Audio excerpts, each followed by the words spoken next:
ESL StarCraft 2 Masters is brought to you in part by Monster Energy and the United States Air Force.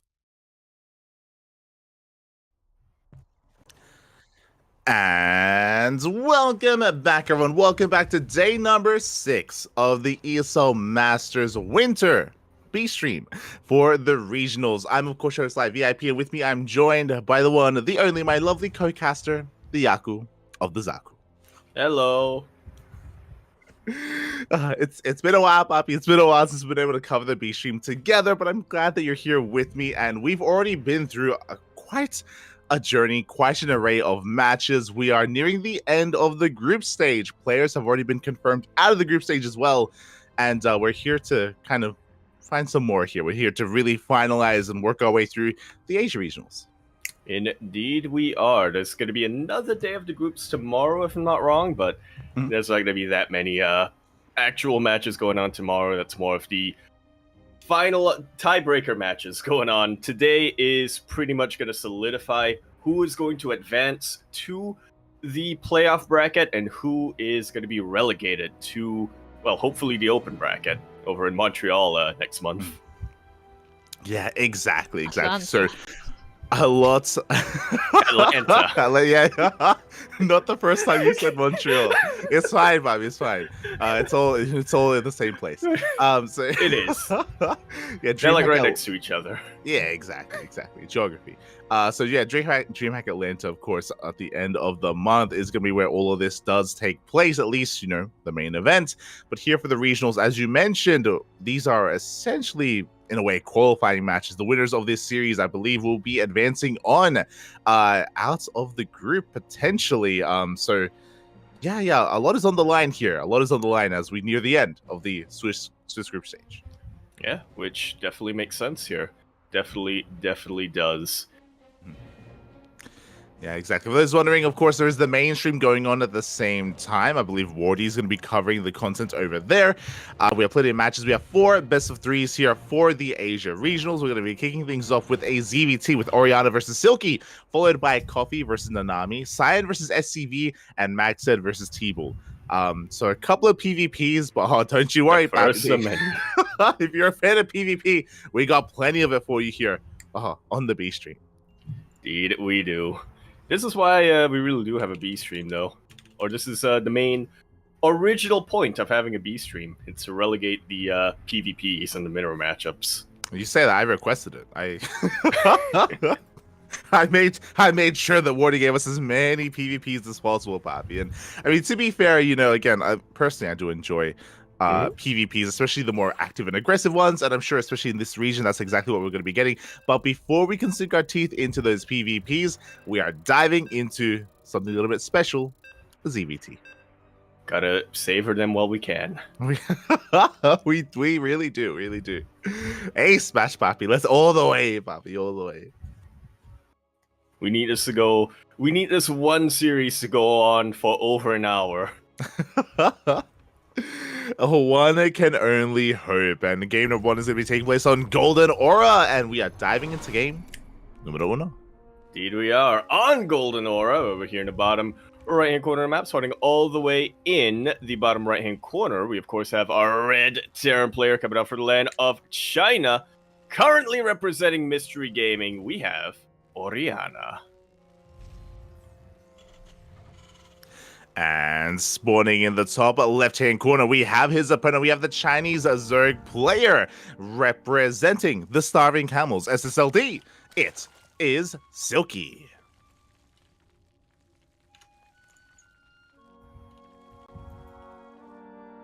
A neat little mix between the Old Guard, or a neat little clash between the Old Guard and one of the more up-and-coming players out here from the Chinese region. Silky, for a while, has been a mainstay of the Chinese region. I think for the longest time, he was considered to be straight up the best Zerg player in all of China.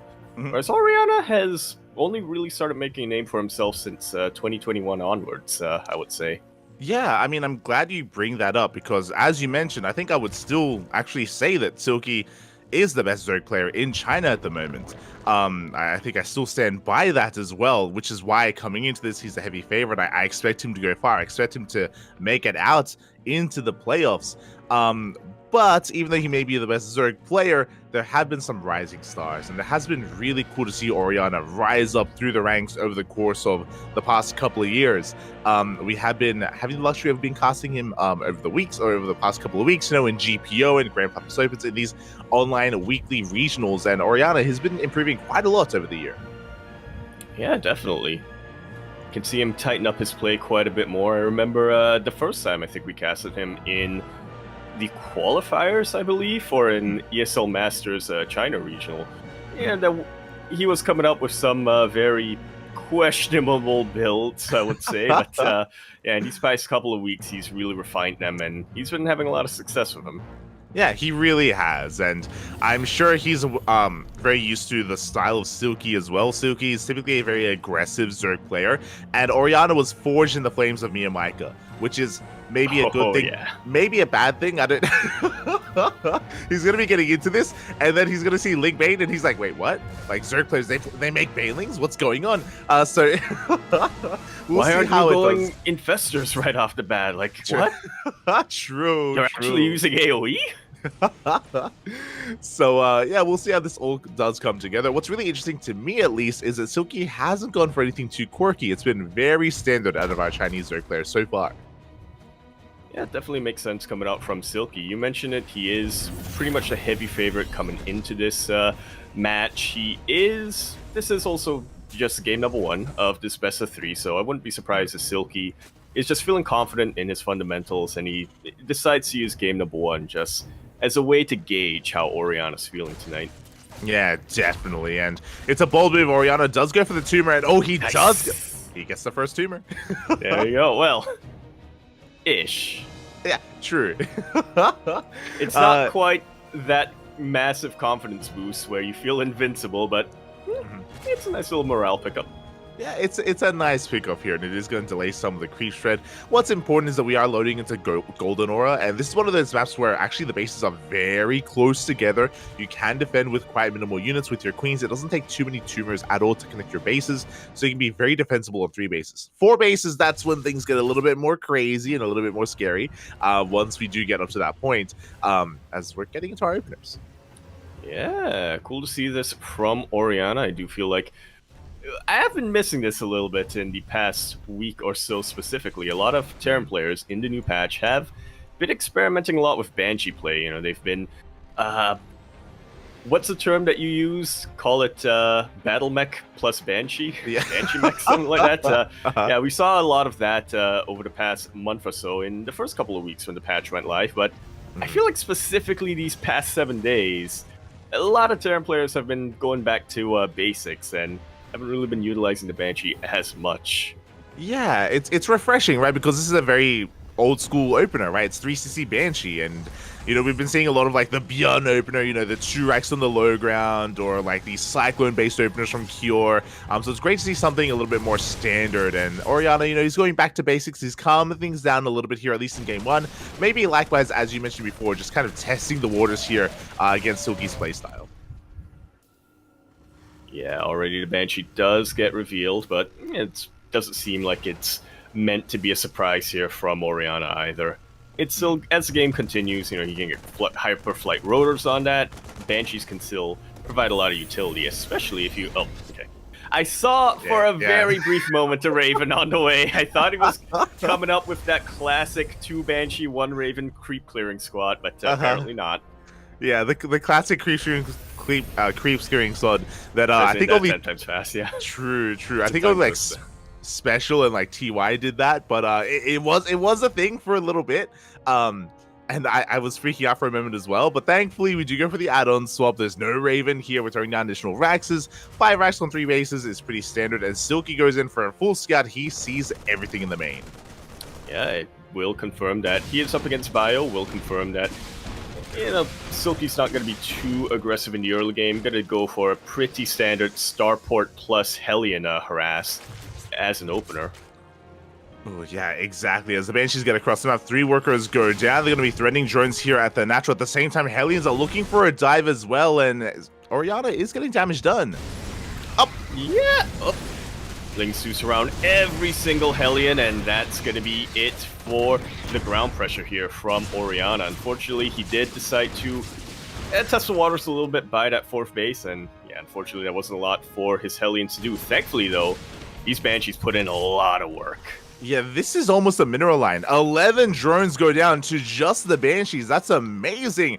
If only we didn't throw away all the Hellions, that would have been better. But regardless, the Banshees have done a lot of economic damage. They have more than paid for themselves, and now Oriana can focus on his push. Yeah, he's got a bit of momentum going his way. He's already forced Silky to rebuild all of those drones that he lost, so Silky doesn't have as much of an army supply as he normally would to deal with this initial move out. He does have Banelings though, and Baneling's speed is still a ways off, unfortunately. Yeah, still a ways off here when slow Baileys are going to have a hard time engaging, especially with the tank behind this. Meanwhile, drones are going down. The Banshees are still getting more damage done. We break through the Queen. We're going for the hatchery. He wants it so bad, but Silky will be able to push this back. Tank a little bit exposed. Very good flank coming in here from Silky with all these Lings. Able to clear up the tanks, able to keep that hatchery alive.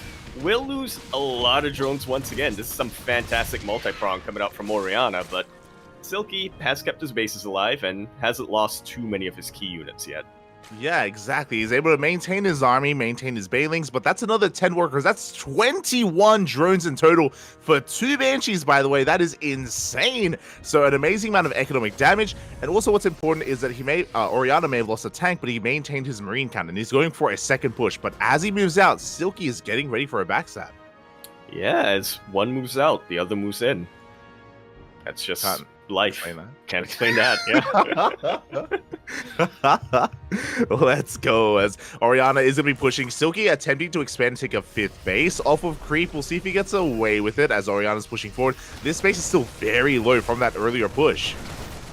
Yeah, light sneeze from all these Marines should be enough to take it out. Silky, though, has recognized what's coming his way. He doesn't go for the backstab. He instead turns around and is trying to once again go for a bit of a flank, but unfortunately Oriana is ready with these Marines. Pulls a few too many Marines back, though, by the looks of things. Tank is very vulnerable, and a couple of Banelings will break through, but that's still a healthy Marine count, and 0 Banelings for Silky. God, and that base is it's so tempting. It's so tempting to dive on that hatchery, and he goes for it. The Transfuse will barely keep it alive, and with the Transfuse, Oriana, he cannot break this, but we have reinforcements. Oh, the parade pushing does come in. Once again, barely any Banelings here from Silky. One of them did connect, but it barely put a dent in Oriana's army. That is how well he's been able to macro and produce units throughout this entire engagement. Yeah, exactly. Behind this is getting his own 4th base up and running. Silky has the 5th, but he cannot mine. He's cut off from that hatchery, and Oriana is snowballing out of control. A lot of this is because of that economic damage. Again, those Banshees may have just won him the game because they did so much, delayed the production, delayed the Ling Bane, and by the time Silky got everything back up and running, I mean, now he's lost a 4th. Now he's stuck on 3 bases. He's trying to expand here, but Oriana still has a hefty army. And now that 5th is going to go down. Yeah, it does get wanted to mine. It does get found out. Silky was maybe holding his breath, hoping that maybe it would go by unnoticed, but it will fall in the end as well. The mine. Up! The mine! Up! The mine! Up! Will not take out all of those Banelings. I say whew, but I'm actually a little disappointed. It's a Terran player.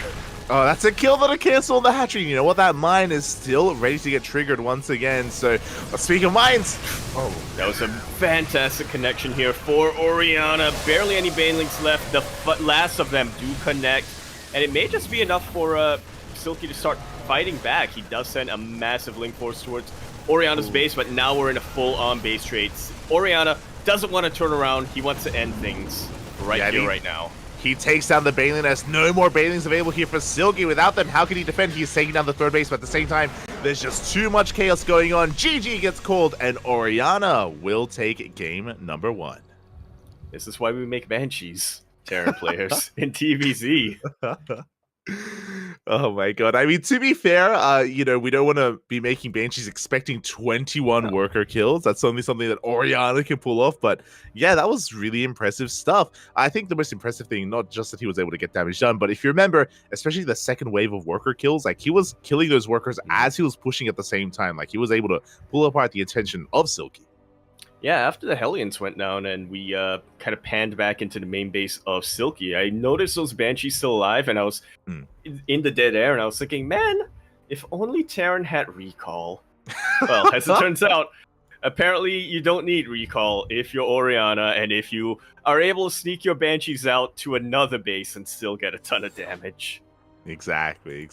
And yeah, I also didn't think that they would really be too impactful. Like after their first wave of kills, I thought that maybe they would, you know, go down in the natural in the midst of the fight. But no, yeah, you know, Oriana, great attention to detail to be able to hold position them and to get as much damage done as possible.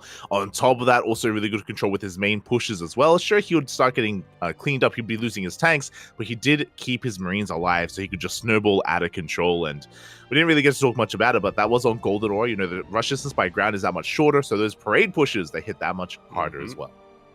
It's one map I will never veto. I only know one style of Terran, and that is parade push, and it's the one map that allows me to do that. Let's go. And it's not even like Oriana was 8-raxing or anything like that. You know, he wasn't going for a 3-base solid. No, he was making SCVs, he was expanding, he was teching, he was making upgrades. Like, yeah, that was not an all-in by any means out of our Terran player. Not at all. It really looked like he was gearing up and getting ready for the late game towards the end there as well. You know, you mentioned really good attention to detail here from Oriana, and yes, it is really impressive to see how he was able to correctly prioritize where to split his attention, but at the same time, it also just seemed like he had a lot of attention to spare throughout the entire game. Real good allocation of his APM there. Exactly. And by the time we got to the end, you know, when Silky went for that big counterattack, it was a bit of a desperation move, right? It was a little bit, you know, of a last-ditch effort to try to force the Terran to turn back around to allow Silky to expand. But now we get into game number 2 here, and we're going to be getting into a much larger map, something that a Zerg player can get a little bit more comfortable in. Indeed. Something that you wouldn't think it just looking at it from the mini-map, but a map that actually has a very massive rush distance. Yeah, it's also very kind of the center of the map is very interesting as well. You know, there's a lot of twists, there's a lot of turns, there's a lot of choke points that you can take advantage of as well. And well, here we go. We are diving into game number 2. Indeed we are. We're going to be diving into Hecate, where we're here in the top right-hand corner of the map, spawning all the way in the top right-hand corner. We have our red Terran player coming down from the land of China, representing Mystery Gaming. We have Oriana. And spawning in the bottom left-hand corner of Hecate, we have the best Zerg player in all of China, representing the Starving Camels, SSLD. It is Silky. And I don't know if you said Hecate on purpose or not. I don't. Let's say it was on purpose. Let's go. Just wait until we get into some of the other maps, mate. There's been quite some twists and turns when it comes to how casters have chosen to pronunciate them. It's gonna be great. Yeah. Yeah, this is going to be a very interesting one. Again, there are a lot more bases to take here on this map. You know, the likelihood of us going into a longer macro game is a little bit higher. But I wonder how our players are going to adjust, both our Terran and our Zerg, after game 1. Yeah, we kind of noticed how in game number 1, both players were playing very standard 3cc before starport from Oriana, 3-hatch lair coming out from Silky, you know, pretty standard stuff coming out. But now that they've sussed each other out, we'll see what adjustments they will make here. My eyes are a lot more on Silky here, just because, you know, he is more of the veteran player. I do think that if anyone kind of understands how to adjust their play mid-series, it should be him. Yeah, like when I think of Silky, I think of his WTL run, and in World Team League, Silky he was very aggressive, very cheesy. So I was wondering, in the Team League format, you'd have a couple of days ahead of time to prepare, and Silky would come in with some specialized builds to take down some high caliber players, some otherwise favored players. But in a format like this, you do have significantly less time to prepare. So that is something to bear in mind. And also in a ZVT, I don't know how creative you can really get. I expect to see some roaches at some point, but with Silky being down in this series, like the pressure is on. It very much is. And again, as we reach the final couple of days here, every win matters in this pseudo-Swiss format. Silky right now is... yeah, as it looks like we did have a little bit of latency there, but it looks like we should be okay. To come back in. Yep. Ooh. Just a quick little glitch here, but hopefully moving forward, it shouldn't happen again, Yeah, hopefully everything is okay, and if there are any issues, we will make sure that they are resolved. As we get into game number 2, and yeah, you were kind of talking about the standings, and you're talking about the placements here, and I was even looking myself, and look, this is the problem with the Swiss format. It's so brutal. You're like, wait, Silky's at the bottom of the group, and I look at who he's played. He played against Oliveira in the first round and Nice in the second. Like, come on. Like, the two best players of their respective countries. Oliveira, best player in all of China for the past decade or so at this point, the world champion of 2023, and then you have did you say Nice or Haas? Yeah, Nice is who you said top 2 player from Taiwan for the past decade as well, top player from Taiwan for a lot of those years too. Yeah, absolutely brutal. It is like, I don't think I like saying that Silky's at the bottom of the group and then looking at who he played, like that's a little bit misleading. It's it's like he is at the bottom of the group, you're not wrong, but it's like, oh god, his opponents were brutal and anyone would have had a hard time with those two opponents. So Silky does have to fight back here and now. You know, I mentioned earlier that I would typically expect him to make it into the playoffs based off of who's currently in the group itself, but yeah, it looks like by the luck of the draw, he just has been having a hard time with his opponents, has been just getting some rough draws here. Very rough draws. Every moment counts from here on out if you're Silky. Oriana, I believe, at the same time, he's not quite at the bottom of the group, but doesn't have a very positive standing either. I believe if he is able to take out Silky 2-0, he should be at least 90% confirmed out, but yeah, even a 2-1 will mean that he has to try again tomorrow. Hellions try to come in, but they will immediately be surrounded by these Lings. Oriana able to break free and gets a full scout, confirms the Alire is on the way, takes out a drone, takes out 2 drones. Nice. Yeah, I mean, it was a brave dive here. It was a bold move out of Oriana. He gets punished for it, but he does get at least a couple of workers. Was 3 drones really worth 6 Hellions? Personally, I feel like we should have gone in conjunction with the Banshees, because once again, it is going to be a 3cc Banshee opener here from Oriana. Cloak was researched as well, but yeah, the Banshees, they have this time stayed a little bit further back at home. They haven't quite gotten as much damage as the previous game. Yeah, Oriana, I think, just saw an opportunity, went for it, and unfortunately for him, it didn't quite work out as well as he would have hoped. Certainly not as well as the previous game. Yeah, exactly. As the Banshees are going for a bit of a counterattack, we do have a third base being set up here from Oriana. Again, we just haven't really killed too many workers at all. We do catch some transferring workers. We catch a queen even. Pretty good pickoff. Carl's not quite in range to deal with all of these Banshees. Once again, the immaculate control of Oriana will allow him to get a bit more damage done here, will delay Silky a little bit more when it comes to his build. Yeah, exactly. As we're not done, by the way, we get a queen, we get 7 more drones here. Pretty damn good. We have a healthy amount of HP left on these Banshees. We actually go straight for another queen. But we do have Transfuse. Yeah, Transfuse will be enough to save this queen, and will be enough to take that Banshee down to red health.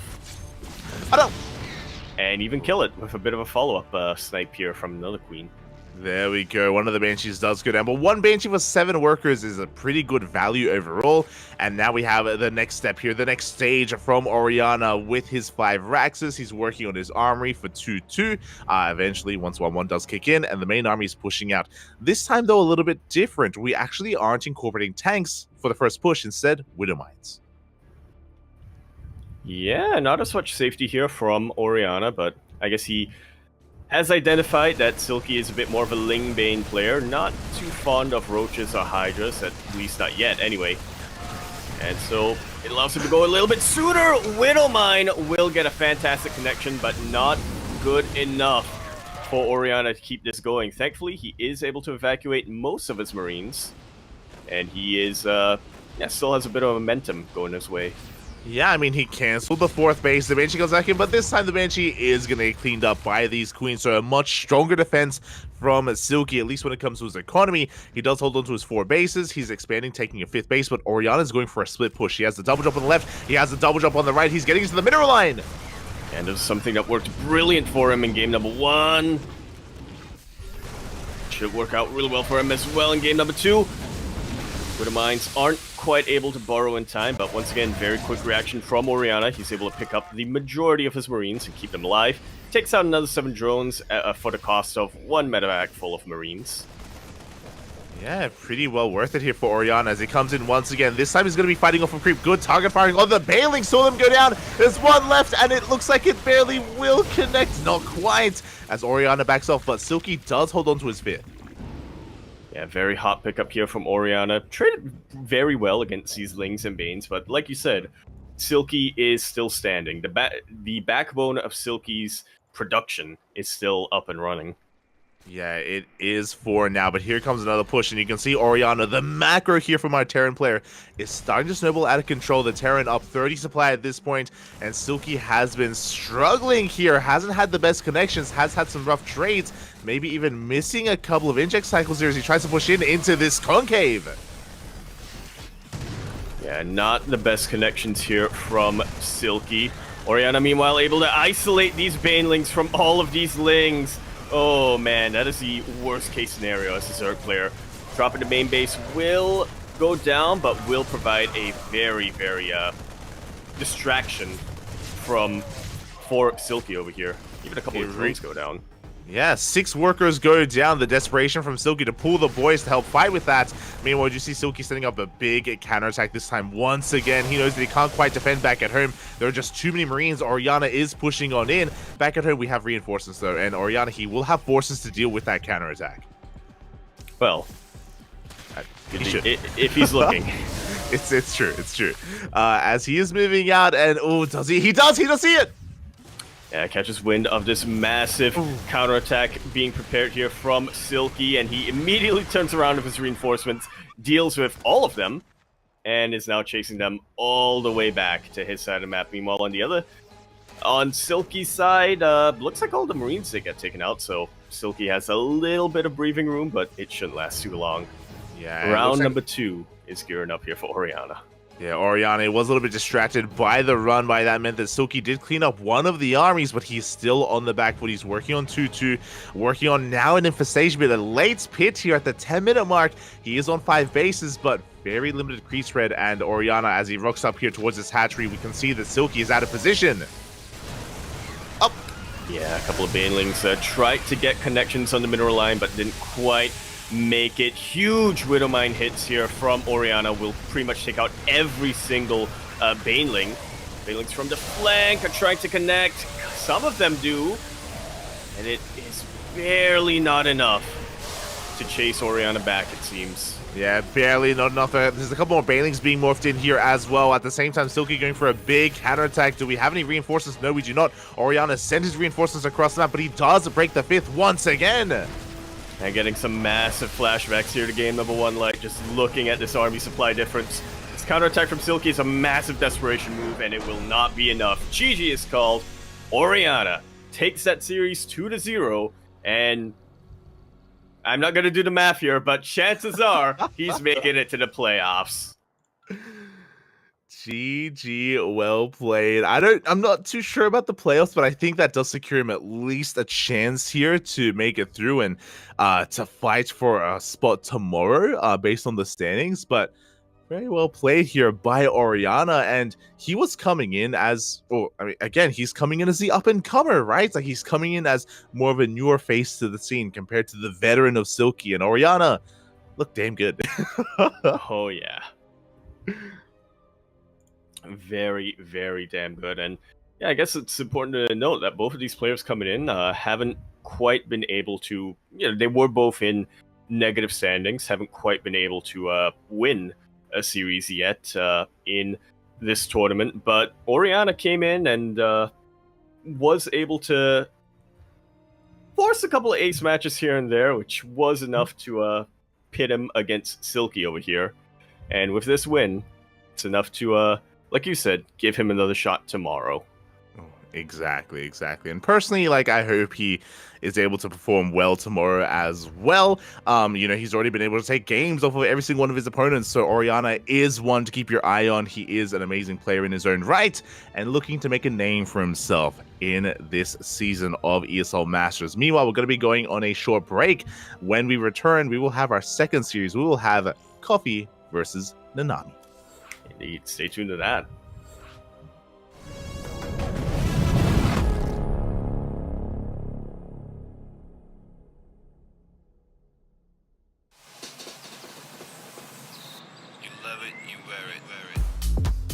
Wear your passion.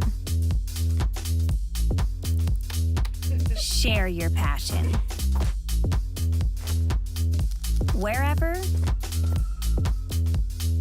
whenever. Gaming is a lifestyle. Get your merch at shop.eslgaming.com.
ESL StarCraft 2 Masters is brought to you in part by Monster Energy and the United States Air Force.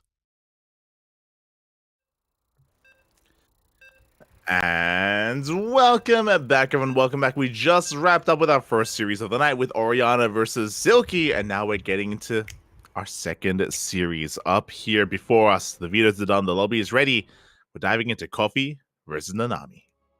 Yeah, indeed. A little bit of a different series on our hands, a little bit of a different matchup, and two very different players, I would say, compared to the two who we just witnessed earlier. Mm-hmm. Definitely. Once again, we do have a veteran and then an up-and-comer as well. But here we go, spawning in the bottom left-hand corner of Alkione. We have the Chinese Protoss representing Mystery Gaming. It is Namami Chiaki.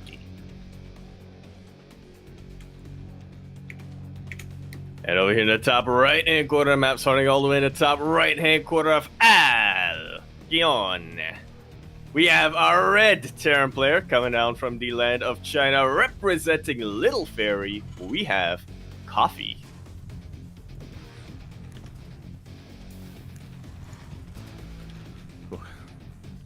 Here we go, and let's already Coffee is going to be starting things off a little bit special. This has been rising on popularity recently, but this is looking like an eBay block from Coffee as he's trying to sneak his way across the map towards that natural base of the Protoss. Very sneaky, like Namami already has a probe in position just to check, but should have stayed a couple of seconds longer. Oh yeah, Namami checks, does not see the SCV. Coffee slips in, and we have the eBay on the way. And this is going to make things quite awkward in the other game here for our Protoss. Yeah, I mean, it just disrupts so much here from the Protoss player. You know, Nexuses can't be lifted like a command center, and it's not really advisable to go for an unnatural natural here as a Protoss player. So already, yeah, you can tell Namami was not expecting this at all. Yeah, exactly, and he is going to be forced to take that unnatural natural base, which means Namami is going to have a very exposed 2-base setup here. For those that are curious, this is the power of the eBay block in this matchup, is that because there's just so much progression on it already, it's just not worth pulling SCVs, not worth making a Zealot and trying to kill this, because by the time you do, it's too little too late and you've already lost so much of your economy. So yeah, Protoss players are forced to expand elsewhere. Yeah, caught between a bit of a rock and a hot place here. If you're a Protoss player, the only way to really avoid that situation is to be hyper vigilant against the SCV threat. Exactly. And Namami did miss that SCV. Behind this, we did go for a single gas opener, but we went for a factory first. This is for an add-on stop. Are we going Hellion or Cyclone? Because clearly Coffee does want to punish how exposed this base is.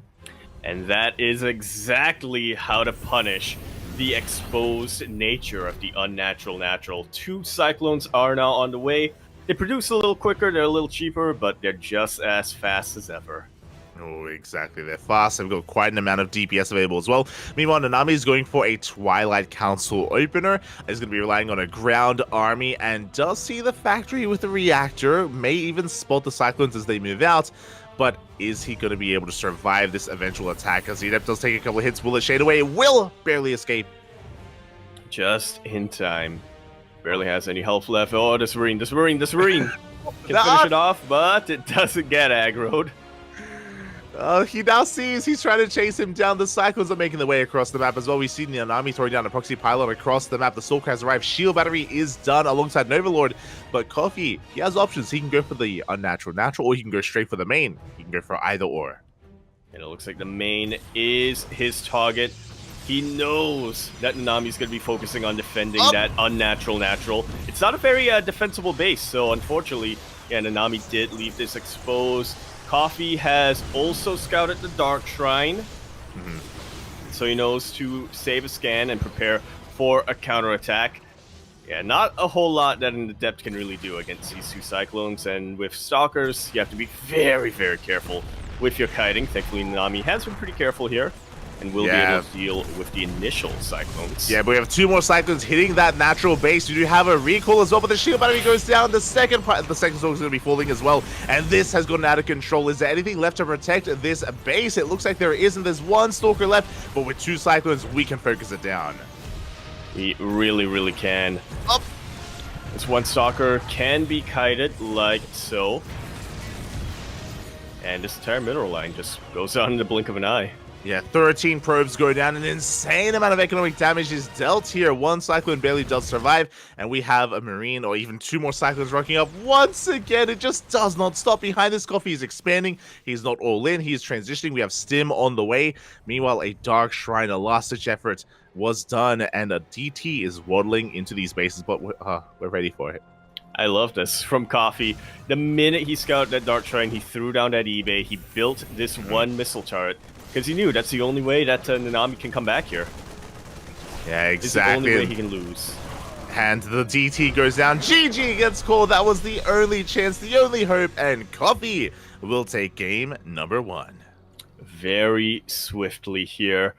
Every move made by Coffee here was orchestrated. Just that 1 eBay block right at the start, even slightly delaying the SCV by having it go the long way around and give Namami that little false sense of security. All of it served to make that Cyclone follow-up that much more punishing here from Coffee.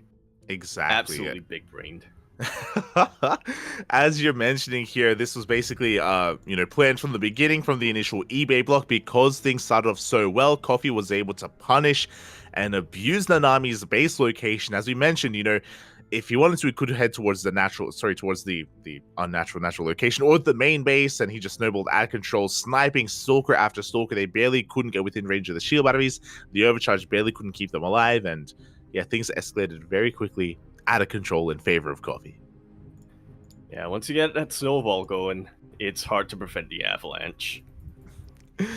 It really is, and a Coffee avalanche is like no other as well. So yeah, just really impressive. It does. It will be kept up. So GG, well played. Congratulations to Coffee for taking that first game. Again, in full control of it. Meanwhile, Namami, we just haven't really been able to see what he's made of yet. Hopefully here in game 2, we're able to have a more stable early game so we can actually get into the mid game and we can see a more back and forth. Indeed. Here's hoping, because I do think that Namami has... I mean, like you said, Namami just wasn't really able to show what he's really capable of here in game number 1, because it was so... it was very much in control of Coffee. Yeah, Coffee, he was kind of playing his music and forcing Namami to dance to the beat of his own drum. And oh boy, we'll see if Namami can get into the swing of things here. I'm sure he's going to be that much more vigilant when it comes to any kind of eBay block. Bearing in mind that we are going to be loading into a map with, again, a very short rush distance, much shorter than Alkione, which can lead to some more aggressive styles, not necessarily in the early game. Yeah. Eventually, he'll be aggressive, but not so much in the early game. I don't know. I'm still expecting some aggression coming up from this man here over in the bottom right-hand corner of the map, spawning all the way in the bottom right-hand corner of Hod Lead. We have our red Terran player coming down from the land of China. He is, of course, going to be representing Little Fairy. He is Coffee. And spawning in the top left-hand corner, we have his opponents. We have the Chinese Pro Tour player representing Mystery Gaming. It is Namami Chiaki.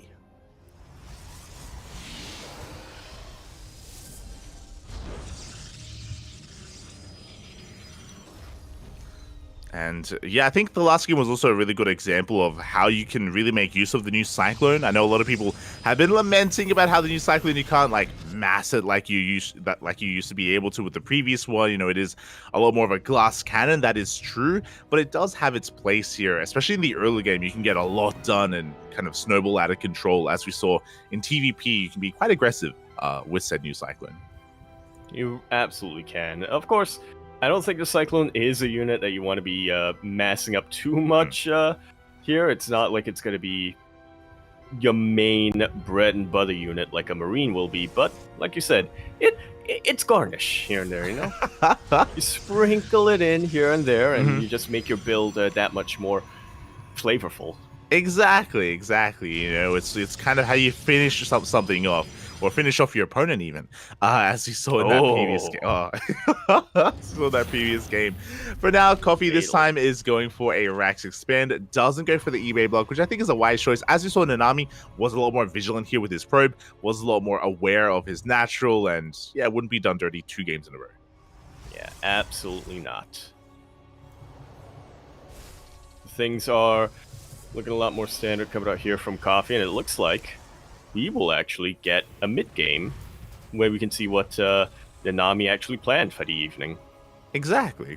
So much more standard opener from both players, as you were saying. Reaper's going to be moving out. We have a CC on the high ground, so a very safe expansion setup here from Coffee. It does mean that the expansion is going to be a little bit delayed because we have to lift it up and float it over, but very safe nonetheless, as Reaper comes in looking for a scout, as once again Namami is not opening up Stargate.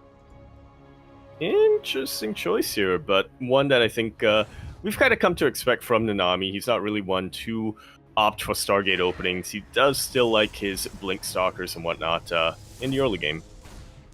Oh, exactly, and we'll see if we can get into that. Remember, last game he went into a Dark Shrine, but that may have been just because of the nature of last game and how awkward things were. So that's, again, most likely the reasoning behind the DTs.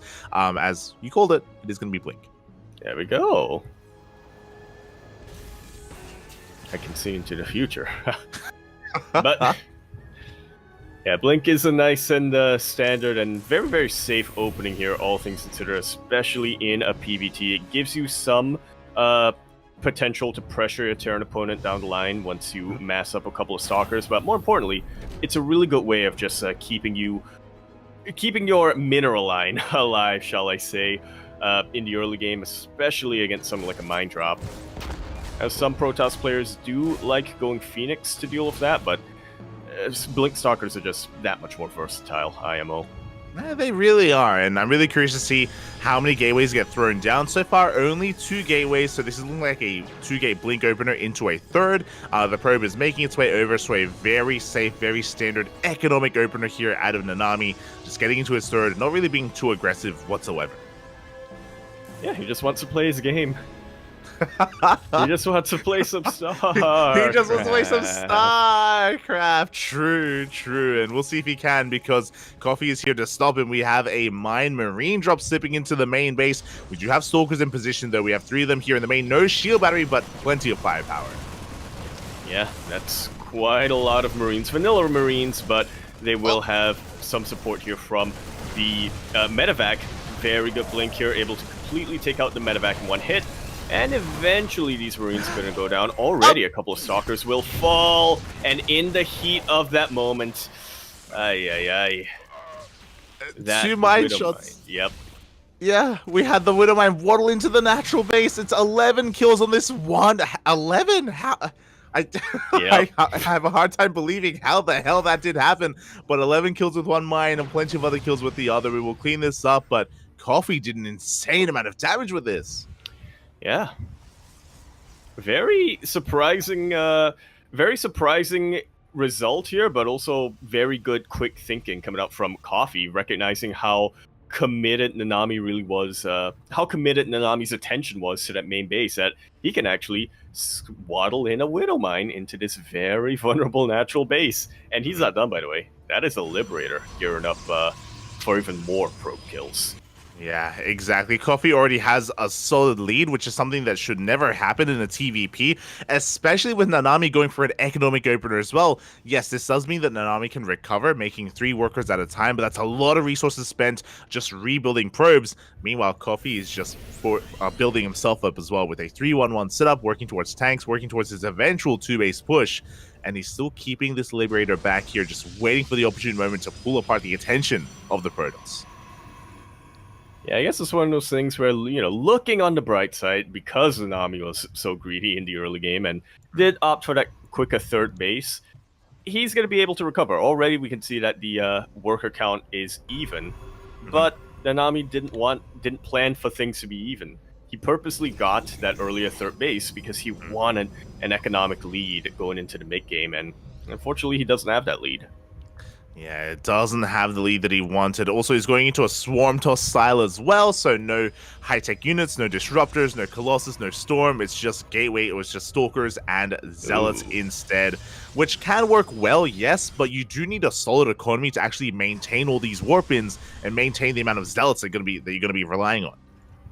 You really do. You also have to be a bit more active on the map, I would say. You need to be a bit more discerning, I think is the word I'm looking for when it comes to what you actually attack. You want to be looking to catch reinforcements and to catch the little pockets of Terran as they try to parade push across the map. Otherwise, a hit-on engagement will never work out in the Protoss player's favor without those high-tech units. Yeah, exactly. You have to pick and choose your battles. Meanwhile, we do blink into the main base, so we're going for a cancel on combat shields, but it finishes just in time before it goes down. The Liberator into the main, getting a lot of damage done as well. 3 workers and a Stalker falling as well. And here comes the push. Now, I'm a little bit concerned because Namami did have his observer checking the main. I don't think he saw the move out until now with the adapt. And now may just be too little, too late. Coffee is up on Army Supply, and again, where are the Colossus? Where are the High Templar? Where's the any form of AoE? Yeah, it's all about the Gateway Army. Here we go. The Zealots are going to be closing the distance, but there are so many tanks. 5 tanks with this army. Going to be laying siege upon the forces of Namami. We do have an overcharge. The overcharge is going to keep these Stalkers alive, but we are still going to be busting up this ramp. Yeah. Shield battery with overcharge will go down. A lot of the bio did get picked off earlier on, thanks to the force fields, but here comes some SCVs. The SCVs actually blocked, so yeah, good use of force fields once again from Namami. But at this point, looking at all of these tanks, I'm not sure if it really matters. A couple of zealots are trying to slip on in, but force field runs out right at the end, and these SCVs and the rest of the Marines that stayed alive will be able to keep one tank alive. And I don't see any way for Namami to turn this around. It's only one tank, Israel. Can we dive on top of said tank? The Zealots are coming from behind. They try to fix it down. Immortal comes out just in time as well. The tank falls. The tank falls, and a surprising amount of bio as well. Coffee pulled all of his boys, and now he is very, very far behind. That was a move that was meant to end the game right then and there, and Coffee almost did. But Namami survived by the skin of his teeth, and with that, actually has potential going into the rest of this game. Yeah, it was the force fields were amazing. As you mentioned, we pulled the boys, and the boys, they couldn't do anything as they were stuck behind the tanks and the force fields of Namami. Clutch moves out of our Protoss player, and Namami holds on a 3-base economy. Coffee was all in, and Coffee cannot sustain himself. He does have a 3rd CC though. I'm shocked that we threw down a 3rd, but we also pulled the boys. We are getting a bit of mixed signals. But because of the 3rd, he is still in this, but there's still a lot of pressure on the Terran. This 1/3 orbital command, yeah, is pretty much Coffee's get out of jail free card. Because otherwise, I think he would have 100% tapped out after his SCVs went down. 100%. So this is keeping him in this game. We have the Bio Army coming in from the right-hand side, and we have a couple of mines set up as well, but the force fields are thrown down. The Zealots are going to dive in. Oof. The mines are connected on some Zealots, but not all of them. And the kiting from Coffee is good, but I don't think it's able to make up for the sheer firepower here and the high ground of Namami. Exactly, as we do see Coffee forced all the way back into the center of the map. Mine shot's going to be going off once again, this time much better on said Zealots, but Namami is still just pushing on forward, chasing this all the way back home. Man, look at how low these medevacs are when it comes to their energy. Every stim is going to hurt Coffee so much. It really is, and he's going to try and chase this down once again. He gets on top of some of the Stalkers, but the force fields are thrown down. The Zealots close the gap. Mines go off, taking down the sentries, but we barely have any army left. Coffee has to turn back around. Namami still maintains his economic lead. Coffee has been just pumping out nothing but SCVs. He is slowly catching up, but he loses map control. Slowly, but not so surely, if you ask me. Thankfully, you know, that 3rd orbital command does have some energy on it. He well, I was going to say he threw down another mule, but I guess he does just scan and confirms that is a 4th base on the way here from Namami. Pressure is building here for Coffee. Exactly, the pressure is on. At least he knows that his opponent isn't on 4-base economy. Like, the 4th was just thrown down. There's potential to deny the 4th, or even go for a split push and get into the mineral line, or maybe push into the main. We have options here, as we have plenty of medevacs available for Coffee to try to pull apart his opponents, as the 3rd base is now being main-arded, and he's getting up to a much better economy. Yeah, Coffee's base count, I mean, he could still use a 4th base, but considering the circumstance, considering he sent 20 SCVs to that depth, Coffee's not in a terrible position, although he will be soon, because that is... Namami is now producing a unit that's been missing this entire time. Colossus will absolutely shut down a Marine heavy army. Exactly, Colossus is on the way. That's the first Colossus of the game. Meanwhile, we do have a singular mine drop coming in on the right-hand side. As Zealot Run-By comes in, we don't really have too many reinforcements. The Marines are in danger, and Coffee turns back around. That 4th base of Namami will not be punished this day, but a couple of workers by that 3rd base will go down. Yeah, 2 workers go down. We have a cannon on the way to help deal with those mines. Scan confirms the saturation, full saturation on the 4th base here for Namami. And Coffee, what exactly do we go for? How do we approach this? That's a lot of Marauders here for Coffee. If he can get on top of that Colossus, he will make short work of it, as he's going for a mine drop. Yeah, he confirms the Colossus as well. Pretty good positioning here of the bio, I would say. That's not as many probes that I thought would go down went down there. The base! Very good pull of the... Yeah, very good pull with the Zealot. The base will go down long before Nanami's really able to chase away this bio army. And Coffee, he knows he can't stay and fight there. He is content with the damage he's dealt. He will turn around happy that he's been able to knock Namami down to an even base count. Exactly. Very quick moves, very nice moves here out of Coffee. When I saw these Marauders, I was like, mate, little did I realize, mate, we can chunk through buildings as well. Did not take long at all to focus down that Nexus. And as you mentioned, Coffee is back in this. And we have Ghosts on the way. We have very limited, Vikings available. We're getting to Viking production now, but because we've been stimming so much, like, medevacs wouldn't be a bad choice either here. So Coffee is still working his way back into this, but he has a shot. He absolutely does. Little shot of espresso, if you will. Oh my god. How have we not made, like, coffee puns while casting coffee before? True. That's... Oh god. We don't have to, but we don't have to. Yeah. don't poison, it's fine. I was gonna say, we're above that until now. Oh god. As Coffee has a 4th CC on the way, the Colossus count is getting higher. Already 3, soon to be 4 Colossi. So this army from Namami is actually quite robust. It's got quite a lot of firepower available. So Coffee, I don't think he can engage this head to head, but with a more mobile army, he can avoid those Colossi. He can maybe try to hit some of these fringe bases. Yeah, and that's definitely what he's looking to do. Exactly. As this game goes on, however, I do worry a little bit for Namami. He doesn't seem to be diversifying his tech that much. Oh, to be fair, he hasn't really been given an opportunity to diversify, considering his 4th base went down, and a whole lot of other probes elsewhere went down as well. But yeah, I do think that now that the Ghosts and the Vikings are out for Coffee, the tables have turned once again, and Coffee has the stronger army. Yeah, exactly. Especially with EMPs, right? Like, it's all going to come down to the EMPs and how well they can connect. We see an army on the right-hand side is spotted by that Paladin. He's actually diving right towards that Nexus. Does get off an EMP. No recall is available, but Namami maintains control of the left-hand side. Does not rotate over with his Colossus. He's ready for the second army. That's a game of positioning right now. Coffee spread himself on 2 sides of the map. Namami spread as well to looking to meet him wherever he can. Mm-hmm. Yeah, and mate, that's a 5th Colossus.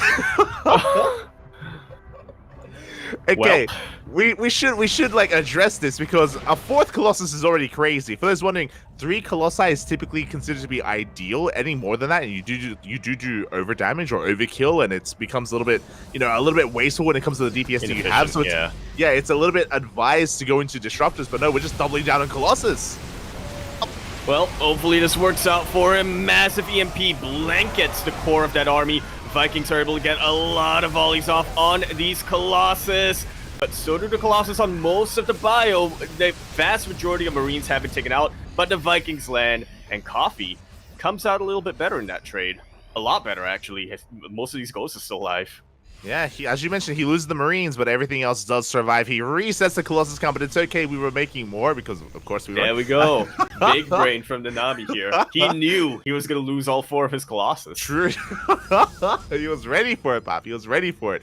Alas, we are now lacking here in the army. We have reinforcements coming on in. Coffee pushing forward does lift those Vikings once again. Colossus will go down. Yeah, very good target firing here from Coffee. Not losing his Vikings unnecessarily to the Stalkers. Now they are starting to fall. Namami has a bit of momentum going his way. Really good EMP on all of these Stalkers though, and with the defensive advantage, Namami is thinking twice. He has a Warp Prism coming up forward, so he will be able to get reinforcements. Coffee is struggling a lot to deal with this, forced to retreat back to his planetary fortress.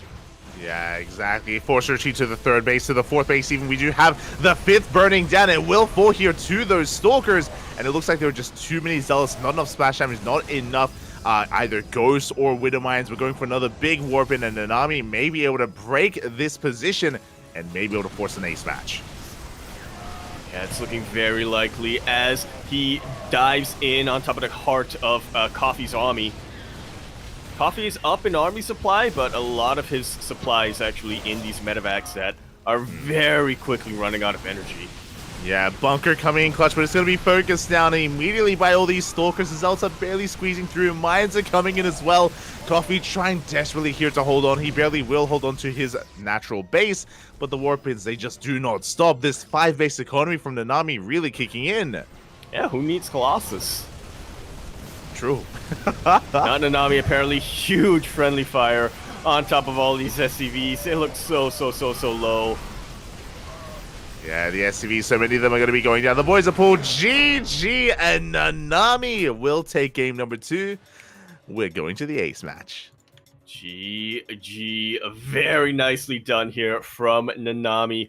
Things were looking dire. Things were looking absolutely devastating for him after those 18 probes went down to the mine and marine drop in the very early game, but just somehow he was able to survive long enough. He was able to slowly but surely get his economy up and running, and by the time he hit 5 bases and was able to deflect and really prevent Coffee from pressuring him any further from that point on, he pretty much had this in the bag.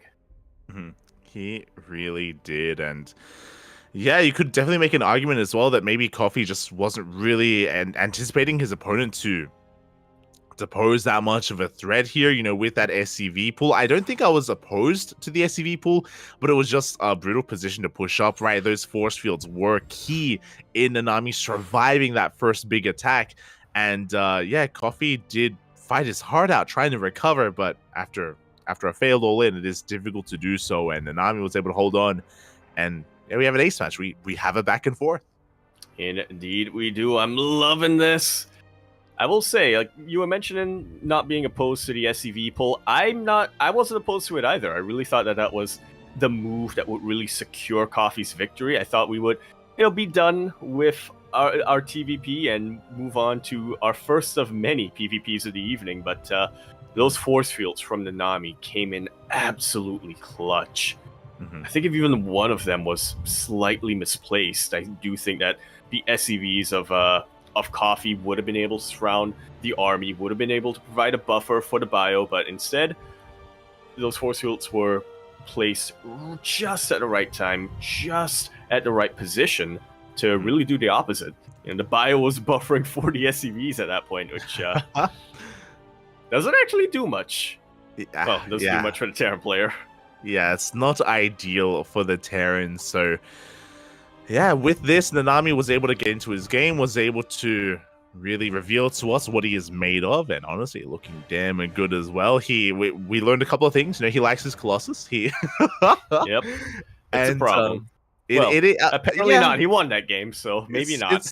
It's true. It's true. I mean, you could maybe make an argument that he forced Coffee to overcommit into Vikings, and after the Colossus went down, the Vikings, they did land. Of course, they supported, but maybe we could have made better use of our supply overall.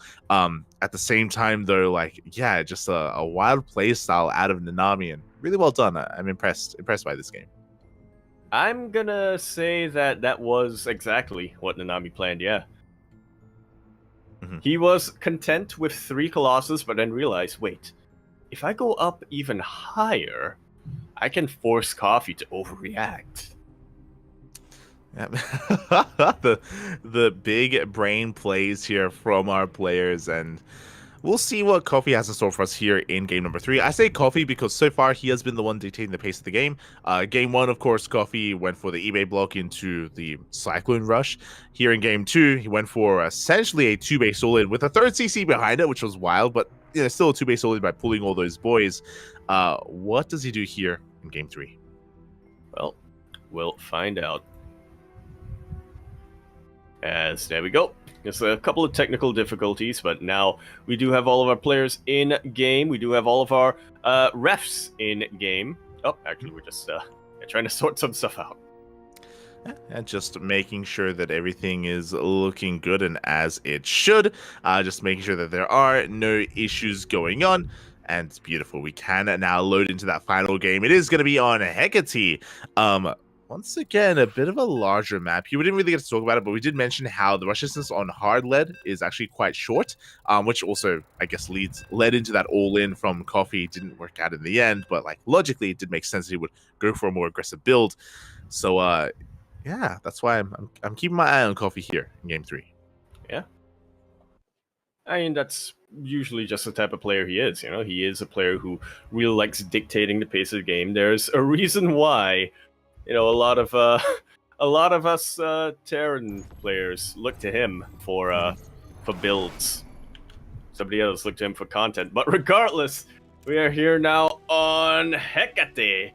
We're over here in the bottom left-hand corner of the map, starting all the way in the bottom left. We have our red Terran player come down from the land of China. He, of course, is going to be representing Little Fairy.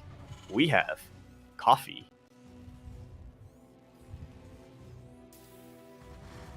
And spawning in the top right-hand corner, we have his opponents. We have the Chinese Pro Tour player representing Mystery Gaming, tying up the series 1-1 in that last game. It is Namami.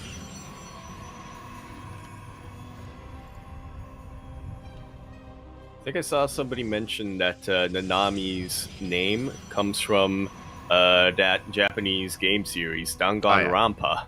Ah. And I'm trying to make a connection here, but I have not played that game, unfortunately. I could be crazy. I think Danganronpa is like a mystery, like a murder game.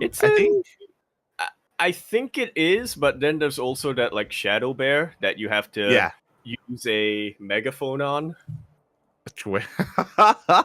I've seen clips of it. Yeah, something like that. Yeah, it's also a murder mystery, but it's a murder mystery that is, to my understanding, it's that murder mystery that's like, you know, it's the fun kind, you know.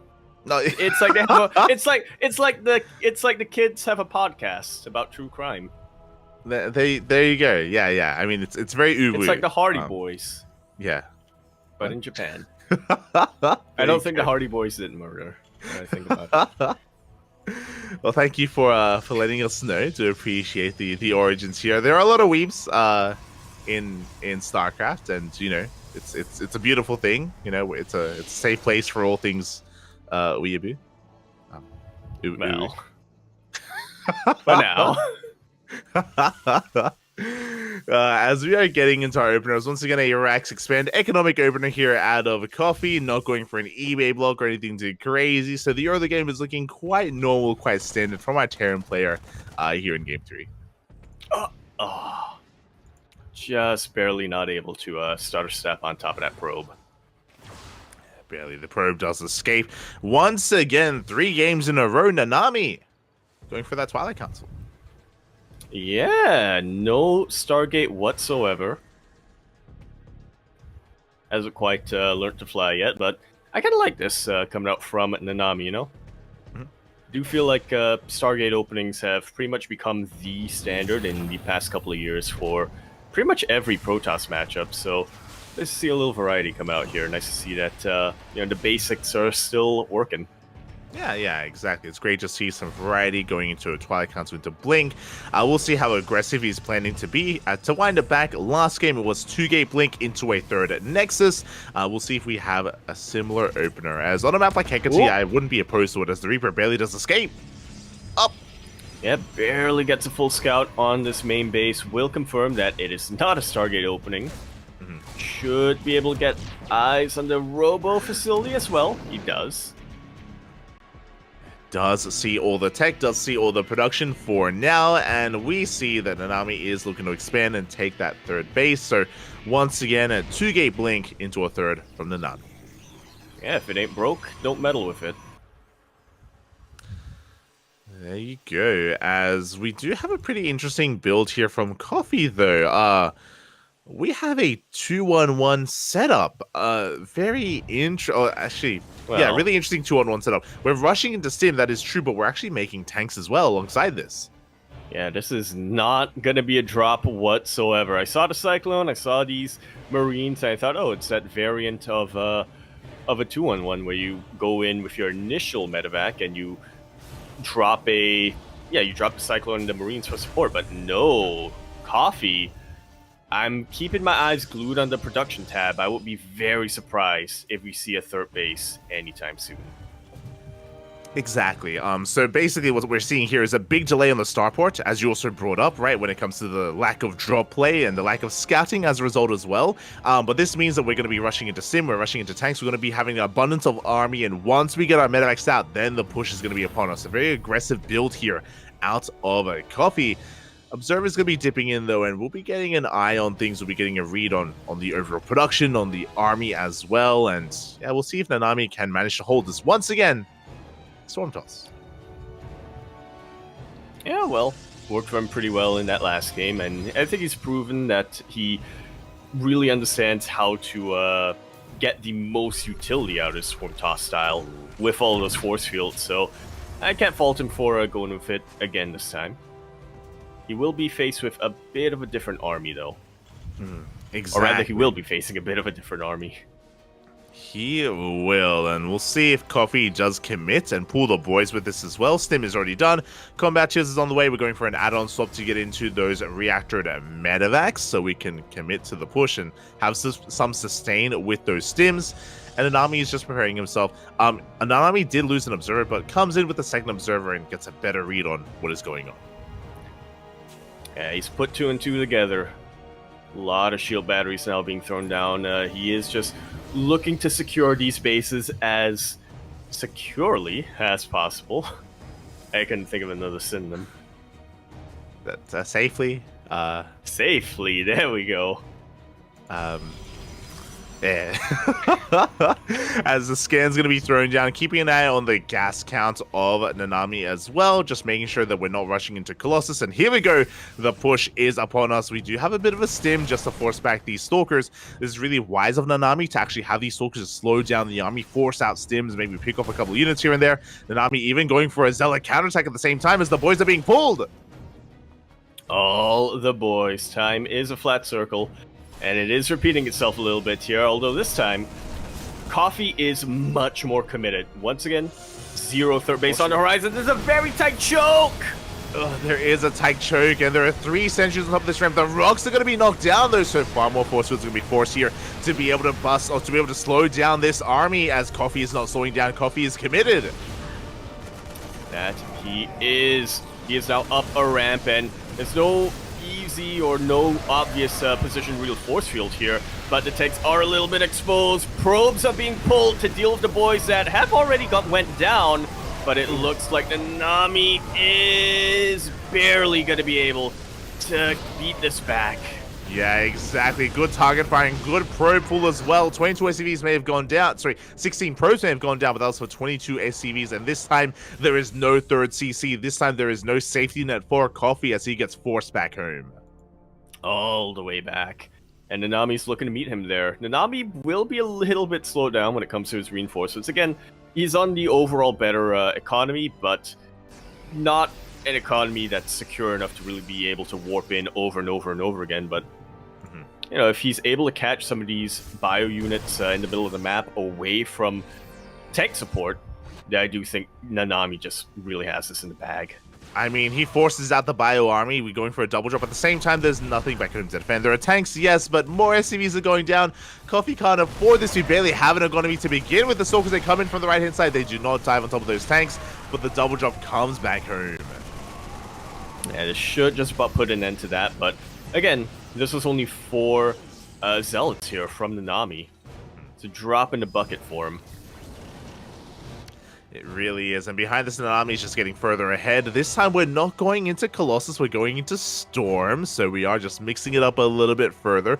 Storm can be a little bit risky, as you can imagine. We have to rely on energy-based units, but Coffee, we're pushing again, and we're pulling the boys again. He's had enough. He has had enough. He's realized that there's absolutely no way he can recover economically from this position. He has to end the game sooner rather than later. Very tough ask, but still possible, you know, if he's able to take out the Archon in time, if his tanks don't get taken out by the Zealots. Everything needs to click in place here, but it is possible. It is possible. The charge there, the Archons, they dive on top of the tanks. Both tanks, they go down instantly. Without the tanks, how do we push in? GG gets called, and Namami causes the upset and takes down Coffee 2-1. GG. Very nicely done here from Namami. That was an upset if I've ever seen one. He was a player who I think a lot of us were kind of looking to be the underdog, just coming into the group stage in general. Coffee, for the past couple of years, has pretty much been identified as Time's number 2. If Time is the number 1 player and the number 1 Terran player in all of China, Coffee for years has been a very solid top 3 player overall. It's been a very long time since Coffee hasn't actually been able to make it into the playoffs, and he's not out yet. He's not eliminated yet. He can still make it to the playoffs if he wins his matches tomorrow, but Namami has just secured himself a very, very good chance of making it through to the playoffs with this victory. Yeah, I mean, to put things into context here, when you talk about Coffee being number 2, and I agree, he's the number 2 Terran player in the Asia region. Coffee got 2nd place last season. It wasn't even last year. It was last season in ESL Masters Summer. Coffee came 2nd to Oliveira overall in the entire event. And for Namami to fight back like this, for Namami to bring down Coffee, that is very impressive. And yeah, really, really well done. Really, really well done here in a standout performance from Namami. Absolutely. My math could be off, but I think this does actually put Namami ahead of Coffee here, and technically puts him in the positive. Positive upper half. There we go. That's the term I'm looking of. The upper half of players in the group. Yeah, so I'm concerned here for Coffee. Obviously, Coffee still has a chance, still can make it through, but we'll get there as we progress through the group. We're going to be going on a short break. When we return, we will have our next series. It is going to be Cyan versus SCV. See you then.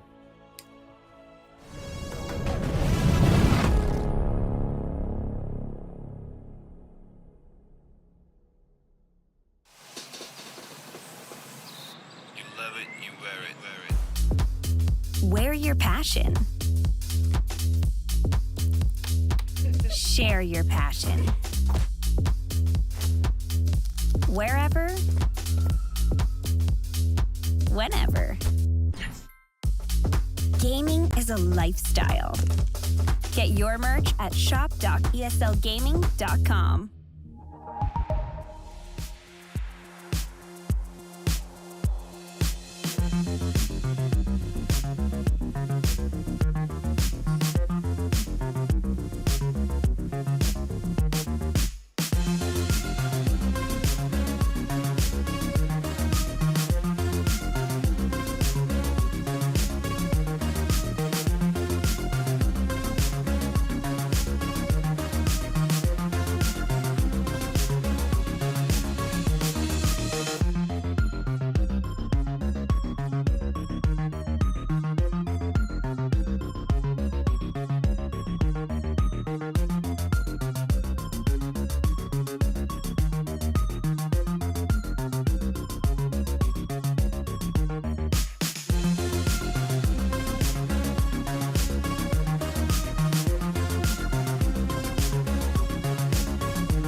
ESL StarCraft 2 Masters is brought to you in part by Monster Energy and the United States Air Force. And welcome back, everyone. Welcome back. We just wrapped up with a crazy upset between Coffee and Namami, and now we're getting into our first of many PvPs that we've all been long awaiting. I'm sure Yaku has as well. Up next, Cyan versus SCV. Yeah, which isn't a PvT, funnily enough, but yeah. I'm shaking my head. I'm shaking my. What's happening right now? Okay, it's as if like we've had these discussions before. You know, the Zerg Lord is a Zerg player. Terran Lord is a Terran. Probe was a Protoss. SCV is a Protoss. that's the power of Protoss. There you go. Apparently, and speaking of the power of Protoss, here we are now on site Delta. Over here in the bottom right-hand corner map, starting all the way in the bottom right-hand corner, playing for Mystery Gaming, very popular team nowadays. We have SCV. And spawning in the top left-hand corner, we have as opponent, we have the Chinese Protoss player, one of the best Protoss in all of China, representing the Starving Camels, SSLD. It is Cyan.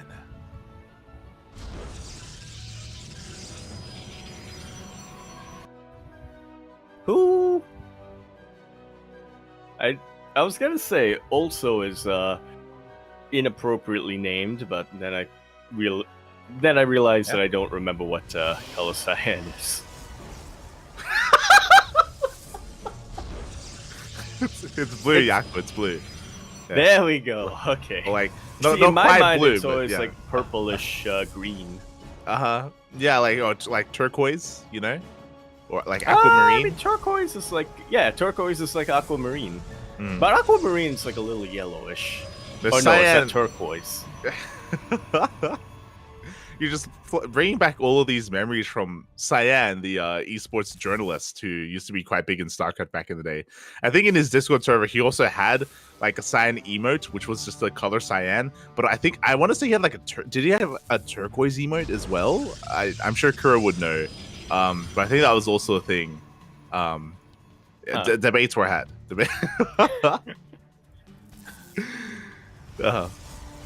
See, my memories went back to Azure. True. Who constantly be forced to play as red. Yeah, Azure, Crimson. There we go. There you Always forced to play as blue.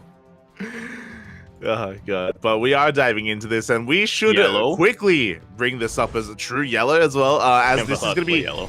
Gate expand setups here from both players, Stargate openers as well.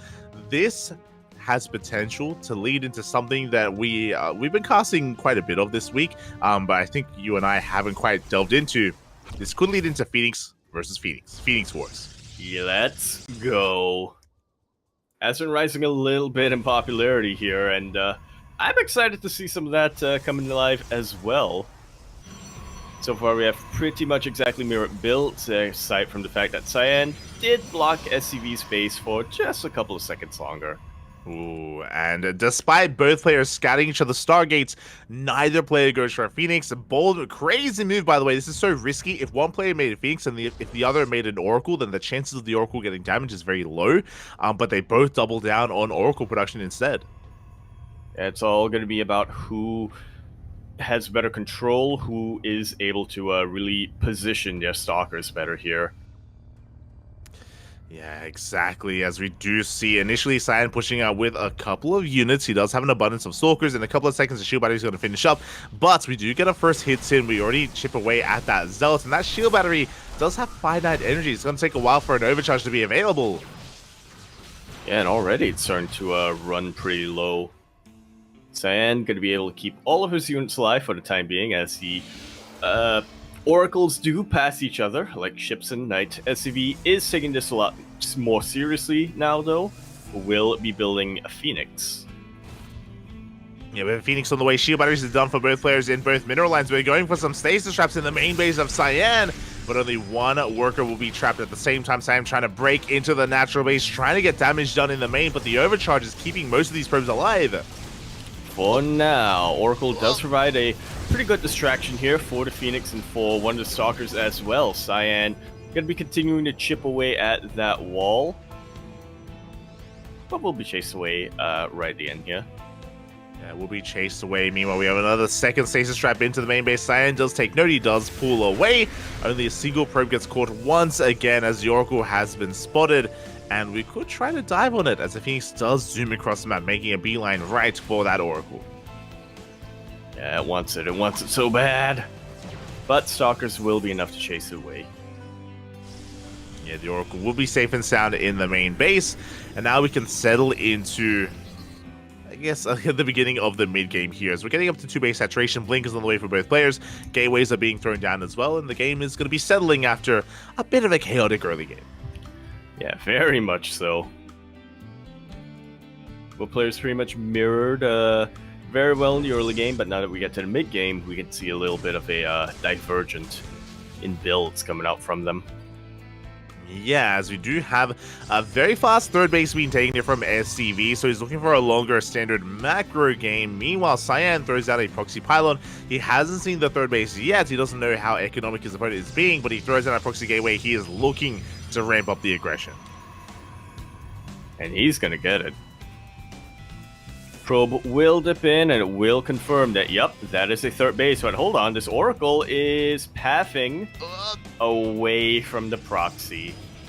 Yeah, it does skirt the edge of the map. It's not going to scout the proxy location. Cyan is pushing, by the way. He has already an abundance of Stalkers. He's going to have a reinforcement point to warp in 4 Stalkers at a time. He is expanding behind this, but his expansion is significantly later than that of his opponent.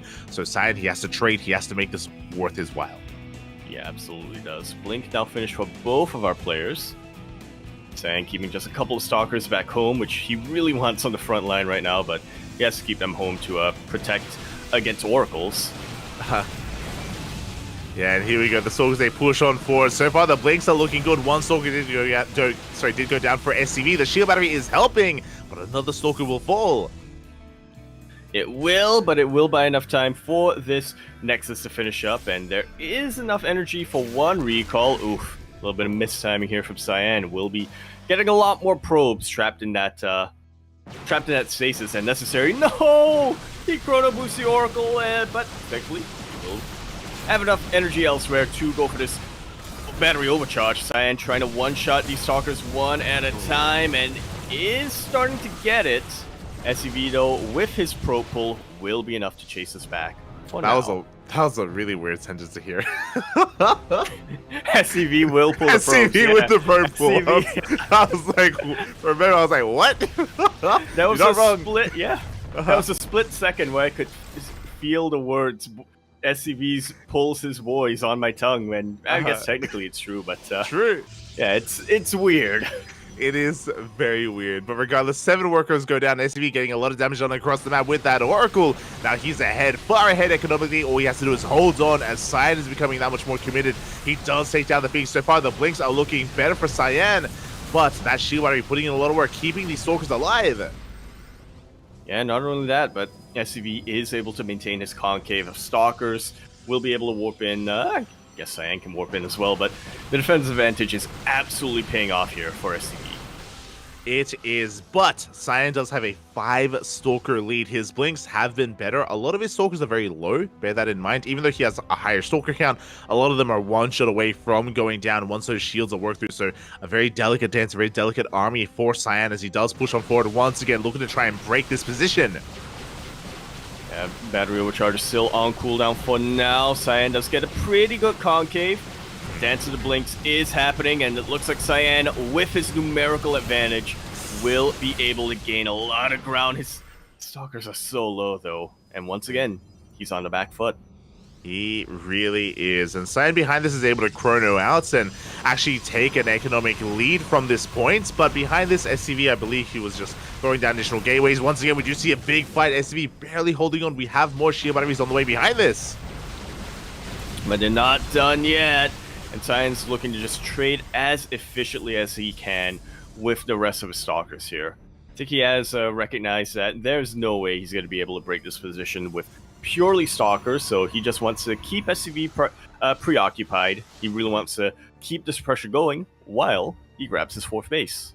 Yeah, 4th base is on the way. +1 attack just now starts off for Cyan. I was really curious because we have a Forge, but we actually never started +1 for SCV. It did slip his mind. It's something that he hasn't quite focused on yet. So he's going to be falling behind a little bit when it comes to the overall quality of his army, because it's not just +1. Charges on the way as well for Cyan. Yeah, really looking to diversify here, and that will really give his army another dimension, question mark. Gonna give his army a lot more sustainability, I guess. Depth, there we go. Yeah, I like dimension. Sophistication, dimension, yeah. Now it's not just a blinking, but it's also the running. Exactly. As you do see SCV taking his own 4th, it is far later than that of Cyan's, unfortunately. Likewise, +2 is delayed for the blue Protoss, and Cyan is going to be rotating around here, actually bypassing the army, catches one of these pylons. It's a kill, not a cancel. Nice little pick off here from Cyan, but he doesn't commit, he doesn't have to, as he's just getting a better economy and refining his army as well. Yeah, he has some map control. He knows he has some map control, and he knows that he doesn't want to stick around too much longer, but that SCV probably doesn't want to risk it too much, so he is going to be stuck on his side of the map, while Cyan benefits from the much earlier 4th base. I want to believe that the person in the chair playing SCV right now is like in an SCV suit, and he used to be a part of a Terran army, and he's had enough. You know, he's seen his brothers die to adepts and oracles far too many times, and he's fallen to the dark side. You know, he's become one with the color, or at least he's trying to. And he grew out his hair and braided it, and it's like, yeah, this makes me Protoss now. He became like a Protoss like fanatic, and he really wants to be a Protoss, and you know, I can understand it, I can respect it. You know, to his arm, be like, hey guys. This is my zealot swords. Oh my god. My mind. He keeps his mouth shut now. There you go. The entire time. Uses like text to speech. Or not even text. Yeah, text to speech. Mm-hmm. Well, in my mind, he just, again, he, like, physically, he is an SCV, but, like, he's, like, I don't know, like, maybe filed his drills and turn them into, like, zealot, or tries to turn them into zealot blades, or maybe he has, like, actually attached zealot blades to his drills instead. Which look pretty cool, actually. It actually really would. That should be buff for that SCVs can research. To pull the boys? Oh my god, you're crazy. There we go. But they're still very slow, so they don't have charge. They still move very, very slowly, so. As we do have Cyan taking a 5th base behind this. Now, we have had quite a change here when it comes to armies. SCV, of course, still committing to Mass Blink Stalker against the Charge Lord Stalker of Cyan. But we have Aerobotic Spade. We have Disruptors on the way. Meanwhile, +2 just finished off for Cyan. He does have a window here where he is up in upgrades. He is going to be up in upgrades, and he will have these Zealots to provide a lot of a buffer here for his Stalkers as well. 1 Disruptor is out, though, for SCV, and Cyan knows that he can lose the entire balance of this game, but with just 1 well-placed Purification Nova. Exactly, and we have double Robo Production, 2 Disruptors being made at a time. All we need is 1 good Nova, as you mentioned, for a battle to go the way of the SCV. Meanwhile, Cyan, as he distracts the main army, we have a massive Zealot counterattack here towards the south, towards that 4th base. Up! As SCV pulls back, Cyan pulls in, blinks right on top of one of these Disruptors, takes them out, takes another Nova to the face, but will be able to take out the rest of the Disruptors as a result. A lot of force fields being thrown down, and yeah, SCV's completely zoned away from this base. Exactly. Great target farming there out of Cyan, taking down so many Disruptors. Every single Disruptor does fall here by the might of Cyan. He gets 7 worker kills from that Zealot run by earlier as well. We have 1 more Disruptor coming in. Cyan has done an amazing job at dodging and even sniping those Disruptors. Can he keep it up, though? Because SCV is still in this. SCV is still maxed out. Indeed, he is. I'm surprised that Cyan actually doesn't pull ahead here when it comes to supply. Even though those Disruptor pickoffs were absolutely important for him, but yeah, and all said and done, SCV is still in this, and he still has a very good chance. The Disruptor is super exposed and will get taken out once again. Another very decisive blink forward here from Cyan. will get rid of the second disruptor. He's taking a lot of volleys though, as he tries to retreat back towards his War Prism. Oh my god, he just locks onto the disruptor immediately. Another one goes down. Not a single Nova has connected, but look at the Stalker concave here. The pure Stalker army is just getting out of control. Who needs disruptors when you have so many Stalkers? Exactly, those pickoffs were absolutely beautiful here for Cyan, but it did also allow SCV to get a lot of free shots in with the rest of his Stalker army, a lot of very important volleys, and when it's all said and done, Cyan doesn't trade that efficiently. Yeah, exactly. He did lose so much there, bled out so much when trying to break his opponent's side. He may be up in bases, slightly ahead in workers here, but it doesn't matter if he can't take these fights, if he can't break his opponent. And SCV is still just committed to a pure Blink Stalker Disruptor army. And these Disruptors, they haven't been getting too much value at all so far, but that may be about to change once SCV pushes out, once he becomes the aggressor. Well, they've acted as good bait. They have. Yeah. Allow these Stalkers to, you know, get some good volleys in. It's a little bit sad that we're making Disruptors and like, your job is to soak like a volley of Stalker shots. It's like, but I can do so much more, Papy. Like I can kill everyone. It's like, no. Give me a chance, coach. I can win you the game. No, you're gonna soak some shots, okay? Just tire the opponents out, you know? That's all you need to do. You have one job, and it's like, but coach. Feels bad, man. Practicing so hard. Feels bad. When it comes to what Cyan's been doing, again, he still has his own gateway army. He's getting into his own robotics vein now, working towards those disruptors, and a big DT counterattack will get on top of this 5th base. The 5th is cancelled. This is the downside of what Cyan's been doing. He's been investing so much into these Dark Templar. They haven't really been paying for themselves. That's where he's been investing his own resources, but he does catch SCV slightly out of position. And will be able to break into this natural base. Blinks on forward. Will he be able to get the Robo Bay? Will he be able to get the Robo Bay? Well, regardless, he's getting a lot of damage. He is able to take out a good amount of production. Depowers a couple of buildings. He does depower those buildings. Nova goes off, not quite connecting a Cyan. He can blink down to the low ground to that 3rd base. SCV's getting ready for it. He goes for the warp in as well. The army getting stuck here on the ramp, dealing with this Immortal. As you mentioned, though, the Cyber Core did go down. No more Stalkers can be warped in, only Zealots. I was wondering why he warped in all of those Zealots in the 3rd base. Yeah. I guess now we know why. This puts SCV in such a vulnerable position for the next couple of minutes or so, as Cyan is just going to continue gearing up. He's getting a couple of disruptors on the way right now, and yeah, he's just looking to find a position to situate himself where he can really punish SCV's army.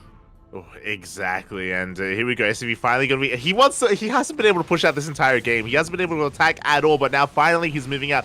At the same time, though, Cyan goes for his own counterattack, but he's running the cannons, shield batteries, and an army. There is detection for these DTs.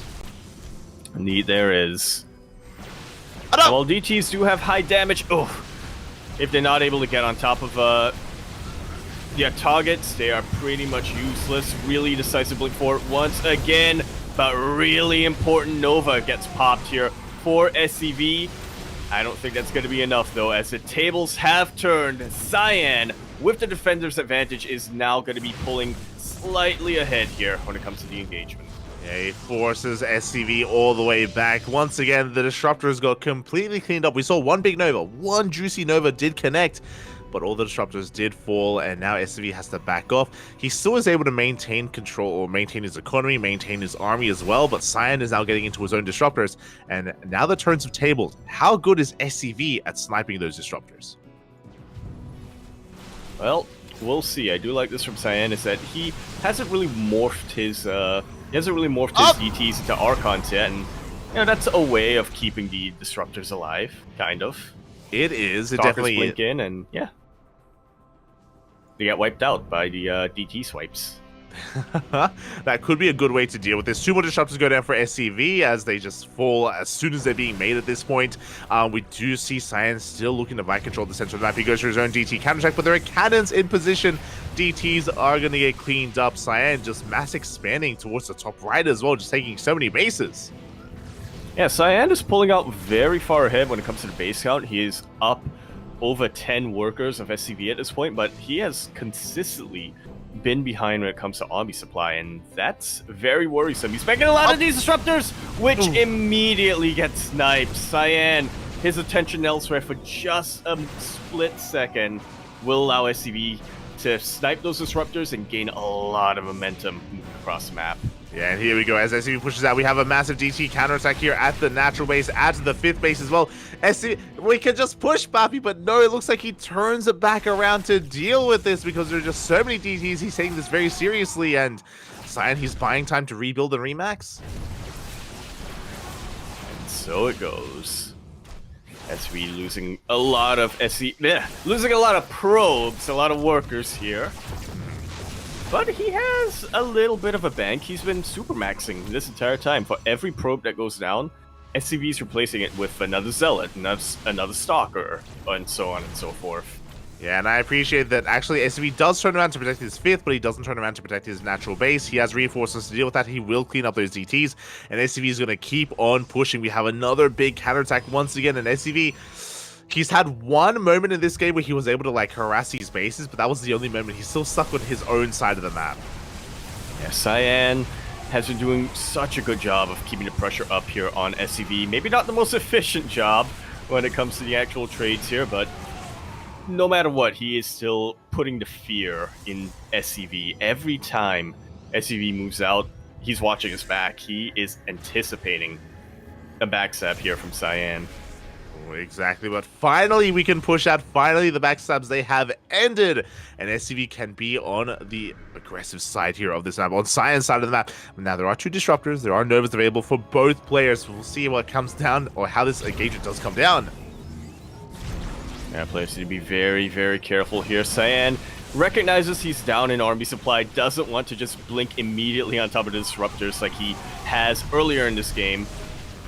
He's in a very precarious position. He really is. A Nexus is going to go down, but Cyan, he's on 7 bases. He's now knocked down to 6, but he has plenty of bases to spare. He doesn't lose too many workers. The armies are about to clash as well, and Cyan, is he looking up? Seems like he wasn't, but thankfully was able to pull back and doesn't lose too much here. Off his army will lose a disruptor, however. Yeah, Disruptor goes down. Another big DT counterattack, but there's plenty of static defense. This time the DTs, they will be forced back. They will not get any damage whatsoever, only getting 1 cannon. And SCV is still trading well with the army. You can see that Cyan, he's burning through his bank. He has 7 bases, that is true. He tries to take an 8th base, but Cyan just doesn't have a gas bank, not anymore. Yeah, he keeps losing all of these DTs, and that's really eating into his gas count. Yeah, these DT counterattacks, they've been costly, they've been expensive, and they haven't really been worth it. He killed the natural earlier, but at this point, we don't really care about the natural for SCV. Yeah, I mean, the natural base is pretty much completely mined out. Cyan able to catch a couple of these disruptors, catches all of these disruptors before the Novas can pop, but is that going to be enough to turn this around? Is it enough? We have Zealots coming in here from the north. We do avoid those Zealots. Once again, this Nexus is going to fall as well. It does get focused down, and Zealots are wreaking havoc in the mineral line. 8 workers do go down as well. SCV getting a lot of damage done. But Cyan, he's not out of this yet. He's able to actually, for the first time in a long time, take a supply lead. He still has a lot of DTs alive, but Cyan is not quite in position to protect these northern bases. SCV, he actually hasn't scouted top right. He doesn't know it's here. And why would he? No, Cyan, he's been having trouble keeping this 7th base alive. Why would SCV suspect that secretly he has an 8th somewhere? Yeah, exactly. As SCV is going to be bleeding out quite a lot of Stalkers here in the retreat, and it looks like he still doesn't check. No! Just go past the grass! He doesn't see. Feels bad, man. As SCV is trying to go for a backstab as well, or for his own counterattack towards the south. He doesn't quite find an opportunity, though, as he does blink away. Cyan going for his own run by as well. The armies, 2 armies even, looking to dance with each other, and then over goes up. Couple of Stalkers will get taken out. Cyan applying a lot of pressure on the base of SCV. Will be, forcing to cancel, but will also be taking a very juicy Nova to the face. Cyan is maxed out, but he is down when it comes to army supply, heavily down. Yeah, he is down in that army supply. We're going for a big counterattack as well. Overcharge going to try and keep this alive, but the DCs, they blink on forward. Cannons are falling, and SCV does not turn around. And he commits. He knows that he has a lot of momentum after taking that massive Nova. And he knows he can end the game. He's going all the way across the map, will be taking out this base, and will be forcing a reaction out of Cyan. I don't believe he has a recall just yet. Yeah, exactly. As this third base is going to be going down, SCV pushing towards the natural as well. One disruptor is going to be falling once again here for SCV, but he rotates towards this linear third base instead, and this Nexus should be falling as well. SCV now dealing with another disruptor. How many disruptors have fallen in this game? I'm scared to check. 5 from Cyan and 16 from SCV. Oh boy, are we going to reach 20? We may. Well, if we count both players, then it's already hit 20. And now it's even higher and higher. We just hit 20 for SCV alone, 25 in total. Let's go. Neva's going off. Big connection on the Stalkers of SCV. Really the connection that Cyan was looking for. He did lose some bases. The Stalkers, they need to get the hell out of here. There's no detection either. DTs are in hot pursuit. They really are. They blink on forward, and they even body block these Stalkers a little bit, making it that much more tricky for them to really retreat. Cyan wants to end the game now and here and now. And with another couple of good Novas, I think he really can. He could, but SCV still up in army supply. That's a crazy. I just realized he's down to 37 probes. 37 workers here for SCV. He barely has an economy. He's been burning through his bank. This is forcing him pretty all in. Like, if he loses another big fight, he won't be able to rebuild. Took me a second to process SCV being down to 37 probes. But yeah, we got there. And I think that's really important to. I think you made a really important point. SCV has practically been all in for this entire game, but only now I think is really has he really realized it, and has he really decided to say, screw it, I'm just going all the way in for to take out your bases and to take out your main. Yeah, exactly. He's going to be rotating up here. We're actually mined out of minerals here at the top left base. SCV, he may think he's in a better position than he really is. Cyan has the bank because of top right and now center right as well. DT's bust into the main base. SCV, he's sniping these next sites, sniping these mining bases. Again, he may think that he's denying any kind of mining from Cyan. And technically he is, but nowhere near as much as he really needs to get back on even economic footing. Exactly, as probes are falling left and right, this Nexus is under threat. Cyan having a hard time engaging with all these Stalkers. DTs are coming in for a flank. And they will be able to catch these Disruptors, if nothing else. Cyan has SCV on the back foot for the first time in a very long time. He's actually ahead in army supply. SCV still hasn't scouted that top right base, by the way. He hasn't, yeah. But he has seen the center right, so he's at least aware of one of the important mining bases of Cyan. Meanwhile, the main base has fallen here for SCV, and SCV does have an observer. Thankfully, he does need that detection to deal with these ETs. He does, but does he have anything to deal with the Disruptors behind all of this? That is a good question, as SCV at least still has bottom left mining. We're going to be rotating around. We catch an observer as well, barely do snipe it, to make sure we hold on to our detection. And again, at least SCV is aware of the mining base, of one of the mining bases, so he has a little bit more information working his way. He actually goes straight for the main. Yeah, just trying to bust his way through, but a very quick warp in will force him to reconsider for the time being. SCV turns around, tries to fight at the top of this ramp, but I don't think it's going to work out for him at all. Observer just got sniped. No detection available for SCV. GG gets called, and Cyan will barely take game number 1. GG. Nicely done by both of our players. That was a 28-minute PvP, but let me tell you, it did not feel like 28 minutes at all. There was always so much action, always so much back and forth that honestly that felt like a 15-minute game. Oh yeah, that was so jam-packed. Exactly. So jam-packed, so back and forth as well. There were ups, there were turns, the ups and downs, turns as well, and Yeah, for a while there, it looked like SCV was in the driver's seat, but he never scouted top right. For such a long time, the entire base was up and running and didn't realize that Cyan had a stronger economic position than he really was aware of. And GG, well played, Cyan. He comes out on top. Just like so, yeah. Surprisingly as well. I mean, I think a lot of us do consider Cyan to be the favorite going into this series, but you know, after his initial proxy got deflected, after he was investing so much in DTs that didn't really do that much for him until the very end of that game, mind you. I really thought that Cyan was just gonna get starved out eventually. Like you said, it looked like SCV was moving on to kind of take the driver's seat here in this game, but little did he know, Cyan was controlling the car with a remote this entire time. Yeah, he just was not fully aware, and oh, it looks like we need a moment here, and I don't blame the players at all.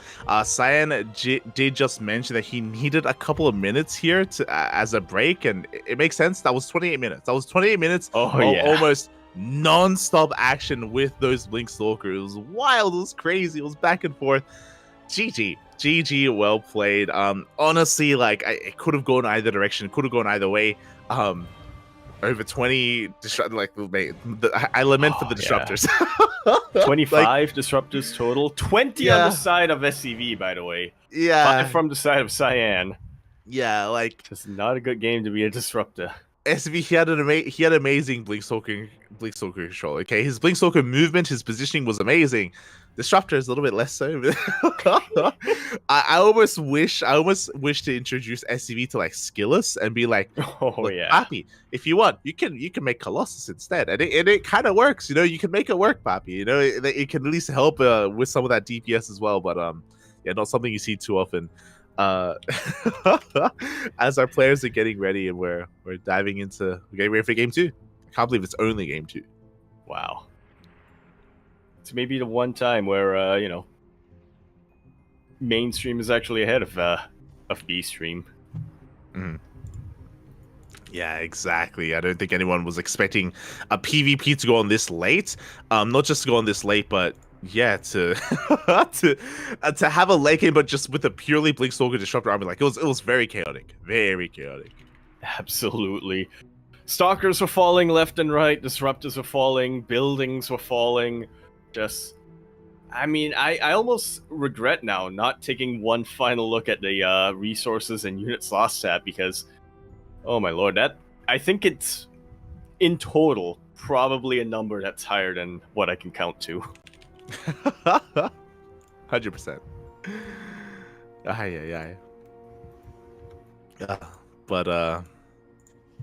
But yeah, we are just getting ready to dive into that second game again. Our players did just need a moment to just take a breath. I don't blame them at all. It makes plenty of sense, and we'll see where this all takes us here, as game 2 is going to be on Oceanborn. After game 1, I want an ace match. I want us to go the distance. I want some more SCV action, but it's not on me. It's on our boys. Yeah. Indeed it is. What do they have planned now? I'm going to be so sad if we just like see proxy versus proxy. Yeah. DT versus Cannon Russian, yeah. Anyway, here we are now on Oceanborn, continuing our best of 3 series here. We're in the bottom right-hand corner map, starting all the way in the bottom right. We have our blue Protoss player coming down from the land of China. They told him he could be anything, so he decided to play Protoss. For Mystery Gaming, we have SCV. And spawning in the top left-hand corner, we have his opponent. We have the Chinese Protoss player representing the Starving Camels, SSLT, leading the series 1-0. It is Cyan.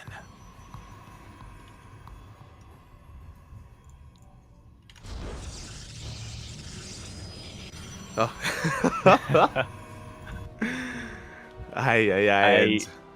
Go on. Yeah, ever since you put that image in my headlight, I still have that mental image of SCV, in the suit Yeah. at his desk. Oh my god! I love the idea of like an SCV just cosplaying as a Protoss and trying to make himself look like a zealot. You know, like, it's beautiful. I want that. That's a great paint on him, Yep. I love the idea of him growing out like dreadlocks as well. Yeah. Just make it look like he's got the color thing going. It's good stuff. Good stuff. He attaches like a fan inside of his suit to like blow the hair up so that it's actually flowing a bit. Yeah. Full cosplay, mate. Full cosplay. Beautiful. Or does his hair grow out of the suit? Part of me was thinking maybe he like actually cut his hair and like glued it on the outside of the suit. But maybe it would make more sense for him to try to cut a hole in the suit and have it go out. Yeah. Look, it takes a lot of work and effort to be that dedicated. It really does. It's not just drawing on your face with a marker, No, and putting on a hat. Yeah, check out Yaku's Who would Twitter. do that? Why did you dress up as Dave? What was the reasoning for that, Yaku? What happened? So, way back in March, I was coming back from uni one night, mm-hmm. and I realized I have the same wardrobe as Dave. So I just needed to grow out the facial hair, but that didn't really go as planned, so I had to improvise. There you go. I like the idea of back in March you came up with the idea, you came up with the plan, and you committed. You remembered as well. That's dedication. Surprising, that's what it is.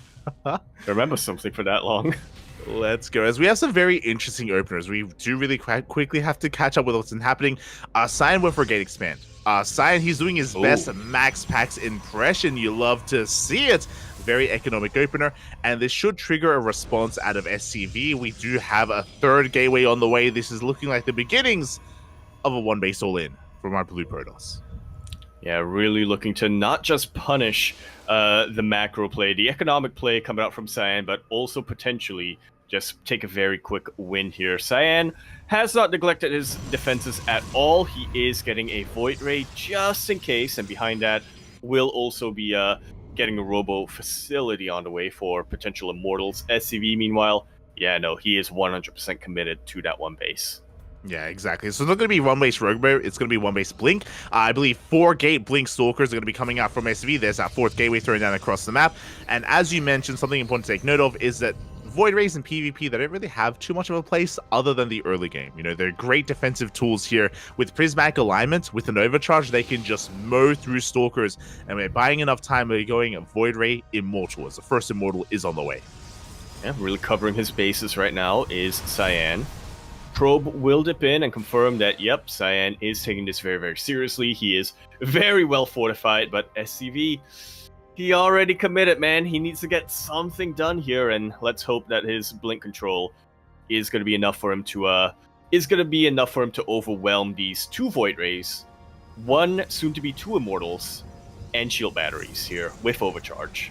Ooh, exactly. As this is going to be a difficult position to break, as you mentioned, with so much stacked defense. The first Immortal has arrived, second Immortal is on the way. Now, SCV, if he gets high ground vision, he can avoid this army. He can blink into the main as blink is done, but high ground vision is not something that he has available to him. He has no sentry, he has no hallucination. Yeah, none at all. Saboteur is in a little bit of danger here, so Cyan won't really be able to warp in any Stalkers here, although, arguably he doesn't really need to. The backbone of his defense right now are going to be these Void Rays and these Immortals. 1 Void Ray already goes down. 1-shotted, 2-shotted by these Stalkers, but it looks like there's been enough damage dealt.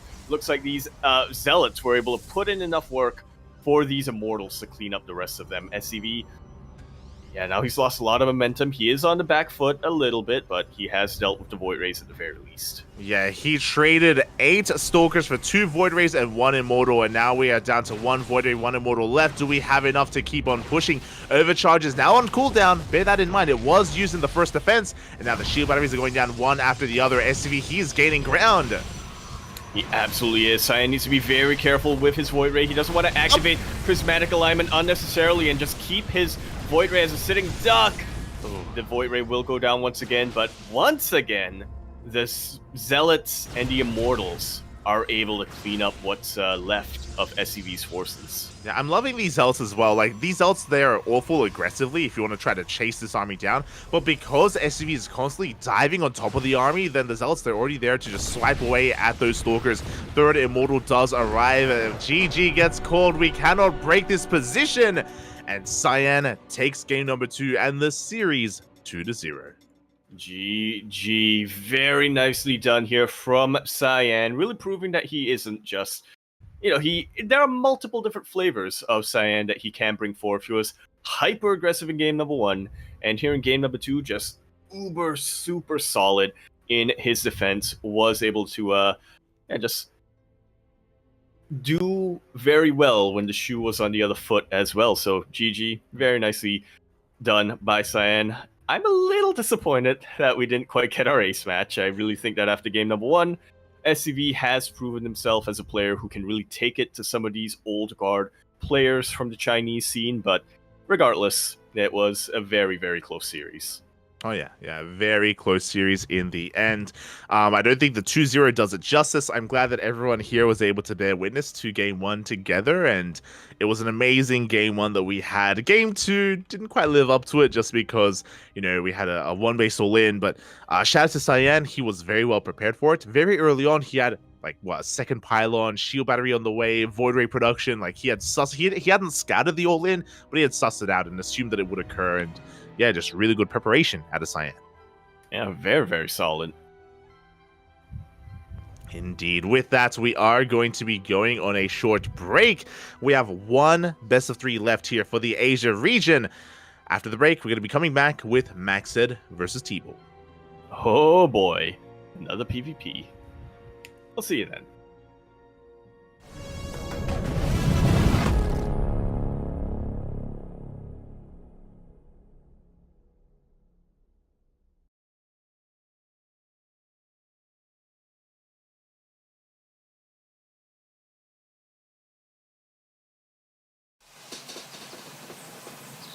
You love it, you wear it.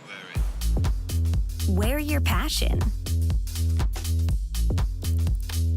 Share your passion.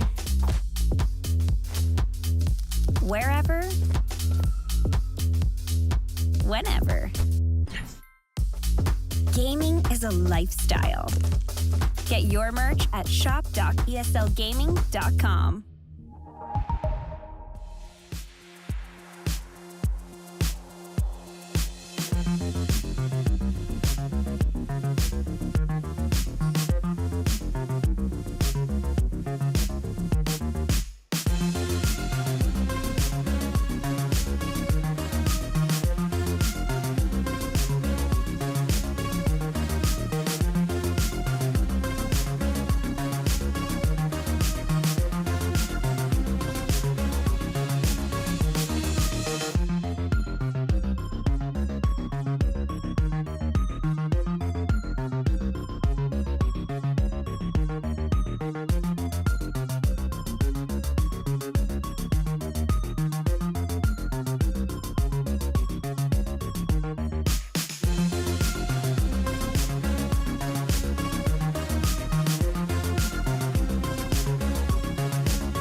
ESL StarCraft 2 Masters is brought to you in part by Monster Energy and the United States Air Force.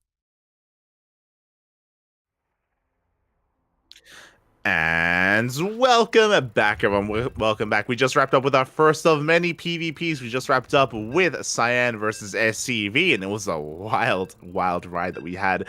And now we have another PvP in Tble versus Maxed.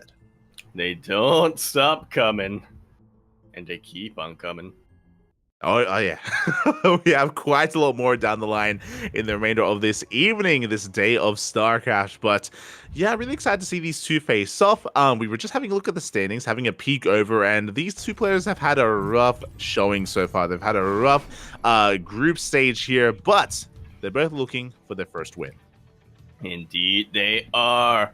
And we're going to kick it off here on Alcyon. We're here in the bottom left-hand corner of the map, starting all the way in the bottom left-hand. We have our red Protoss player coming down from the land of Pakistan, as well as Britain. We have Tble representing Berserker. And spawning in the top right-hand corner, we have its opponent. We have the blue Protoss player representing Invictus Gaming. It is Maxed.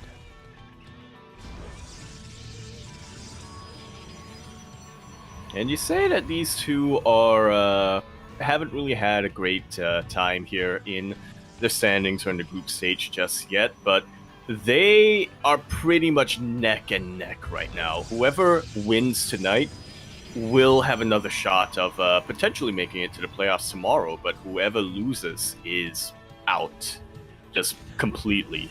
Yeah, exactly. The loser of the series will be eliminated from the tournament, so there's a lot on the line right now. They are fighting for their tournament lives. And who is it going to be so far? Standard openers. We have 2 gate openers all around from both players. There is no ramp coming into the natural, so it is typically unsafe to go for an economic opener like Cyan did on Oceanborn, which was crazy, by the way. I don't expect any other player to do that, but it was, again, just to wind it back a little bit, it was very impressive that Cyan was able to go for a gate expand and successfully defended as well on the low ground. Yeah. A lot of foresight coming out there from Cyan, but this time, you know, it is our first game, so both players are just kind of sussing out the waters, so to speak. Exactly. Very safe double gate opening. Exactly. And basically, we're lying in wait, waiting for the Cybercores to finish up to see what first 2 units are going to be coming out that will indicate how aggressive they want to be. And there it is. We have a double Adept opener out of Tble and a Stalker Sentry out of Maxed. Pretty much the polar opposite ends of the aggression versus defensive scale that you can get here.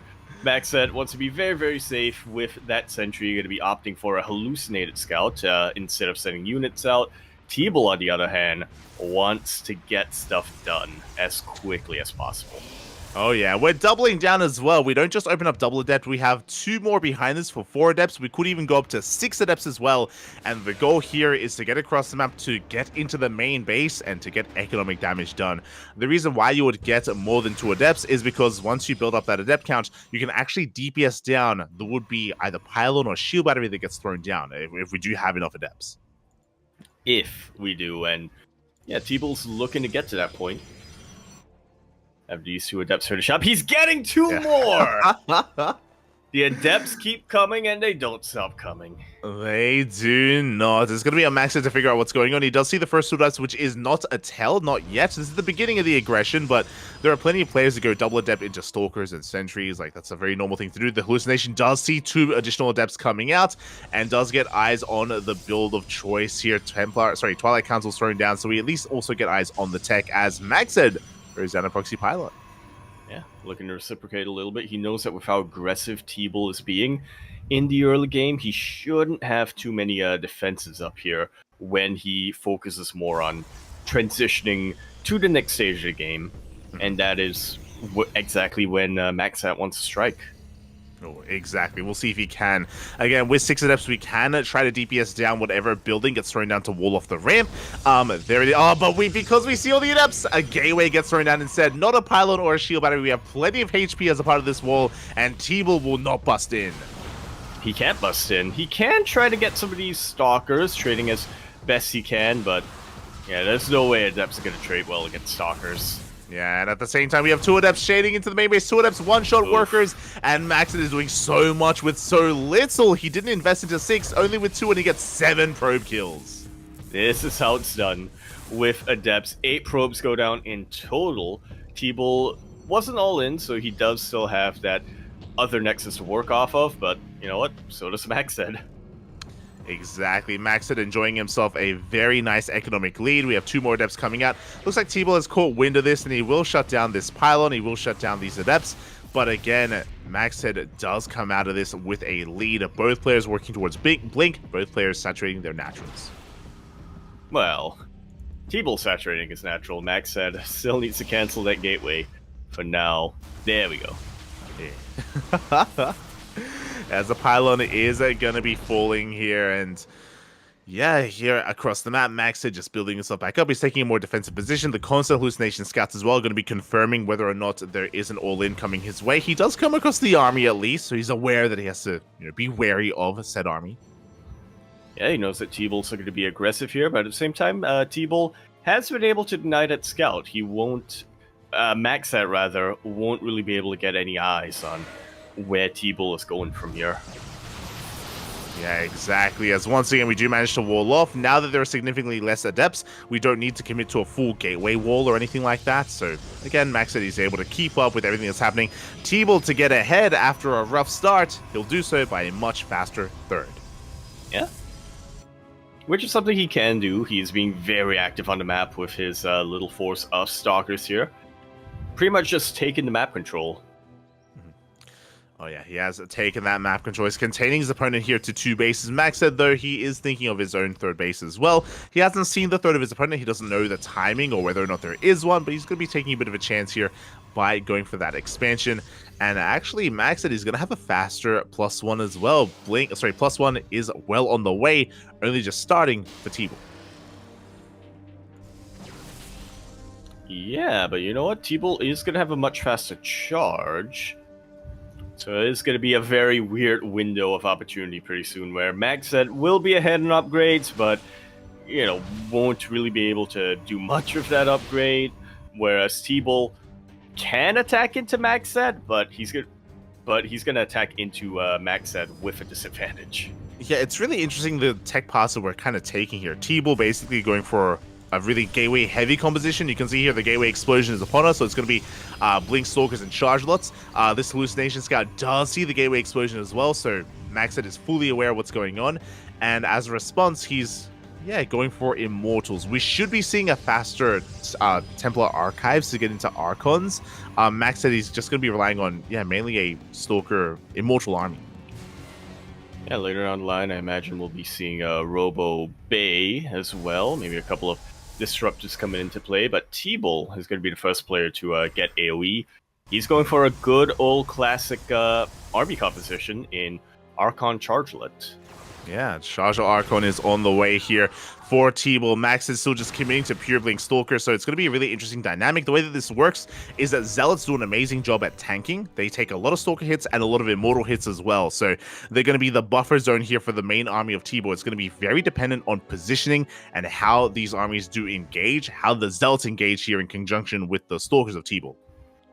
Oh, meanwhile, though, Max said, not doubling down on that Robo, is going for the Templar Archives, as you said, but it's going to be a very long time before he's going to be able to get any sort of Archons of his own.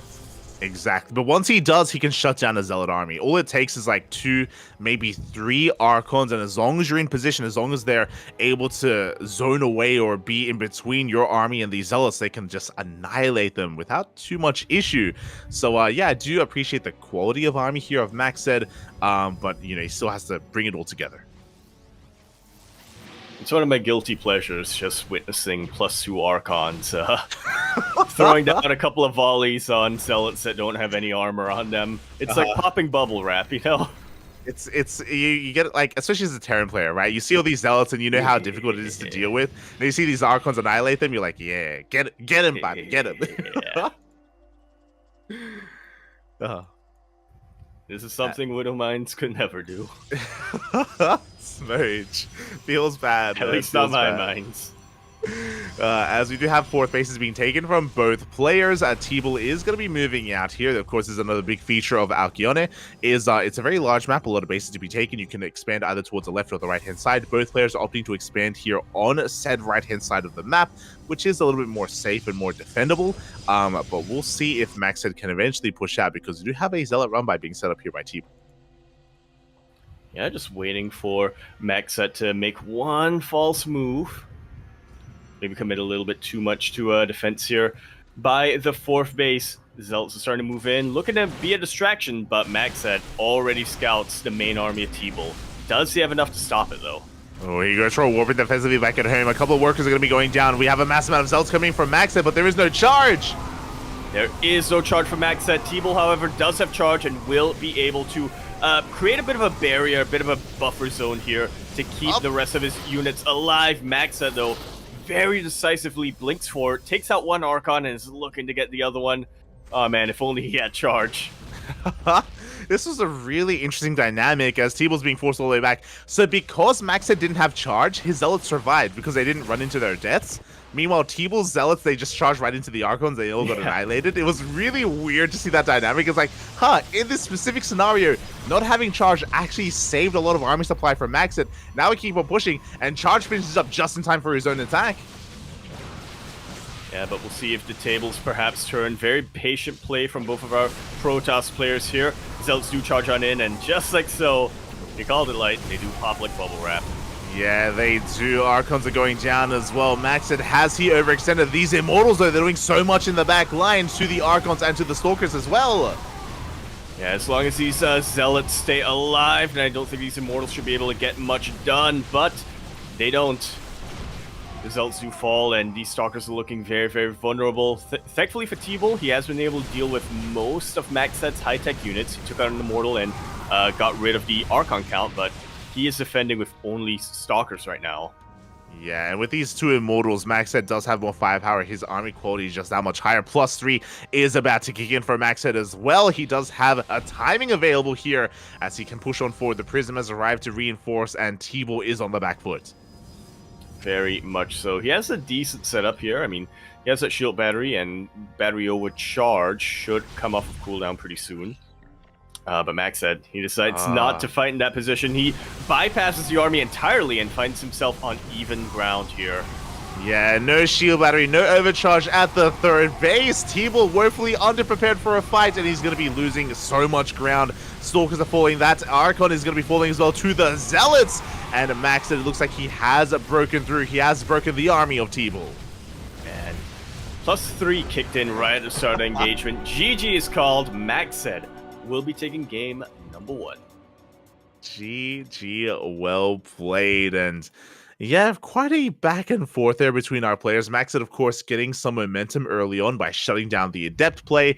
But when it came down to the big fights as well, Tble was struggling to actually deal with the high Immortal count, the high Archon count of his opponent. And also towards the end, very unfortunate that he just was underprepared at that third base. 0 shield batteries to help defend.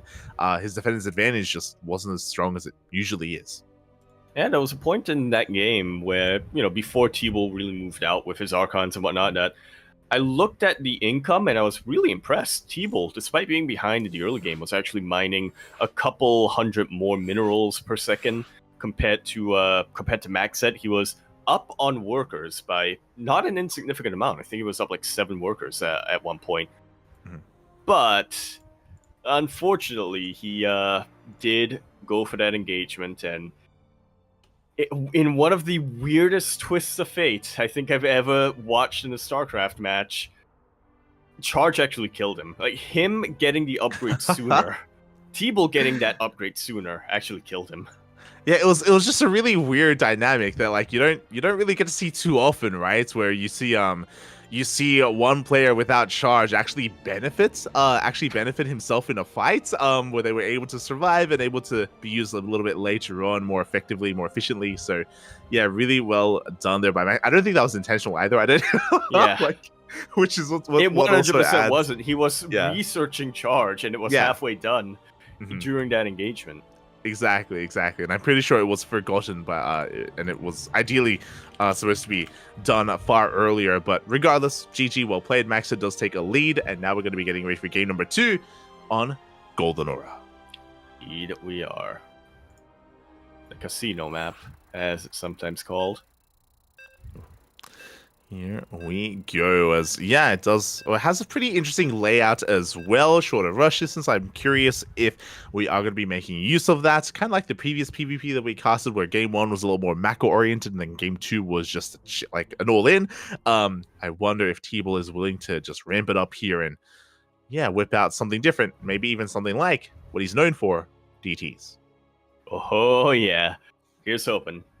We've already seen it once this evening, and we've already seen it work out really well this evening, but looking back at that Cyan versus SCV game, yeah, I'm not sure if DTs were really that effective, but regardless, we're going to be continuing our best of 3 series now on Golden Aura, where we're here in the top. Oh, I'm frozen. Yes, my game just crashed, so I'm gonna need yourself to observe this game. It's all good. Don't need to remake or anything. But I will need you to open up your screen sharing. Yes. Por favor. You loaded into the game. My game just crashed. Oof. Yes. Oh, how do I observe this? It's all good. Thankfully, of course, I'm not handling production, and Kuro is instead. So we will not have to slow anything down. And thankfully, we have the technology to share our screens as well. Thankfully. There we go. To move forth. Exactly, as we're just going to be waiting for my ghost to depart the game, and we can dive into these intros as spawning in the top left-hand corner of Golden Aura. We have the Chinese Pro Tour player leading the series 1-0, representing Invictus Gaming. It is Maxed. And over here in the bottom right-hand corner of the map, spawning all the way in the bottom right, we have our red Protoss player coming out from the land of Pakistan as well as Britain. He is going to be representing Berserker Esports. We have Tble.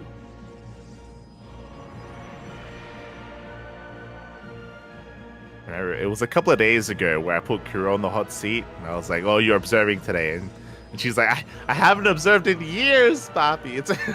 It's been so long." But it's gonna be fine. I believe in your skills. It'll be good. It'll be good. What are the hotkeys? Ah, yes. Control Shift F allows you to follow a unit. It does. It does. That's a pro tip. There you go. But we are getting into this, and so far, oh my god, Tble is turning the tables here. He's gonna be the one to go for a very greedy opener on Golden Aura. Oh yeah, my god! Low ground wall. Actually, Nexus before Cybercore with a low ground wall. Yeah. I'm shook of. I don't believe it. They do say that this is a map that allows for greed, but I don't think this is exactly how greedy the map makers envisioned PvP being. Yeah, so very quickly here for some context for how PvP typically works. Gate expands are very, very rare when there isn't a ramp coming into the natural base. It is a very greedy thing to do. You don't have that high ground advantage that you otherwise would on a map like Site Delta, for example, or that you have in your main, with that ramp. And on top of that, as you mentioned, Tble went for a gate expand. This is the greediest opener, the most economic opener you could ever go for in a PvP. And the pressure is now on Maxed. Basically, he's throwing down his gauntlets and he's saying, "Mate, can you punish me? Are you going to punish me, or are you just going to be behind economically from the start of this game?" My mind went somewhere right now. You said that. But yes, Maxed is absolutely looking to punish this from Tble. He's not even trying to hide it right now. He knows that this is what Tble wants, and he knows that he can get something done here. Yeah, and Tble scouts. So a lot's happening. Essentially, as you mentioned, Max said he's committing to a one-base all-in. Tble baited it out, and he knows what's going on. He already is working through that pylon. The pylon taking a lot of hits, losing its shields, but 2 more Stalkers rock up, and it looks like Max does end up shooting first. He does do a little bit extra damage to that one Stalker. The dance has begun, and we cannot afford to lose this Robo. It cannot be depowered. It really cannot. Max had already committed to this attack by throwing down the pylon. And if it goes down, he's basically out of the game. Robo Facility will finish up. Pylon in a very precarious position. It really is, especially with the defender's advantage. Tble, he's reinforcing so much faster. The first Immortal is on the way. Maxed hasn't lost anything, neither has Tble. And is Maxed getting ready to expand? Is he going to try and pivot away from this? I'm still not entirely certain as to how he's going to approach this, but the Stalkers, they do push forward. It looks like the Robo, the Immortal, is going to come out. It should, anyway. Maxed being a little bit reckless here when it comes to his Stalkers, but will be able to keep most of them alive. Now the Immortal is out. He has a bit more firepower, but he wasn't expecting Tble to have the exact same composition. Yeah, he brings out his own Immortal. Reinforcements are coming on out, but Tble is pushing on forward. He takes some extra hits. The Immortal, it goes down!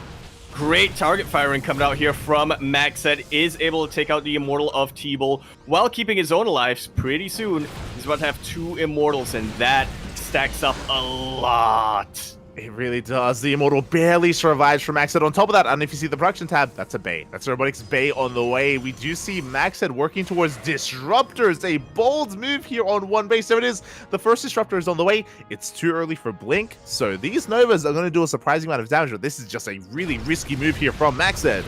It very much so is. Adept will be able to buffer a couple of shots here. Very good target firing coming out from Tble. Able to take out both Immortals of Maxed. Yeah, as we saw, like, Zealots and Adepts do a great job at buffering, at tanking shots, and that was a big misstep out of Maxed to lose both of his Immortals just like that.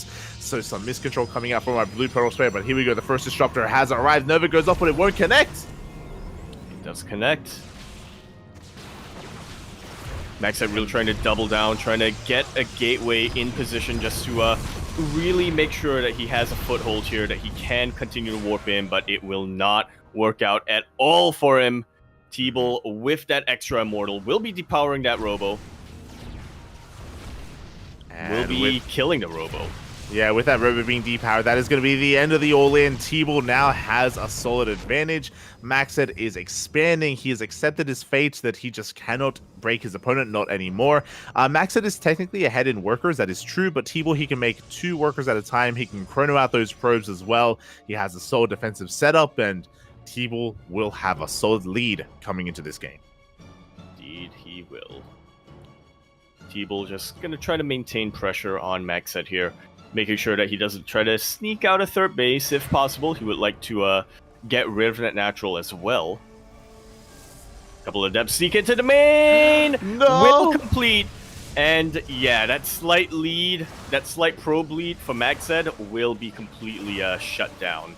Yeah, it should be. Again, 2 Adepts do one-shot workers. We have the main army pushing on forward here on the front lines as well. A bit of an overextension out of Tble with his main army, as he's going to be forced back. Meanwhile, Tble also losing workers across the map. Yeah, a couple of Adepts here from Maxed were snuck out, and all of a sudden, yeah, Maxed reciprocates the damage more than twofold. I was going to say tenfold, mate, as 23 workers go down, so many Adepts shade in, and just like that, Tble was in a commanding position, but now he loses everything. 26 probes going down, every single worker going to be falling, and Maxed back at home, he's holding. All of a sudden, we went from Maxed going all in to Tble going all in. It's one Disruptor, just wants to help. It wants help, but it cannot help. Probes are still going down. Maxed is still hurting. He's down to 10 workers. Meanwhile, Tble is down to 3. And we're getting lower and lower, but Maxed will eventually clean this up, and Tble has to tap out. GG, well played. Maxed takes game 2. Very well played. Very decisive play coming out from Maxed here. This was a game that, honestly, he should not have won, but Maxed is on a different plane from the rest of us. While all of us were focused a lot more on his main base and what was going on down there, he was thinking ahead. He realized that with the pressure that Tble was exerting in that counterattack, he was leaving his base pretty vulnerable. And he was able to sneak in those 4 adepts and get so much damage done. It almost feels like Maxed has a guardian angel on him. It's wild. As you were alluding to here, Maxed should have been dead. He had a later expansion, his robo got shut down, and he lost his immortals as well. He had a disruptor that wasn't really connecting with anything. There was no way to come back outside of potentially somehow crippling the economy of his opponent with that massive adept counterattack. And I mean, to have the wherewithal to go for that, I mean, props to Maxed. You know, that's maybe like the only way that he could come back in that game. And Tble just was not ready for it. He was not prepared. He wasn't looking at the time, and he wasn't able to warp in defensively back at home. And somehow, some way, Maxed, he comes back. He turns it around. Yeah. Every time he looks dead, he's actually thriving. GG, very nicely done. This does unfortunately mean that Tble will be eliminated from ESL Masters Winter Asia division, whereas Maxed, it almost feels like his run is just beginning. If he can win his match tomorrow, he'll be in the playoffs, and yeah, if his good fortune continues, he can make it pretty far. He can. He definitely can. GG, well played. Congratulations to Maxed. As you mentioned, my condolences to Tble as his tournament run has concluded. And with that, we are going to be concluding our Asia portion of the broadcast. The ESL Masters Winter Asia Regionals has concluded for now on the B stream, and we're going to be going on a short break, potentially an extended break, as we get ready for the European regionals, as we get ready for our next set of matches. We'll see you then.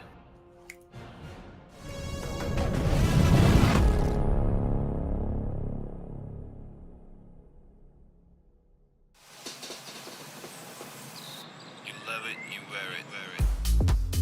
Wear your passion. Share your passion. Wherever, whenever. Gaming is a lifestyle. Get your merch at shop.eslgaming.com.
ESL StarCraft 2 Masters is brought to you in part by Monster Energy and the United States Air Force. And welcome back, everyone. Welcome back to our next ESL Masters Winter broadcast. We just wrapped up with the Asia region, and now we're here with Europe. And we have quite a number of matches before us, as you can see here on the screen. We're going to be kicking things off with a PvP. With many of them. With Drogo versus Christiano, followed by some other matches, some other PvPs in Shadown versus Goblin, Fire versus Aleser, followed by DNS and Papy, and we end the night with Milky Cow versus Nicorect. Oh. We at least have one Zerg player to look forward to here in the EU broadcast, and not one, but two Terran players going off against each other. Exactly. We have a juicy TBT for you, Yaku, at the end of the European region. But for now, we are still in the midst of the PvPs, and we're loading into Game 1 on Solaris. Indeed, we are. What better map to kick off a PvP? As we load on in here to the top right-hand corner of Solaris, spawning in the top right, we of course have our blue Protoss player coming out from the land of France. Currently teamless, we have Petit Drogo. And spawning in the bottom left-hand corner, we have as opponent, we have the Polish Protoss player, the red Protoss representing Team Blazer. It is Christiano.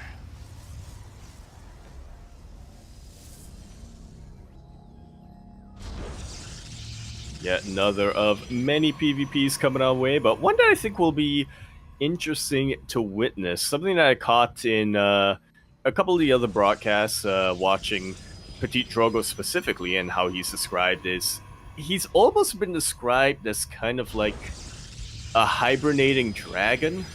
In a way, you know, he rests for most of the year, but then when ESL Masters comes, he wakes up and he comes back just to show all of these newer kids that he still got it. Yeah, the Drogo does awaken from his slumber, and he's hungry, Papy. He's hungry. He's looking for some fresh blood, some fresh meat even, and yeah, it's going to be an interesting dynamic because I 100% understand what you're saying. I get what you're saying. I agree with it. How Drogo, he's one of those players, kind of like Bly. You know, we spoke about Bly last time. Some of these players that do only really come out for the regionals. I think we're speaking about like Disc and Uko in the NA regionals, for example, where they don't really compete too often in these online weekly tournaments. They just compete in these kind of premier events whenever the season comes around. And as a result, it's always kind of difficult to kind of judge where they are comparative to the players that are still consistent and still in all these weekly tournaments, like Christiano, for example. Yeah, really hard to gauge, but yeah, that's why we always look forward to the ESL Masters. It's nice to see how some of these more active players stack up against some of the players who have... How do I describe this without sounding rude? Like, some are players who have taken a bit of a step back, but are still very, very talented nonetheless. There we go. Yeah, exactly. You know, and Christiano, he has been very active in the coming months and even years, most recent years of StarCraft. He's been improving a lot as a player. For some context as to the standings here in the group, both Christiano and Drogo are tied up, or they both have a very similar score here, both 1 win and 1 loss. So this is to kind of like determine who kind of rises in the group and who falls a little bit further down in the end. And I want to give the edge to Christiano just because I know that he has been very active, but, you know, Drogo, it's like riding... is like riding a bike. As we are going to get a bit of a pause here. And Yaku, do you have ref? Do you have admin? I do not. Do not? Oh, okay. It's fine. Yeah. Yeah, we do have a ref in-game, so it's all good. We do. I don't know if they're a ref in game. Like as in I know that I'm a ref in game. But I don't know if I'm supposed to be the one that counts us in or if it's gonna be our admin instead. So we'll figure that out. Indeed. Well, regardless, we have a ref in game. is what we're trying to get at. And yeah, I think I would agree with you with what you said a little bit earlier on, Light. I do want to give the edge to Christiano, just a very slight edge to Christiano, just because he has been so active in the past couple of months and has been grinding a lot, trying to, in the lead up to ESL Masters Winter. But looking at the standings, technically, even though it's the same series score, Drogo is up by a single map. Yeah, he is up by a single map. As we do come back in, again, looks like Drogo had some issues going on, but they have since been resolved and we can get back into this game. Yeah, we do have that slight variance, right, as you were pointing out in the standings, and that can be impactful. That can be what, what allows a player to make it into playoffs and what doesn't. Yeah. Especially when we're this neck and neck, right? When it's two players who have the same series score and who pretty much in the pretty much considered to be neck and neck when it comes to who to favor and who not to favor. Oh yeah, exactly. It does make it quite difficult to determine who is the favorite and who isn't. Meanwhile, for now, we are getting into our openers. It was double gateway from both players. We're going for Sentry openers as well. Hallucination Scout comes in, and we have some pretty mirrored builds. Nothing too out of the norm. Both players even teching in the same direction. Yeah. Nice and standard stuff coming out from our two Protoss players. Oh yeah, everything is looking as it should. We do have, of course, our Stalkers building up over time here between our two players. We're pretty neck and neck in the overall army supply. We have our tech of choice. Other than Blink, we have a Robo on the way for Christiano, and yeah, both players are playing pretty chill. I know we had a very explosive and very dynamic PvP before this in the Asia region, but here amongst these two players, it looks like things are settling down and calming down a little bit more. Yeah, to be expected, really. Yeah, true. We've somehow avoided some of the more, shall we say, deranged Protoss players here in the EU. Well, I say that, but Goblin's coming up later. True. I don't know if I'd call him deranged, Papy, but I get what you're saying. He's a bit more sane nowadays, yeah. He is. But some more aggressive Protoss players, and maybe we're spoiled by the Asia region where we had just like non-stop action. We had one base all-ins, we had chaos all around, but here we're just settling into our three bases. Christiano is pushing, don't get me wrong, and he's going to be applying pressure, but he's by no means all in, as he does blink over the wall, and he does get eyes on the third base. Yeah, we'll just about confirm it. We'll confirm the army of Drogo as well.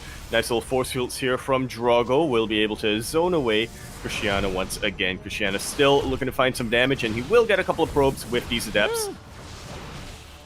But Drogo, with a quick reaction, will be able to pull his stalkers to deal with them.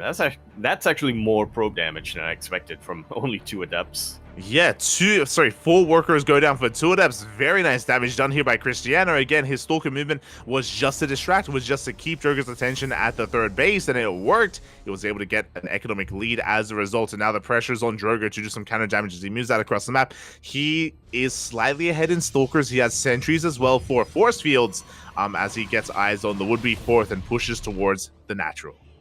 Yeah, it was a kill and not a cancel on the pylon, so nice little pick off here, but it does alert Christiano to his presence. It does. Likewise, there's no shield battery here at the natural base, so it's a little bit more exposed, a little bit more vulnerable. At the same time, we do have a 2 adepts shading into the third base. 4 workers go down, and Drogo does reciprocate the damage. It's like poetry. It rhymes. Stalkers distracted the army, while 2 adepts clean up 4 probes. Yeah, both players neck and neck at the moment. You could argue that Christiano's in a slightly better position because killing workers earlier on is more impactful, but really they died at around the same time as Christiano. He just goes straight for a 4th. Yeah, might as well. He's realized that since both players are this that both players' supplies are this close and neither of them really have an advantage, he is free to grab this expansion. He knows that Drogo isn't really gonna be taking the map control for now. Yeah, exactly. As Drogo is just going to be sitting on back. Hallucination Scout just confirms the lack of additional tech. He's just making sure that there's no Robotics Bay or Templar Archives or a second Robo or even a Stargate. So just making sure that he's aware of everything his opponent is up to. Meanwhile, Drogo is going to be the one to tech first as he does throw down that Templar Archives. Yeah, Templar Archives has finished up. I'm sensing a bit of deja vu here, like from our last PvP between Cyan and Tble. Thankfully, though, both players have charge at roughly the same time. Yeah, charge is done for both players. As you mentioned, Christiano does not have access to Archons. His opponent does. Hallucination does spot the Prism. And now Drogo can reposition. He's aware of the location of the army. He does spot it with a spotter unit here, and he's ready to receive. He is ready, but he is far behind when it comes to army supply. He is scrambling to warp in whatever he can. These two Archons are gonna have to come in clutch here for Drogo. Yeah, I love that the Archons are being kept back, but the Zealots, they do dive on in, and we need the Archons on the front lines. Really do. Drogo's trying to hurt them forward. Great force fields will be blocking a lot of charge slots, but once Christiano realizes that, wait a minute, that's your entire army on the low ground, he instead diverts his attention towards his natural base. Yeah, Archons are being rallied over towards that natural. It looks like the Zealots are breaking into the middle line. Workers are going down. Christiano does he have enough to break Pidgey Drogo here and now? The Archons are going to eventually clean this up. Another the Archons going to go down. It gets focused by the Stalkers. Just like so. These two Archons really need to stick together to get their full potential, but 'twas not enough. GG, Christiano will be taking a very quick game number 1, seizing the opportunity. GG, well played. Yeah, Christiano outpositioning Drogo. You know, he was able to force Drogo to fall back to his third. It exposed the natural, and that forced Drogo to spread himself thin and just really have an awkward engagement, an awkward fight where he had to just try to reposition and keep up. And yeah, that was just really well done from Christiano. Yeah, very, very well done. One of those very split-second decisions to be made there when... It's always a bit of a feels bad. Like, I feel for Drogo a little bit when you spent so much... When you put some... Whoop. Yeah. Go ahead. Where was I?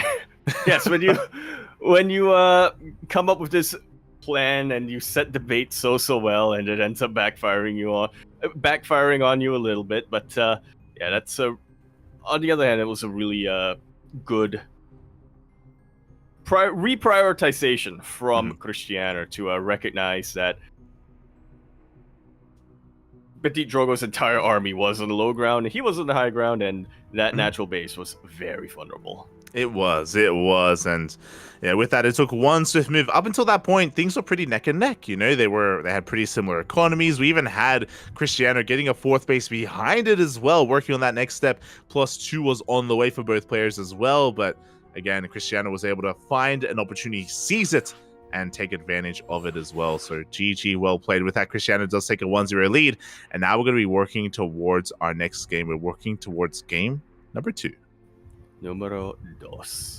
Here on Oceanborn as well. Very popular map here for our Protoss players by the looks of things. Oh, very popular indeed. As, yeah, Oceanborn is relatively standard, has a short rush distance. The fourth base is difficult to hold on to, but 3 bases can be very stable, and sometimes 3 bases is all you need, as this one that last game. So I'm curious how things will change. Again, game 1 was pretty by the book when it came to the openers and when it came to getting up to 3 bases, but you know, we can always spice things up in the PvP. We always can. Just requires one player to reach for the spice rack. Oh, exactly. And who is going to be spicy first as we're loading into game number 2? Indeed, we are. And over here at the top left-hand corner of the map, starting all the way in the top left, we of course have our blue Protoss player coming down from the land of Poland. He is going to be representing Team Blazer. We have Christiano. And spawning in the bottom right-hand corner, we have his opponent. We have the French Protoss, the red Protoss, down in this series, but looking to fight back. It is Petit Drogo.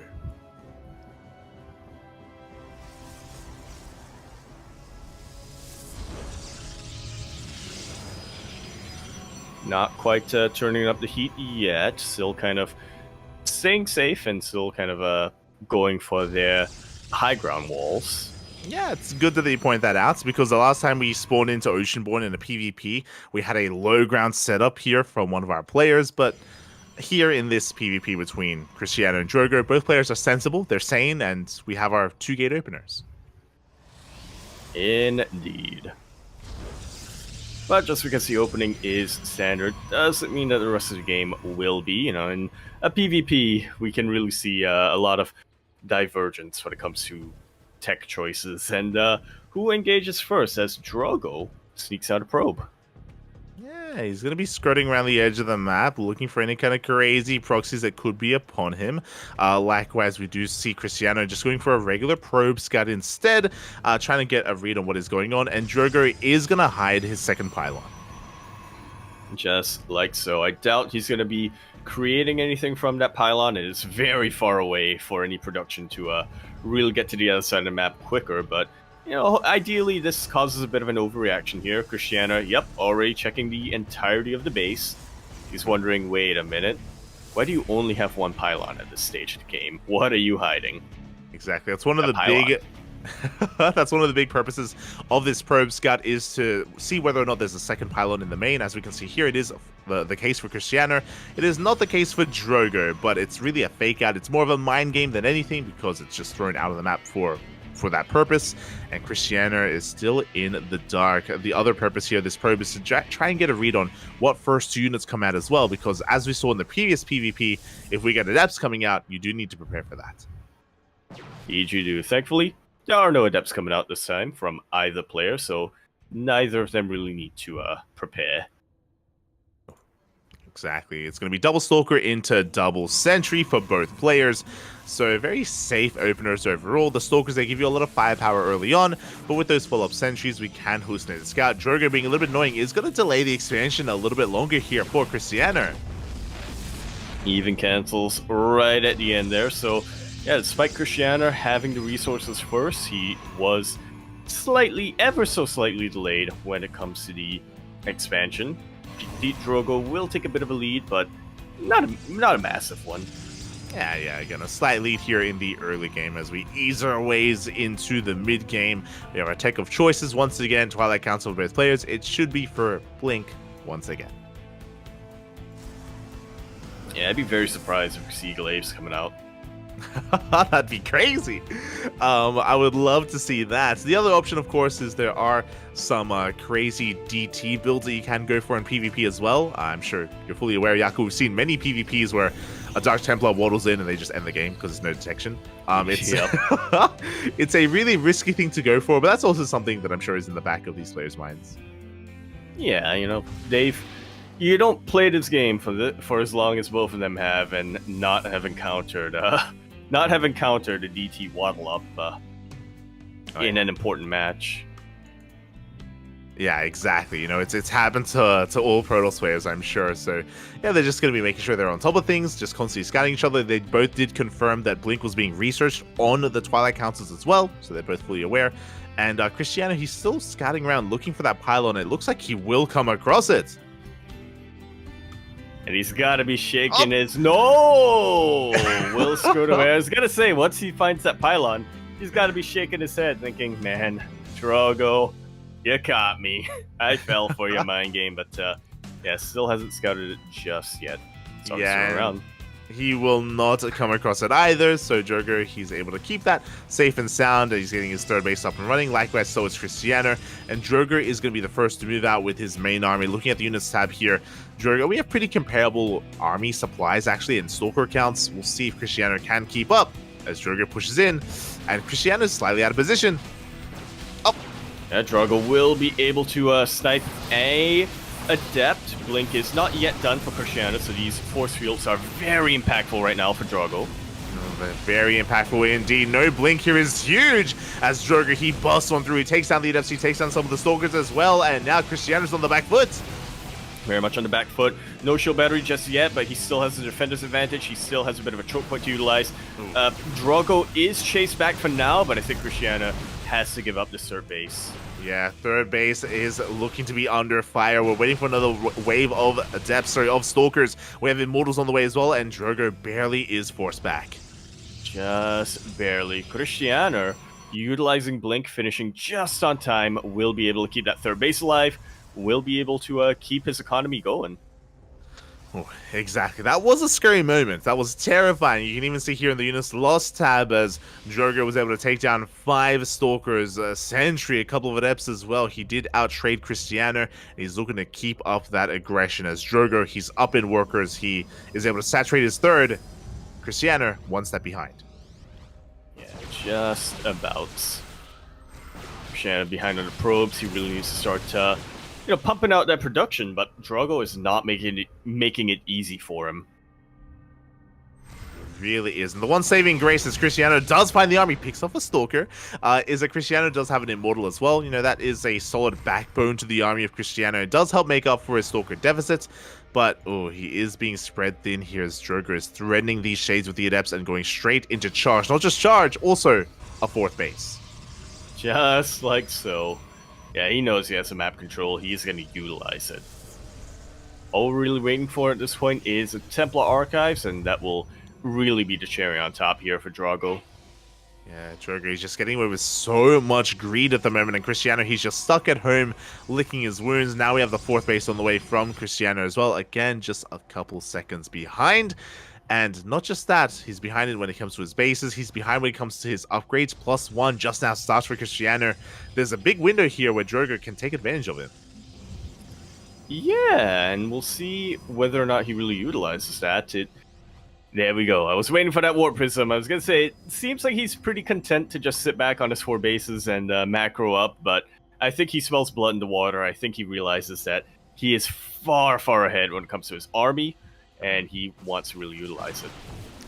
And here we go. He moves out across the map. He's going to be able to lay siege upon this 4th base. No, he's looking to reposition. Actually, the War Prism has arrived to reinforce here on the front lines. Charge and +1 are about to kick in a couple of seconds. And again, Christiano, he's still a ways off of his own upgrades. Yeah, still going to be waiting. Still going to be preoccupied here with these Adepts. A lot of probes already going down. That's 6 of them to 2 Adepts. And while the army pulls back, Petit Drogo pulls in. Battery overcharge is popped, but immediately gets sniped by all of these Stalkers. That's a massive wave of Zealots getting on top of everything else, and no easy way for Christiano to deal with them. He has no AoE. Yeah, no AoE, no splash damage. Thus, they close the distance. They dive into the 3rd base. They dive into the natural as well. Even if Christiano pushes back this army, he's losing so much of his economy. The Robo will fall. We get another warp in of Stalkers, and it looks like Drogo, he has done it, just snowballing out of control from almost the beginning of the game, getting a lead and holding onto it. Just like so. These poor Stalkers, man. They just want to blink back, but they have no more room to blink. The Drogo blinks on forward, and that is going to be the final nail in the coffin. Yeah, it really is. GG is going to get called, and Drogo ties up the series 1-1. We're going to the ace match. There we go. Very aggressive plays coming out from both of our Protoss players here. Not necessarily in the openings, but yeah, I guess it really just goes to show how well both of them are able to identify opportunities and then just take them all the way. Mm-hmm. Oh yeah, exactly. Just really impressive stuff there out of Drogo, as you were mentioning, you know, to be able to get a lead early on, to be able to extend that lead as well, and yeah, it just goes to show what experience can really do for you. And you know, Christiano just won too many mistakes early on, and this really does show that, you know, one small mistake can just snowball out of control, and yeah, things can just look that desperate not too long after. Crazy. Very much so. And with that, we're getting ready for our ace match. Our players are eager to get this up and going. How many ace matches have we actually had so far tonight? Yeah, not as many as I would have liked. Yeah.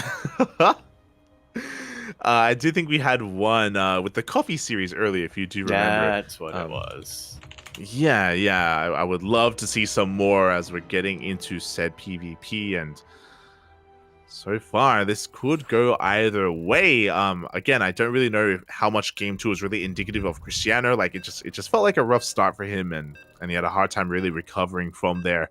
But I'm sure he's looking to fight back in game 3. Indeed, he will. And Drogo, he's going to be looking to secure the victory here in game 3.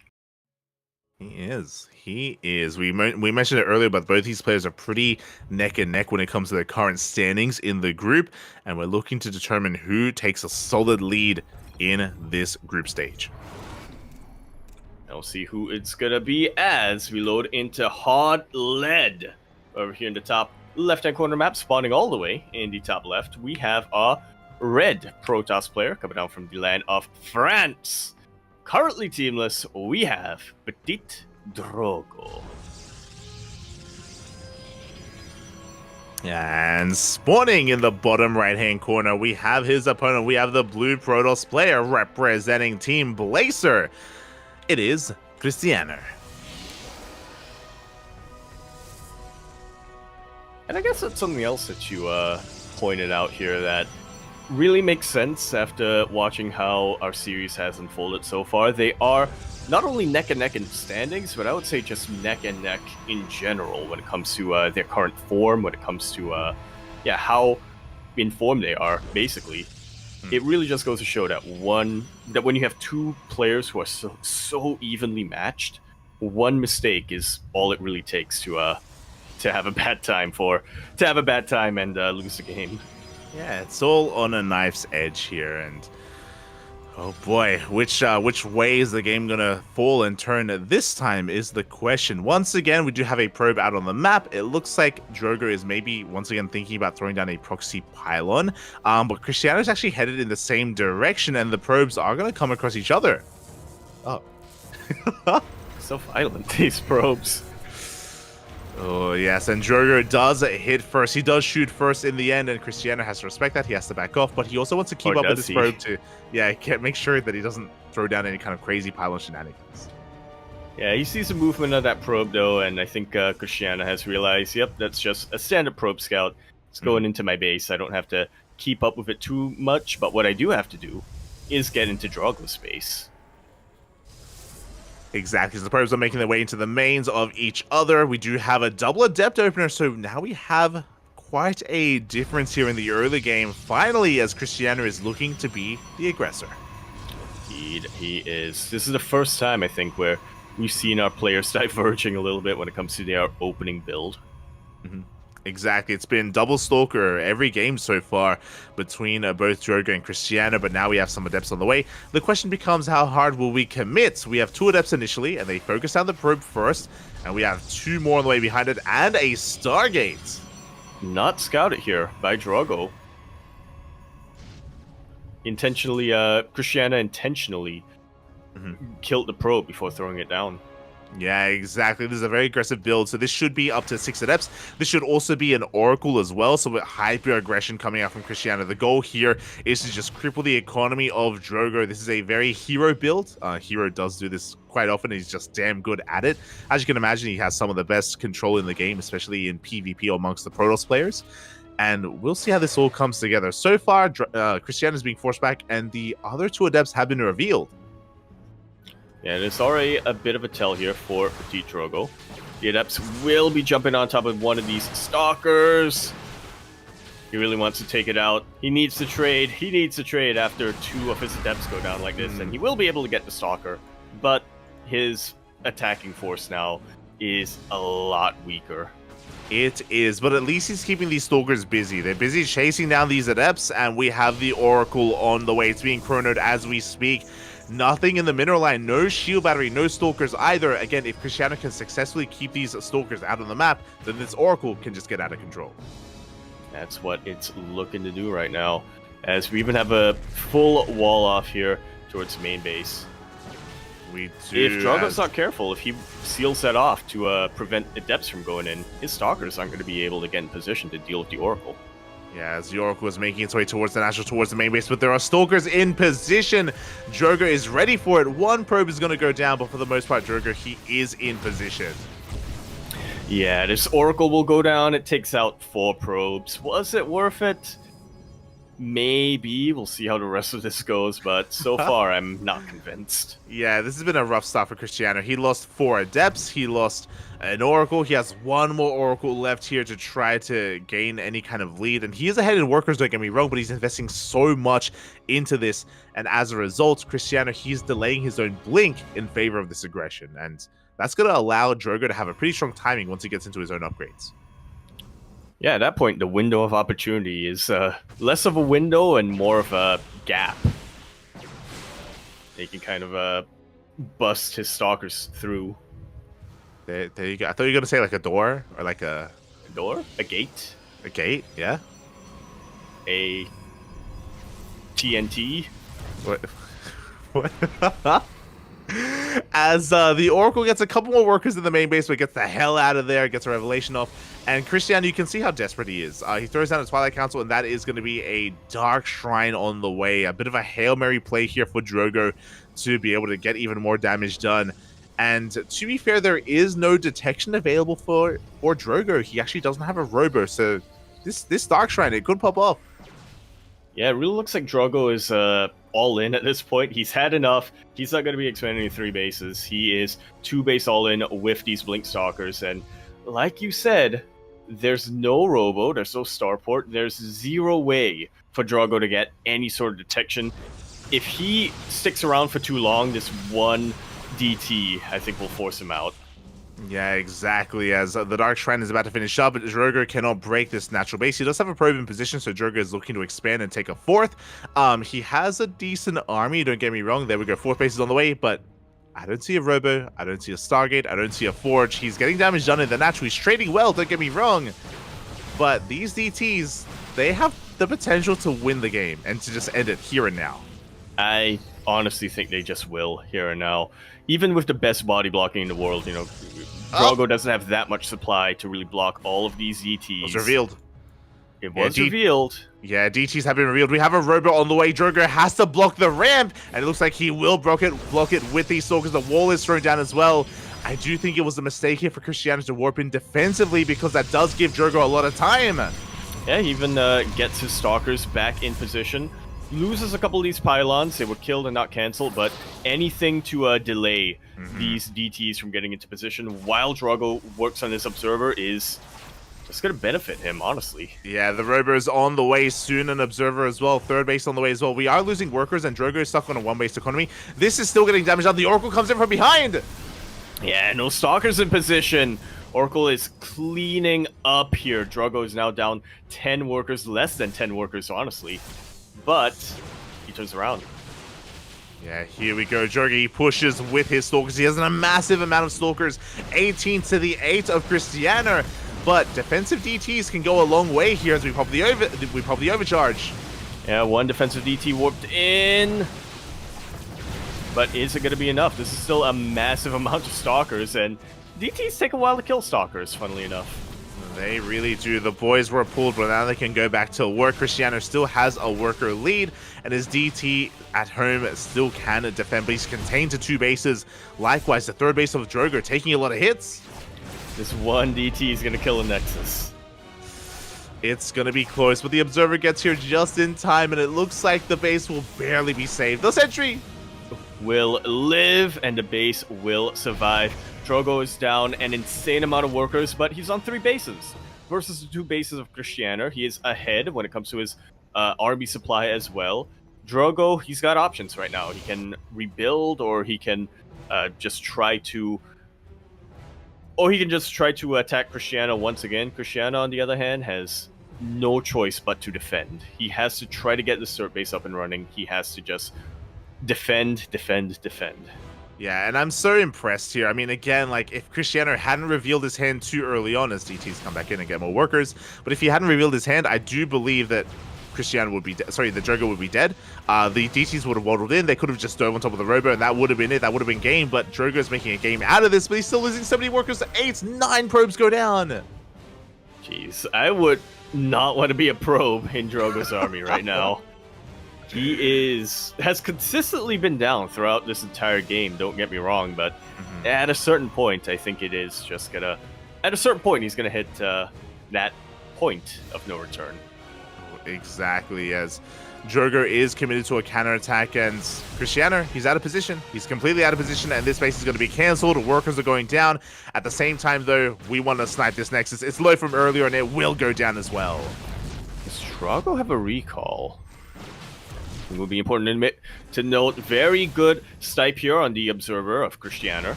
The Drogo can rest easy, knowing that he's not going to be getting his Observer sniped and falling to DTs anymore. Yeah, as an Adept does shade in, once again, more workers are going to be going down. Christiano, he still maintains his worker lead. We're still on 2 bases. 2 base versus 2 base. Christiano does recall back home. Recall is now on cooldown for our blue Protoss player. Bear that in mind if we do end up in a kind of weird base trade scenario. As Christiano, he's just going to be chilling, staying back at home, trying to get his third base back up and running. Drogo will keep our eyes on that production tab, but I really do think that now he's had enough. His War Prism is in position. I think he's recognized that he has a higher army supply, and he knows he has the advantage for the time being. Yes, he does deny the third base once again. Meanwhile, more Adepts are being walked in across the map. Christiano looking for some more economic damage, and there is nothing back at home to defend. Drogo is going to be losing more workers, but does he care because he's committed? He's absolutely committed, but this is going to be a tough base to break. Drogo does have recall. Will be able to keep this second base alive at the very least. And not without losing a lot of probes, though, and this does give Christiano a lot of time to now push out across the map. Once again, catching some sentries, catching some units for free. Yeah, not all of the army was caught in that recall, funnily enough. So Christiano will get a couple of free kills on the Stalkers, on the Sentries as well. This is where Drogo wants to fight, but Christiano's not giving him that engagement that he wants. He really is, and Drogo does have the concave. He does bleed off a couple of extra Stalkers here towards the end. Drogo picking up so much here of Christiano, but once again the Adepts and DTs get in! And there's no detection back home. There is no detection back home. Both Observers were with the main army of Drogo. They were. Christiano is taking another base. Drogo does have a War Prism to counterattack, but he's still losing so many workers. Drogo, he's down to 25 probes. I mean, at this point, just pull the boys, right? He's not a Terran player, but what are you talking? You're sounding like SCV right now. As we... oh my god, Among Us. As Drogo is going to be pushing out for a big counterattack once again. Looking at the units tab, Drogo still has a larger army. For a long time, he's just had a massive army lead, but he hasn't been able to make full use of it. Back at home, shield batteries are on the way. Christiano, he knows all he has to do is defend. Yeah, he knows that there's absolutely no way Drogo's going to be recovering from this position. A couple of Adepts are trying to get something done, but yeah, at this point, I don't think it's going to be enough to really put them back on even economic footing. This is going to be Drogo's last stand, and we'll see if he's able to get much done here. Yeah, it all comes down to this final push from Drogo. Good force fields are being thrown down, but Blinks likewise are coming in clutch from Christiano. He has a shield battery, he has an overcharge, he dives on the army! Dives on the army, takes out the sentries. That battery overcharge really putting in a ton of work. Soccer count getting thinned out right now for Christiano. A couple of Zealots are getting into position, however, and it looks like Christiano has weathered the tide. He has. He takes down the War Prism, takes down the Stalkers. GG gets called, and Christiano will take the series 2-1, taking down Drogo.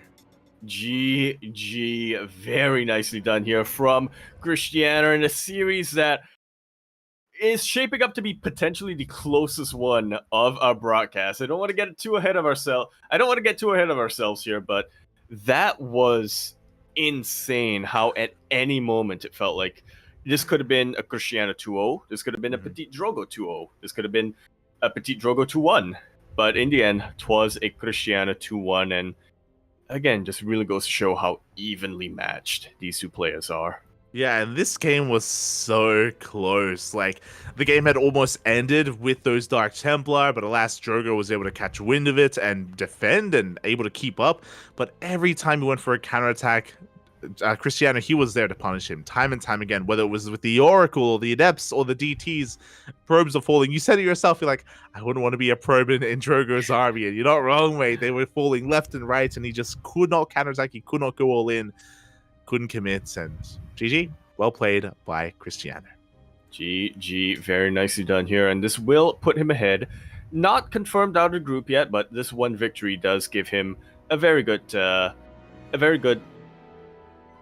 chance of making it out tomorrow if he wins this match tomorrow. Exactly. And with that, we're going to be going in a short break. When we return, we have another PvP. We're going to be back with Shadown versus Goblin.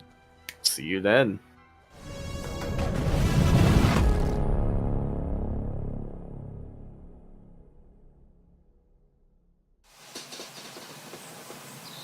You love it, you wear it.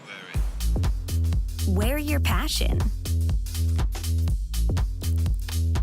Share your passion. Wherever, whenever. Gaming is a lifestyle. Get your merch at shop.eslgaming.com.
ESL StarCraft 2 Masters is brought to you in part by Monster Energy and the United States Air Force. And welcome back, everyone. Welcome back. We just wrapped up with our first best of 3 of the European region. We just wrapped up with Drogo versus Christiano, and now we are here with another PvP right before your eyes. Yaku, we're here with Goblin versus Shadown. Let's go. 2 players who I think, when I got the schedule of our matches for the evening, this was possibly the PvP I was looking forward to the most, just because of how, obviously just because of how insane some of these players have been. Goblin, for a very long time, has had a bit of a reputation on his hands, but recently Shadown, I think, has really been impressing me. But regardless, we're going to be kicking things off here on Golden Aura. We're over here in the top left-hand corner map, spawning all the way in the top left-hand corner. We have our red Protoss player coming down from the land of France, representing Platinum Heroes. We have the ace of Platinum Heroes, Shadown. And spawning in the bottom right-hand corner, we have his opponent. We have the blue Protoss player, as you mentioned, representing the Platinum Heroes. It is Goblin. And I don't think I would go as far as to say that Shadown is the ace player. Yeah. I was like, mate, are you confusing Shadown with DNS? They're the other French Protoss player also on the Platinum Heroes. Okay. No.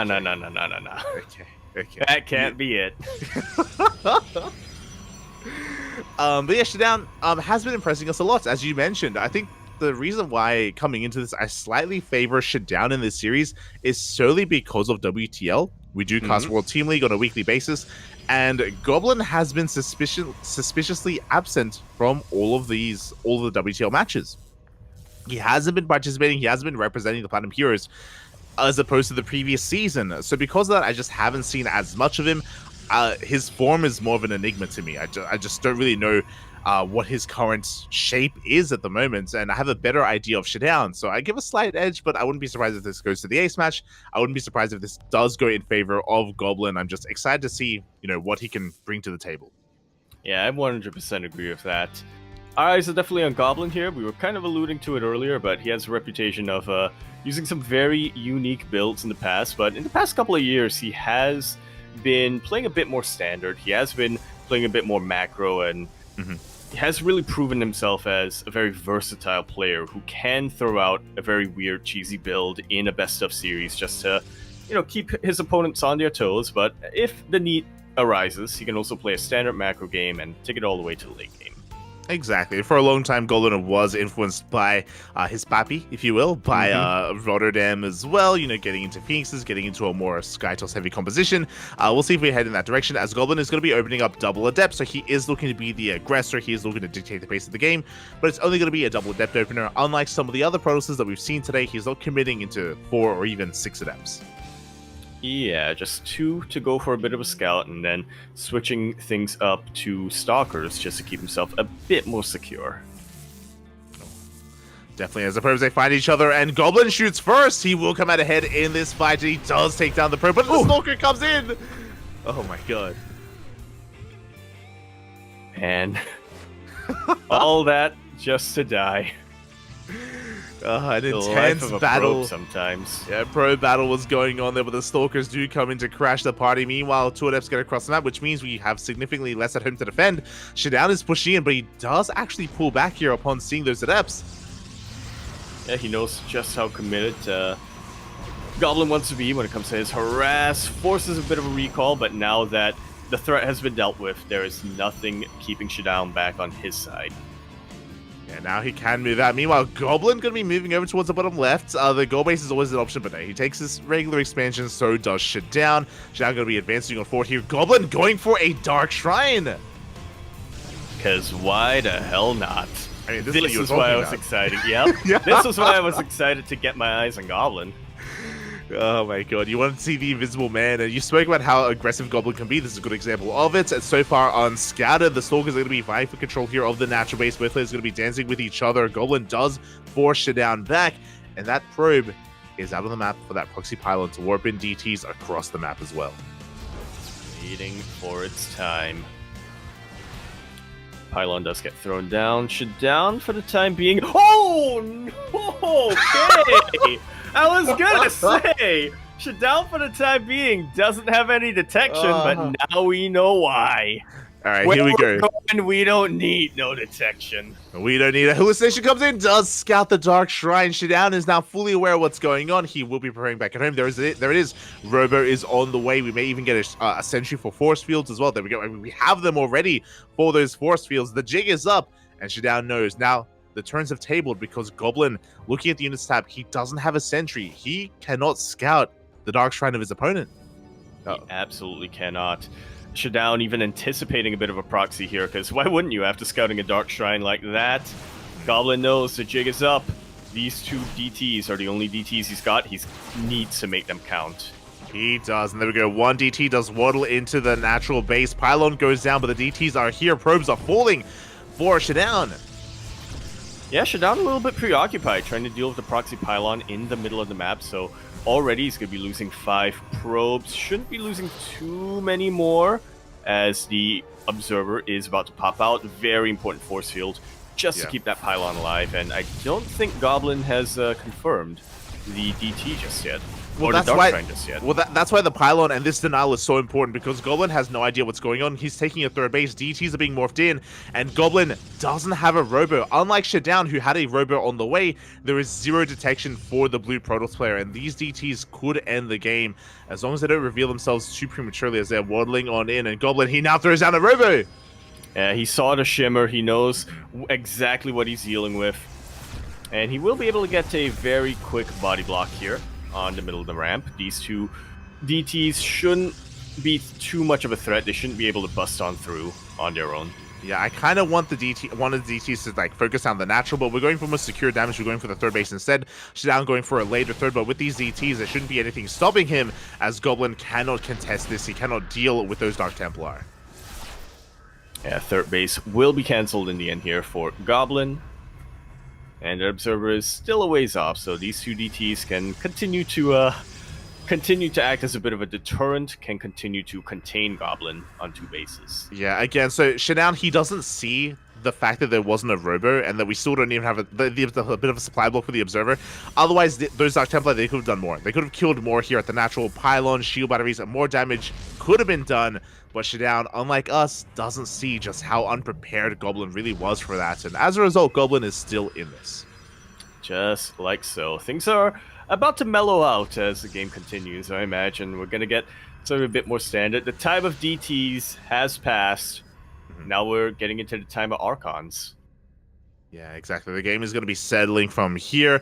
We have +1 and Blink on the way for Shadown. Goblin already has Blink of his own, so he's going to be working towards Charge. Forge is still on the way, so he's going to be behind when it comes to the overall upgrades of the main army. So we have a little bit of a divergence here.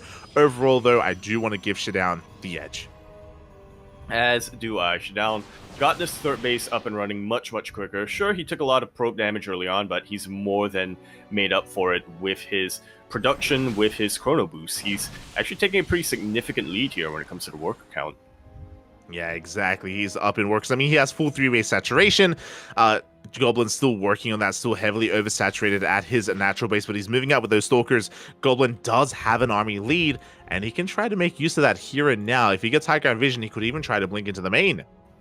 And I think that's what he's really banking on for the time being. Observer is slowly but surely getting into position. And there's nothing. He doesn't suspect a thing, Shadown. Shadown isn't ready for it. We do have a DT harassing across the map, but here we go. We have the blink into the main, and nothing is in position. That was an Artosis pylon. It will depower 2 very important gateways right now for Shadown. He needs every bit of production that he can get. +1 ground weapons will be denied with that Forge Snipe, and Goblin has free reign of this entire main base. So many buildings get depowered. Oh my god, Shadown woefully unprepared for this. We have a recall back home, and Goblin, he bounces back. He now takes a worker lead. He denies +1, so now Goblin is actually ahead in those upgrades. We have a DT counterattack, but it gets cleaned up, and Goblin is back in this. He's now ahead. Yeah, now I want to give Goblin the slight lead. I say slight, but honestly, he is shooting ahead so fast. Economies are looking about even, but tech-wise, Goblin is in the space age, while Shadown is still discovering gunpowder. You've been playing Civ? A little bit. Fair enough. I mean, yeah, it's a good game. It's a good Civ 4, Civ 5. What do you? 5. Yeah, let's go. As we do have the Bay on the way for Goblin to get into Disruptor production. As you mentioned, tech-wise, he's just getting further and further ahead. Shadown is going for a different route entirely, and I think this is very necessary just because he does find himself in a bit of a deficit, is to go for Blink for those DTs. Yeah, which honestly might as well. I think the Dark Shrine was the one of the few buildings that wasn't depowered earlier on, so he has this money to spare. He needs something to dump those resources in. Might as well put it in a unit that he can actually utilize. Exactly, as it's still on the way. Meanwhile, Goblin is pushing out on the right-hand side of towards the right-hand side of this fourth base. Once again, he does have a slight Stalker lead. He dives on top of the Nexus himself. He wants a kill on the base. Oh my god. But he's not quite able to get it. Shadown, with his main army in position, will be able to slow that down quite a bit. Meanwhile, a bit of harass here in the main base of Shadown. Blink Stalkers, though, should be able to put an end to that. Yeah, no biggie. Yeah, they do focus on the prison. They can focus on the DTs. There is detection available, but a couple of probes will go down, and just like that, Goblin maintains his worker lead on 69. Nice! Now working on the fourth base. Blink has completed for these Dark Templars, so we'll see if we can make use of it, as Goblin is starting up his first wave of Disruptors. Yeah, and that can be the absolute, I was going to say game changer, but from the side of Goblin, it's not really going to change much. It's what can potentially secure his victory, but yeah, Shadown without Disruptors is banking on a lot right now that he doesn't have. That's what I'm saying here. He doesn't. He needs Disruptors of his own, is what I'm trying to get at. Yeah, we'll see if he can make do without them. For now, the armies are going to be clashing. I believe the Disruptors have yet to reveal themselves. Until now, the first Nova is about to shoot out. And Shadown is now aware how behind he is tech-wise. But as he pulls back, we have a massive DT run by moving out towards the fourth. Yeah, Blink did finish up, so he could jump on top of that cannon. Deal with that as quickly as possible, and yeah, deal with the rest of his mineral line when there's no detection. Yeah, exactly. So he's going to be wreaking havoc in that mineral line at the same time. Shadown pushing forward here towards the third base. The Disruptors are not quite here. We get another couple of workers, and can we focus down the base itself? Well, he's going to try. A couple of DTs do get warped in. Yeah. And Shadown, on the other hand, doesn't have detection with his own DTs. Yeah, it doesn't have that detection. Meanwhile, that Disruptor count slowly getting higher and higher here for Goblin. Does regain control of his fourth base, has a decent economy behind this, and so far Shadown isn't taking up into that robotic space. He sees the Disruptors and he's not getting into his own. Yeah, I think he recognizes how behind he is right now, that it doesn't make sense for him to try to play catch up, so he's going to try to utilize what he has instead. Yeah, he's trying to force his way up the ramp, but alas, the defensive position is just too good. He distracts the main army. DTs and Zealots, they bust into the third base. They get on top of the cannons go down. And there still is detection here from Goblin, but that's still quite a lot of DPS for Shadown. He will, in the end, be chased away. Wow, just like that. Yeah, but still able to equalize and even take a slight lead when it comes to the worker count. Yeah, exactly. He does take the lead. So let's take a slight lead as he expands and takes another base. So Shadown, he will have the better economy. What's he doing with that, though? He's still sticking with the same unit composition, just charge lots, Stalkers, a couple of Archons here and there as well. Just still a very mid-game composition out of Shadown, and Goblin has maxed. Indeed, he does. He's maxed, and he has a much more sophisticated army to really work with. Shadown has an Archon. I'll give him that, but Goblin isn't exactly working with a very Zealot-intensive composition either. Exactly. More bases are being taken. DTs are going for a counterattack, going to be catchy. Not quite as they turn back around to deal with the main army. Shadown going to be threatening a dive towards the third base. Once again, he's trying to pull apart the attention of a Goblin, and so far, he hasn't been able to do so. He's going for another run by here towards the south. Yeah, but he doesn't get deflected once again. Shadown is really trying to pull apart the attention of Goblin, as he said, but unfortunately for him, Goblin has plenty of attention to spare. Even this Disruptor Purification Nova will not quite pop. That was a very scary moment for a second, but thankfully for Shadown, he was able to blink away just in the nick of time. He was able to avert disaster there as we have DTs going for another run by towards top left. Goblin just getting a better idea of how many bases have been taken. But we have cannons in position, and these DTs, they will be cleaned up, but they force the entire army to turn back around, actually, and they still get damage done. A quick little warp in will chase these DTs away, but these stalkers aren't going to be able to chase down the DTs for too long before they run out of detection. Exactly, as we do see Shadown once again going to be posturing, moving towards that base. There's so many cannons, so many shield batteries. Goblin is not turning around, by the way, and we could end up with a weird base trade, but okay, there we go. He does turn back around. He does respect the army of Shadown. And he is looking to deal with this. He does have the upgrade lead. He has +3 weapons versus the +2, the 2/2 actually of Shadown. Up. Yes, Nervous are going to be going off. Goblin trying to chase Shadown down. Look, that makes sense. As we do see Shadown just trying to pull him apart as well, but Goblin is keeping up at every turn. Nova's going to be going off as well. I'm still surprised, despite the economy, despite the bank that Shadown has, he still hasn't teched up into... Oh no, there we go. We do have a Robotics Bay now up and running for Shadown, but no disruptors. Yeah, it's really weird. He has a Robo Bay, and he has 2 facilities, but he's still warping in Zealots. Like, we don't need disruptors. No, we're going.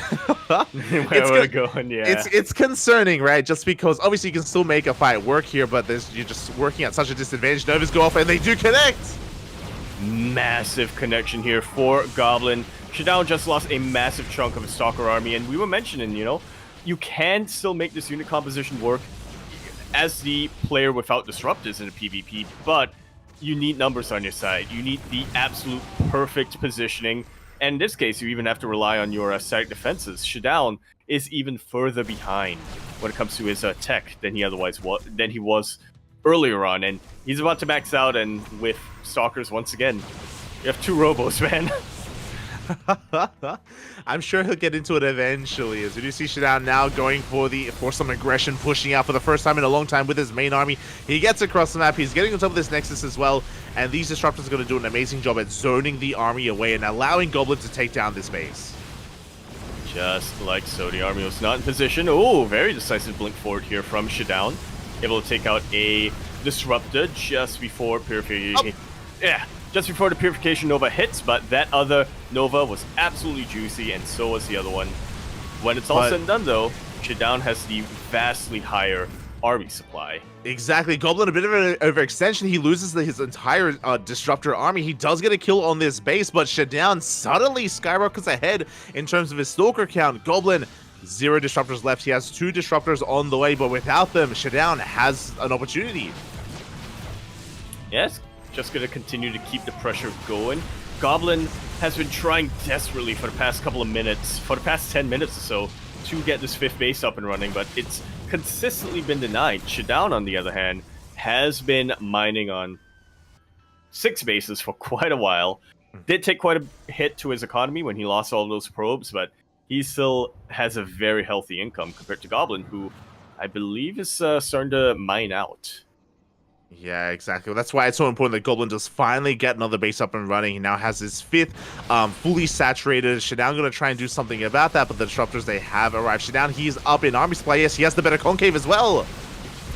Yeah, these Disruptors have a lot of work to do. One good connection, but I'm not sure one is going to be enough. A full surround comes in, though, and another connection does land on the army of Shadown. Goblin is starting to turn the tides.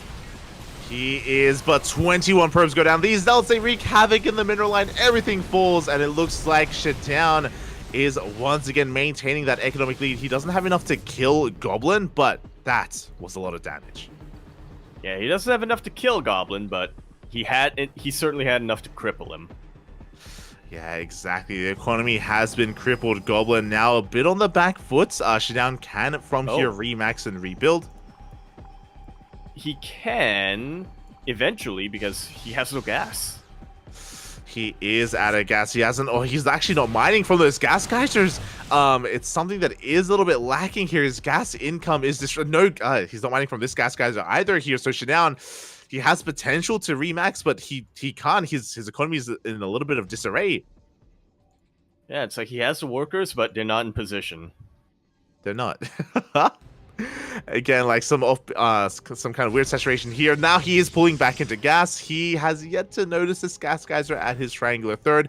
Meanwhile, DTs are going for some counterattacks, and yes, Shadown, as he turns back around to deal with his economy, Goblin, he's rebuilding. Yeah, slowly but surely. He's been warping in units. He's been producing more disruptors, and slowly but surely he's getting his bases resaturated. Yeah, and now we're back up to how many disruptors? 7 disruptors available here for Goblin. He has been able to rebuild, and now he poses a massive threat to Shadown as he pushes out once again, looking to try to take down that Nexus if possible. And without disruptors, again, Shadown, he's just going to be zoned away. He's going to be looking for a Serral, though. And he will not quite get it. Purification Nova picks off a couple of Stalkers, just weakening Shadown before the big engagement happens once again. Yeah, like Goblin, he's just been trading so efficiently. He's had a worse economy, but he's been fighting so damn well. Nervas are going to be going off once again against both armies. And Goblin, he now recognizes that he's under threat of being surrounded, so he will back off. Indeed. Retreats to the safety of this Disruptor, Warp Prism, and gets a couple of Archons in just to tank a couple more Stalker shots. Both players now maxed out, but Goblin with the much higher army supply with the much more sophisticated army as well. Archons, or Zealots, just melt to these Archons, and these Disruptors are a constant threat to Shadown that he can never underestimate. They haven't really gotten too many juicy connections, but they don't have to. As long as they zone away the army of Shadown, they've already done their job. Exactly, and now we do see Goblin remaxing. He's resaturating that 5th base. We now have the gold base on the way as well for Goblin, and can Shadown stop him? Can he catch wind of these bases? Well, he's gonna have to try. He's gonna have to do at least something at the very least. But that does involve disruptors, and I'm glad to say that Shadown has a couple of disruptors now. Let's go. The disruptors are finally on the way for Shadown. He has 2 of them. He also sees the worker transition. He has control of the Zanaga. He gets eyes on the gold base. He knows what he has to do. He has to deny this gold with all he can, but he has an army on the right-hand side, which is spotted. Goblin is going to have to spread himself a little bit thin here. Can he protect his bases towards the bottom left and the top right? I definitely have my doubts, but yeah, he's going to have to try at the very least. Here we go. 1 disruptor is going to get picked up here on the right-hand side. So far, a good snipe out of Shadown. He's slowly building up his own disruptor army. As you mentioned, he rotates around, and Goblin is waiting for him. Just like so. Stalkers trade against Stalkers once again, and yeah, now we're at a position where neither player really wants to be the aggressor just yet. Both of them really need to just regroup, regain their bearings, and come up with a plan here for the next phase of the game. Yeah, exactly. Shadown, I don't think he's split up his army quite well enough here to fight this. He does gain ground there. He does rotate around with the rest of his forces. Catches a couple of transferring workers as well as a couple of Stalkers on the retreat. Goblin setting up for a bit of surround. Oh, these disruptors. Oh! One Nova will connect on a Stalker and a couple of Archons. Another one will connect and do the same thing. Is it going to be enough? Doesn't look like it. Yeah, Shadown, he's in a really rough position. The Disruptors are looking to cut Shadown off here towards the left-hand side. He is trading well with his Stalkers, don't get me wrong, but here come the Disruptors. And I don't think he has a blink. 1 Purification over lands, and another one doesn't quite, but it looks like enough Stalkers have been shaved off that Goblin is now feeling confident to chase this force all the way back home. Yeah, he's going to chase this back. A couple of Disruptors did go down for both players. We have 3 Disruptors left for Goblin. They have reset. They are ready. And they will be zoning away the army for the most part. They're taking out an Archon, taking out a Stalker. But the follow-up Purification over from Goblin was a lot deadlier. Yeah, exactly. Big connections here for Goblin with his disruptors. He does hold on to the goal base, doesn't have it fully up and running. It's not fully saturated, not yet, but we are getting there as Shadown is trying to reinforce himself. He's trying to break on through. He needs to stop that gold. And conversely, Goblin needs to do everything he can to keep it up and running. Keep it going. Exactly, as we do see Goblin trying to keep up with the rotations here, but he does get dove upon one of the disruptors. No. Blink was off cooldown, on cooldown, as that was a beautiful bait if I've ever seen one from Goblin. Loses one disruptor, but gets two of the juiciest Novas in this entire match. Yeah, that was a little bit of miscontrol out of Shadown. He did not focus down those disruptors in time. He does get a couple more here in the retreat. Ooh, there's no detection with this army either, by the way. So this DT getting a surprising amount of damage, but there we go. The Observer finally does arrive. We have to focus down the disruptor. He gets it! And blinks away just before he could lose the rest of his Stalkers. Very nicely done here from Shadown. He dives on top of the Archon as well. Nova goes off, will not connect with anything. Good dodges out of Shadown. Meanwhile, Goblin able to still make use of that base, getting into two disruptors or two more disruptors at a time, forcing Shadown back. Slowly but surely. Have a bit of a dance back and forth between the Novas and the Blinks here. And we're in a bit of a funny situation right now because Goblin obviously has that gold base, but he's also down like almost half the amount of probes. So Shadown, with his fresh bases, is actually mining a little bit more when it comes to both minerals and gas.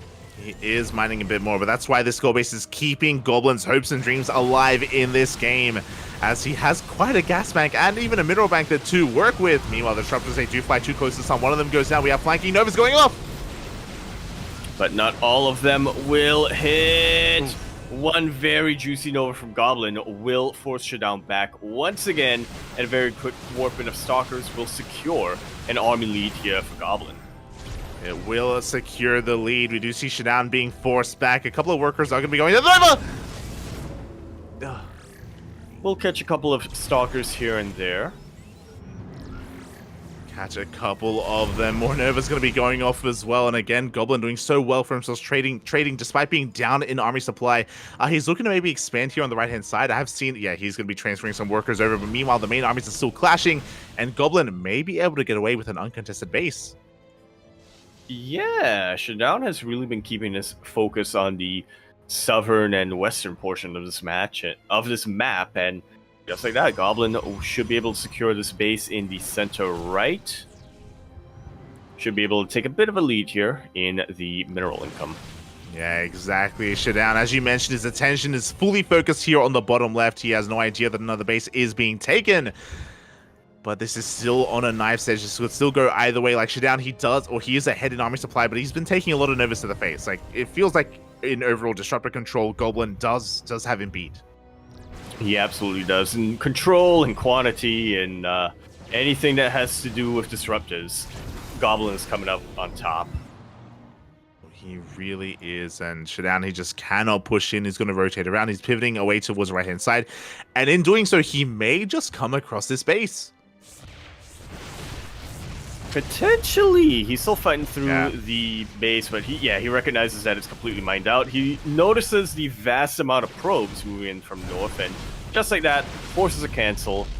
Goblin once again going to be on the back foot economically. Shadown will secure that economic lead, but again, we just really have to wait and see what he does with that, with all of this money he's got.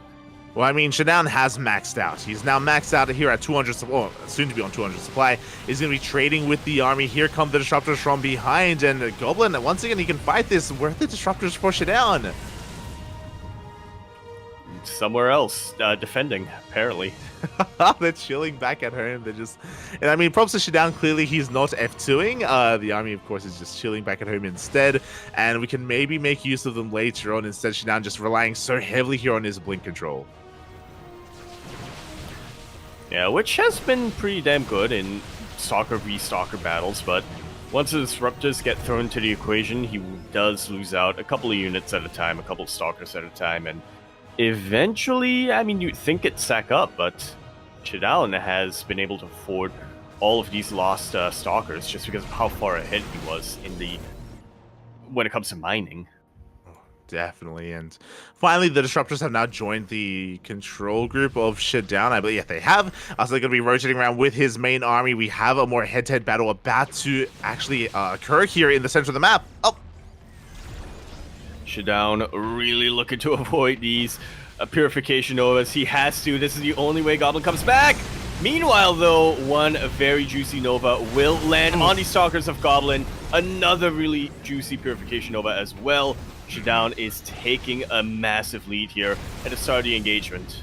Yeah, and he was already ahead on the army supply. Finally some good Novas here from Shadown. Some juicy Novas, and that may just be it. We have Shadown ahead 60 supply over his opponent. Now, we do have a lot more Disruptors in the backline, so everything could change here at the drop of a dime. But so far, we do dive in. We do snipe some of the Disruptors. Yeah, Shadown is down to only one single Disruptor left. Goblin still has a lot more where that came from. Still gonna zone away the army of Shadown, and is making sure that Shadown can never really dive on top of this army. The Disruptors are so exposed! Shadown goes for it, and he will be able to take out just about every single one of these Disruptors that had a Nova remaining. Shadown only had one left in the chamber, and with that, it's pretty much gone. Yeah, exactly. Goblin is just zoned away from his fresh mining bases. The gold is now soon to be forfeit. He is expanding on the right-hand side. He's getting another base up and running, but there's just so much supply working against him. There's so much working against his favor, and yeah, Shadown, he should be able to just go straight for this Nexus. He doesn't want to give up on this ramp, on this position, but he should take down the base. Yeah, understandable here. He knows that he previously tried to take out this base earlier, but it did result in him getting completely surrounded. Now that he's confirmed that there isn't another army waiting for him, there's no chance that he's going to be completely surrounded at a corner of a map. He takes out the gold base, and it looks like we're seeing the beginning of the end here. Goblin is going to be really, really starved out for the rest of this game. He is going to be starved out. The Stalker is going to be pushing on forward here for Shadown, zoning Goblin away. Nova's going off it. They will find some connections again. Goblin, he is trading better here than his opponent. It does feel that way, but... Oh, I thought that was a Zealot run by. As did I. This is just long distance mining. I'm shaking my head a little bit. That's how late into the game we've gotten. It's a 32-minute PvP. I didn't even think that PvPs were allowed to go on this long. But yeah, Goblin's losing the last of his workers, the freshest base that he's got, and I don't think he has much juice left to stay in for the rest of this game. Yeah, the juice is running out. The base goes down to the DTs. It will fall, and now Shadown going to be rotating around as well. Looking at our position, Goblin looking to try to get on top of this Nexus, and Goblin is just being picked apart over and over again. He just cannot keep up. He still has a lot of Disruptors. He has potential. Yes, that is true. But the likelihood of him really being able to contest against this is just so low, and he's going for it. Sometimes it only takes one. I believe in Goblin. If you can get 3 really perfect Purification Novas, then maybe he can ride that momentum all the way. But Shadown, his blink control is still looking clean as ever. I do not see him giving up his massive, massive army lead anytime soon. I don't see it either, as the army is going to engage once again. There are 3 Disruptors for Goblin at the same time. We do have a DT counterattack here on one of the few mining bases left for Goblin. The only mining base left here for Goblin. That is all he has left, and he loses every single worker. Just like so. DTs will leave and go on to a different corner of the map, something else that he can potentially take out. This is going to be the final stand of Goblin. I think he knows that this is all that he has left. There's no way he can really recover as Shadown even starts long distance mining from that gold base. GG is called, and Shadown will be taking game number 1. An absolutely insane PvP that we just witnessed. It lasted over 30 minutes long. Part of me thinks that it didn't have to. I mean, I'm just thinking about the DTs. Back to the really, because I was thinking about Shadown's refusal to get Disruptors until the very end of that game. That's definitely something else that you can definitely bring up. The fact that he refused to take up despite having an economy, and that did mean that his army quality was that much lower than his opponent, which meant that the game went on longer. But yeah, there was just so many facets of that game, so much back and forth here between our players, and that was crazy. Yeah, GG, well played. Shadown does take a lead. I mean, it did feel like he was ahead for a long time, outside of course, the army of Goblin. But whenever he pushed out across the map, he would end up getting surrounded. He would end up losing a lot of his disruptors, and he'd have to be reset back to square one and build himself up once again for a second, a third, and even a fourth time. Yeah, and after the 6th, 7th, or 8th time, you really can't rebuild anymore after that. Apparently, there is a limit there. I would just like to point out that was in 33-minute PvP. Bases were completely mined out. We had a split map scenario, and not a single fleet beacon or Stargate in that entire game. Yeah, no Skytools transition. Did Goblin open up with oracles? I'm vaguely remembering something, but no. Yeah, apart from that, no Twilight Council. There we go. Not a single Stargate. No Skytoss transition. It was yeah. I mean, because of the nature of Goldenore, they just didn't have the room to actually take up into those carriers or into Skytoss, which is where PvP would go in the late game. But regardless, we're getting into game number 2, and spawning in the top left-hand corner of Hardlead, we have the Croatian Protoss representing the Platinum Heroes down in this series, but not out. It is Goblin. And spawning over here in the bottom right-hand corner of the map, spawning all the way in the bottom right-hand corner of Hard Lead, we have our Teal Protoss player coming out from the land of France, representing Platinum Heroes as well. We have Shadown. I wanted to make sure it wasn't just me. You're like, is my brain, am I okay? We were talking about the color cyan earlier. What's going on right now? What's happening?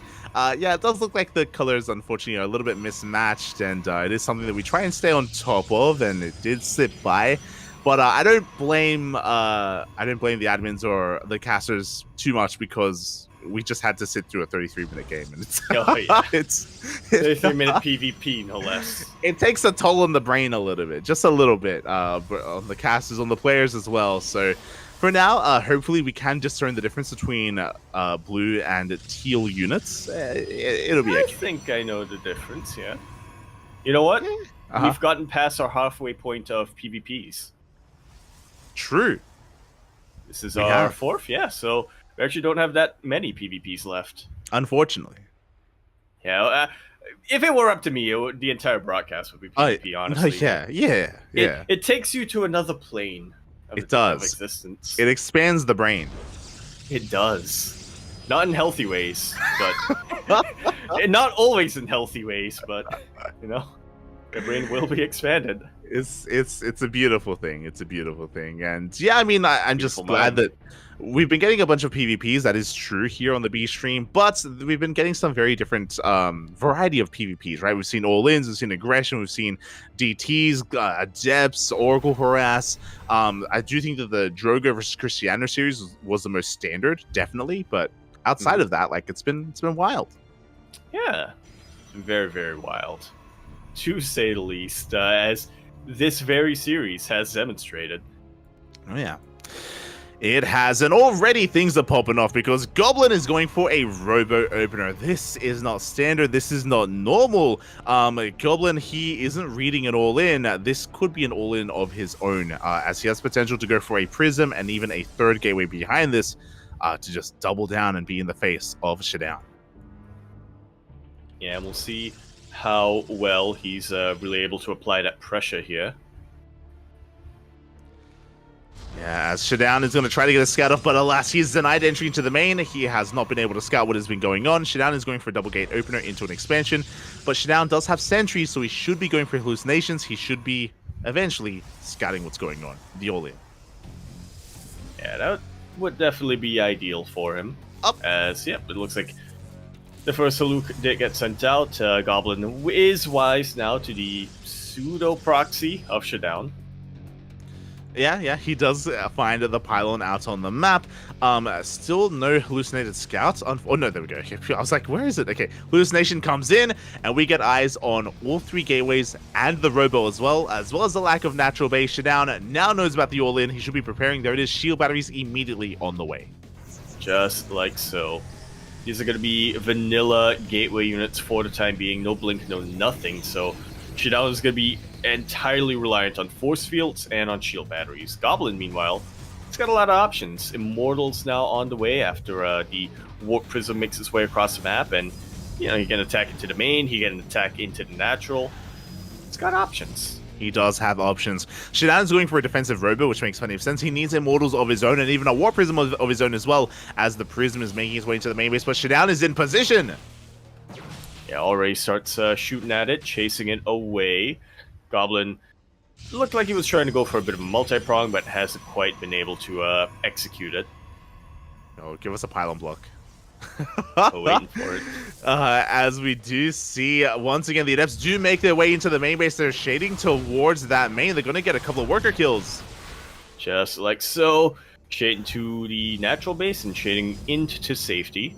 Most of these Adepts stayed alive, so overall, a better trade for Goblin, but he's going to need to repeat that a couple more times to make it worthwhile. And this time we do have a wall on top of the ramp, but that's a pylon wall. That's a lot of Adepts. A lot of Adepts. We can try to focus it down. We can try to force our way into the main base. Meanwhile, the first Immortal has arrived. We have 1 shield battery and overcharge as well. I'm concerned that 1 shield battery isn't going to be enough. We'll see if it is, as Goblin is still very committed. Yeah, it's not just a single shield battery, it's a single shield battery in a very exposed location. 1 good target firing should be enough to take it out as the Adepts don't commit. Yeah, Goblin but they baiting out a couple of force fields. Yeah, some preemptive force fields out of Shadown, as that did look like a dive from Goblin. He doesn't quite go for it. It looks like he wants to try to fake it out again, and he's going for it this time. He's committing!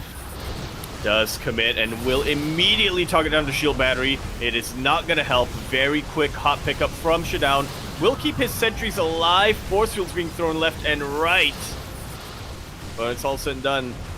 Shadown does have the defender's advantage. Starting to lose a couple of his probes, but he can afford to lose probes. Yeah, he's alpha base. He's losing workers. Second Immortal comes into play as well. We do have a shade into the main, and the wall gets thrown down just in time. Shadown, he will defend. Just like so. Goblin still committed to this opening, still committed to just trying to take out Shadown here and now. He has evened out the worker count, but no Nexus on the horizon. Exactly, and Shadown, he can make 2 works at a time. We do have some force fields, and Goblin, he tries to dive on the Immortal, but the Prism, the juggling is too damn good. Shadown, he will be able to maintain control of his Immortal count, his Stalkers, his Sentries, and now we have a backup shield battery on the way for another overcharge. Indeed, we do. Shadown now with 3 Immortals versus the 1 Immortal of Goblin. Got a very healthy lead, but that's a lot of Adepts. And if you're not careful, Adepts actually trait better against Immortals. Yeah, Adepts, they take a lot of hits. They take a lot of hits from Immortals. We do need to focus fire the Immortal of Goblin if we want to take this fight. Control is going to be required here between both players to really surpass the armies of the other. Shadown is now taking a worker lead. Shade, once again, going to be threatening the main base. We do manage to wall off just in time, and we don't quite commit. Still no other expansion. We have an Immortal waddling across the map. Slowly but surely. Regardless, though, Goblin's still down half the Immortal count here of Shadown. That's math. And Shadown is just continuing to build more and more and more Immortals. Goblin is really banking on the one moment where Shadown slips up and isn't quite able to get this full wall off in time, but it's not happening right now. If it does happen, then, you know, Goblin will be in a beautiful position to just take this game, but Shadown recognizes that, and that's why he's taking it so seriously. Yeah, and here we go. Now we have a second Immortal. We have juggling going on for Goblin as well. So it comes down to the micro, to the control. There's nothing forcing Shadown to attack either. Again, Shadown, he's on 2 bases. He just has to chill, saturate his 2 bases, and build himself back up. And here we go. We're committing. We are, in fact, committing. A lot of force fields to get thrown down. Adepts started to break through a little bit. Goblin keeping his Immortals alive in that Warp Prism. Shadown having a little bit of trouble. Battery overcharge is popped, and it will be enough to keep a couple of these Stalkers alive, keep a couple of these Adepts alive as well. Now we have 4 Immortals coming in, backing Goblin into a corner. Yeah, and Goblin, he does kill the mineral line. 11 probes go down, but it looks like Shadown's army is just getting out of control. He cleans up the forces of Goblin. There's almost nothing left. Does end up losing an Immortal, but likewise, Goblin is down to only 2 Immortals of his own. That is all he has left. That is literally it. He has pretty much nothing. Yeah, exactly. Back at home, he's running out of money. He's long distance mining from his own natural base. He has some decent control here. Takes down a pylon as well, but Shadown, he is going to be able to saturate his natural. And Goblin, this is going to be a very difficult position to come back from, as Shadown is going for his own counterattack. Might as well, might as well.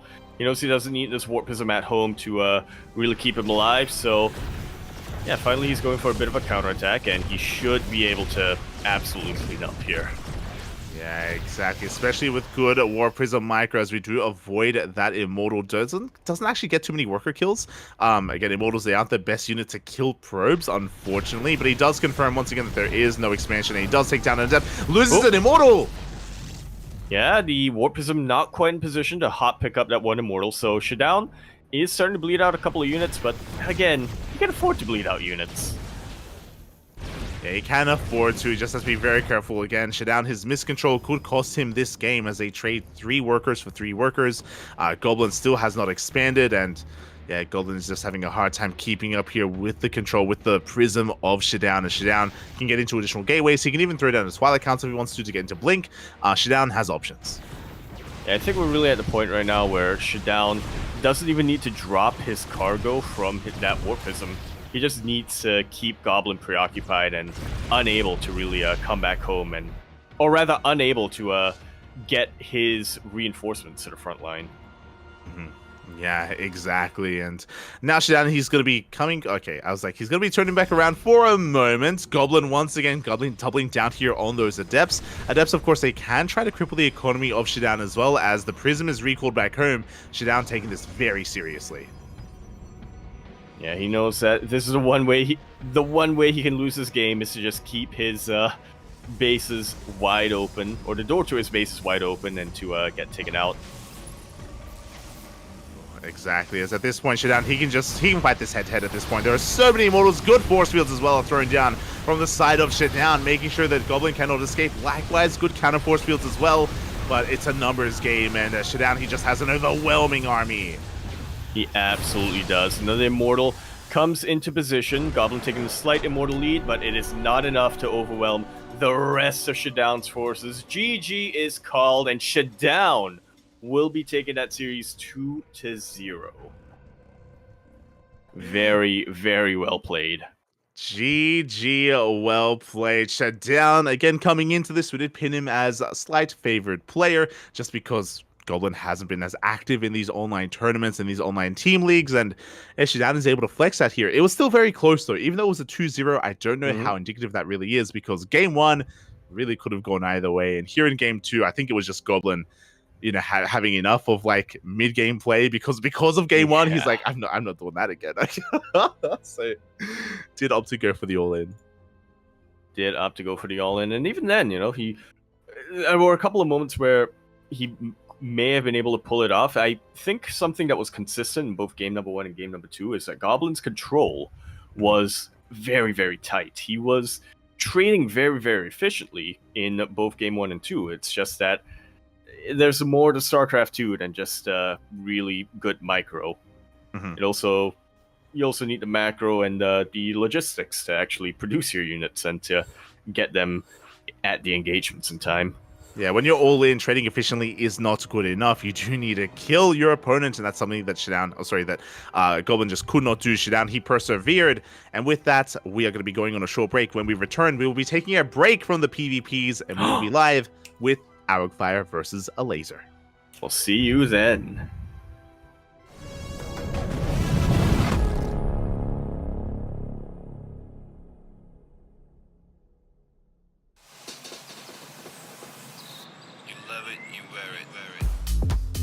Wear your passion. Share your passion. Wherever, whenever. Gaming is a lifestyle. Get your merch at shop.eslgaming.com.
ESL StarCraft 2 Masters is brought to you in part by Monster Energy and the United States Air Force.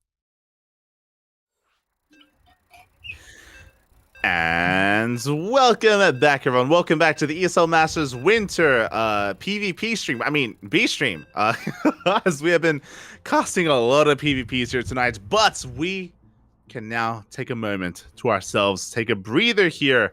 Well, we'll come back to the PvPs later. Don't worry about it. But we are here with something a little bit different, with a PvZ instead. Yeah, we kept one Protoss player in this match just because we didn't want to throw everyone off the deep end too soon. We wanted to maintain a little bit of familiarity, but here we are now in not a PvP, a PvZ on Hecate. Where we're here in the bottom left-hand corner map, starting all the way in the bottom left, we have our blue Zerg player coming down from the land of Poland, representing Team Liquid. We have Aleser. And spawning in the top right-hand corner, we have his opponent. We have the red Protoss player from the land of France, representing Maturino Esports. It is Arrowfire.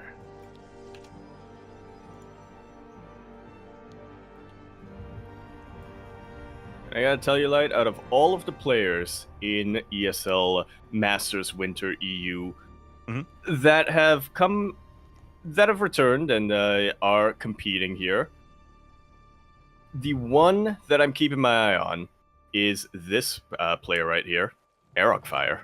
He is continuing his debut here. You know, he actually just very recently became eligible to play in ESL Masters just because of an age thing, and in his very first match he went up against Serral and went about as well as you could expect. It was an 0-2 in the end, but he came back a couple of days later and he was able to redeem himself in his second match, taking out DNS no less 2-0. So Arrowfire definitely has a lot of potential on him, and I don't want to get too ahead of ourselves here, but I'm getting ready my confetti for the Royal Road.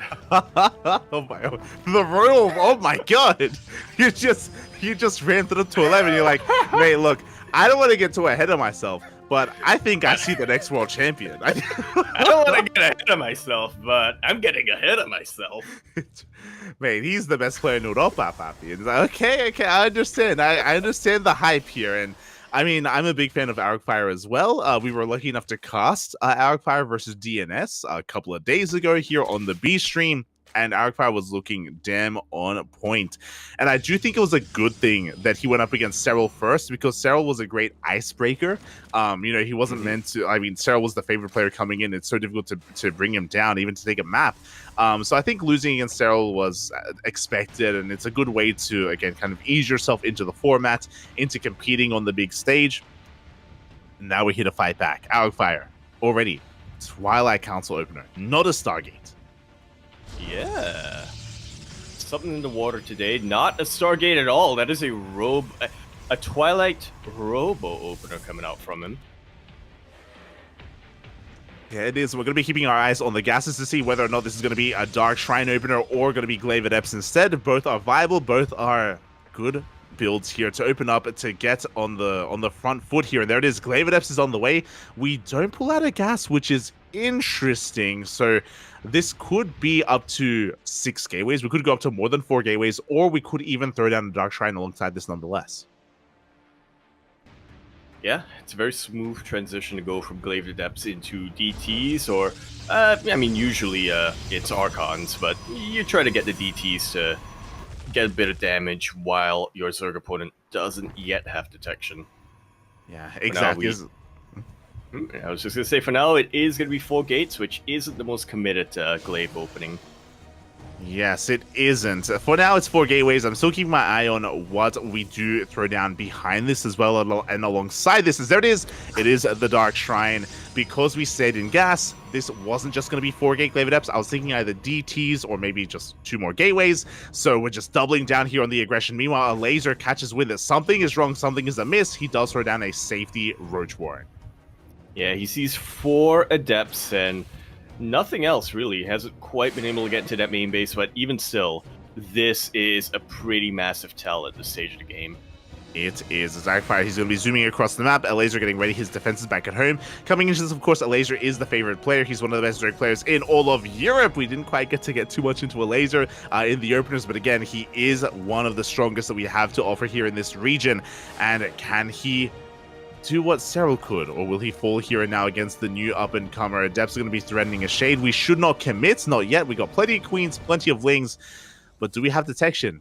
I see a Spore in the natural, no Spore at the third though.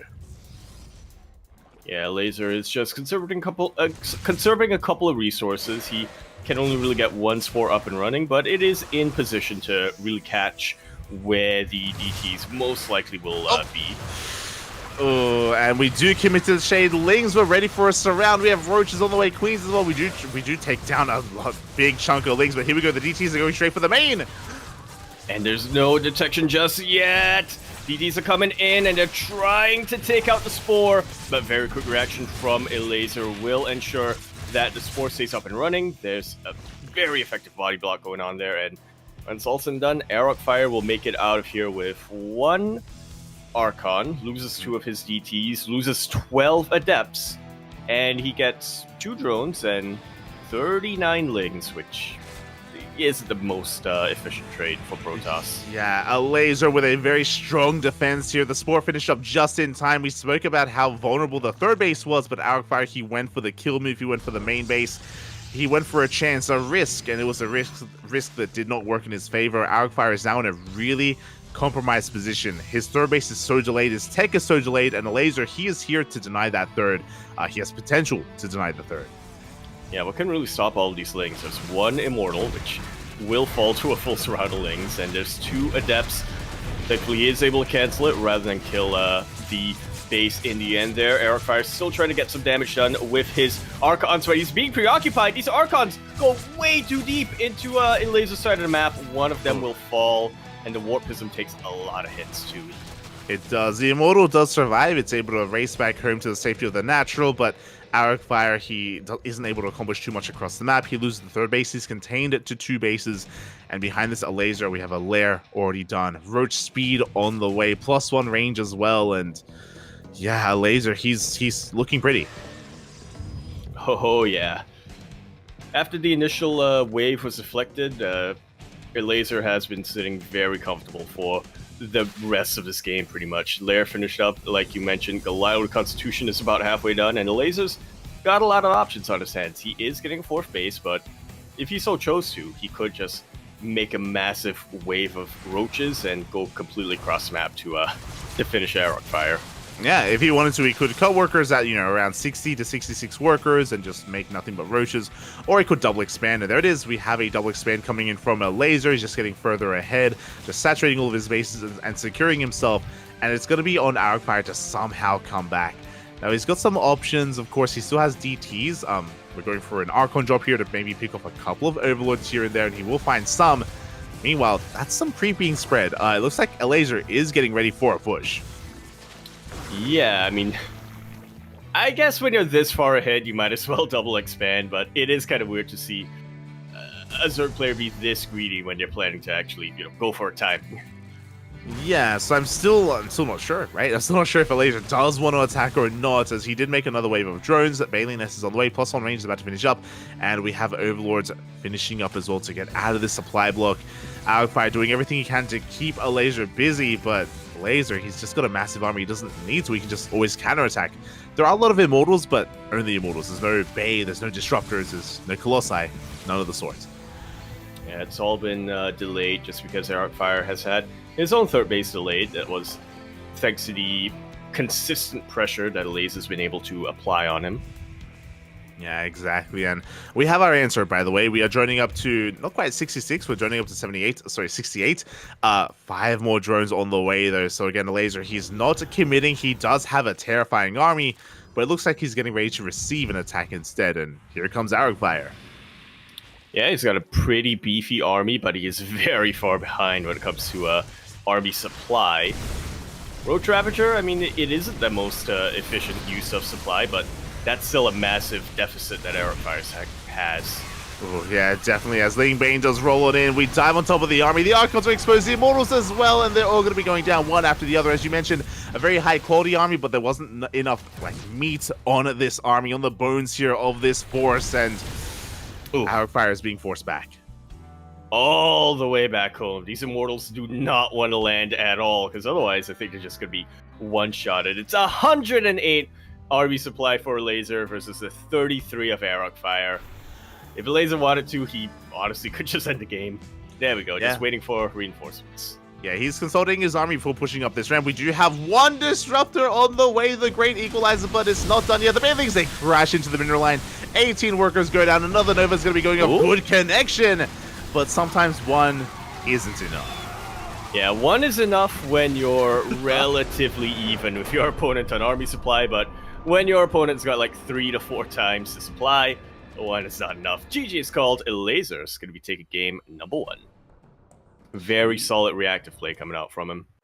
GG, well played, exactly. I appreciate the build out of Arcfire, but the execution was a little bit lacking when it came down to, you know, how he committed to the shade and what base he decided to attack with his DTs as well. He just went all in, diving into the main, and Aleser was more than ready for it. After shutting it down, he was just miles ahead. That's the downside of this these Twilight Council openers from Protoss. Regardless of whether there was a Dark Shrine or not, you need to get damage done. If you don't, then you do set yourself behind because you're delaying the rest of your tech, you're delaying your third base, you're delaying everything in favor of aggression. Indeed.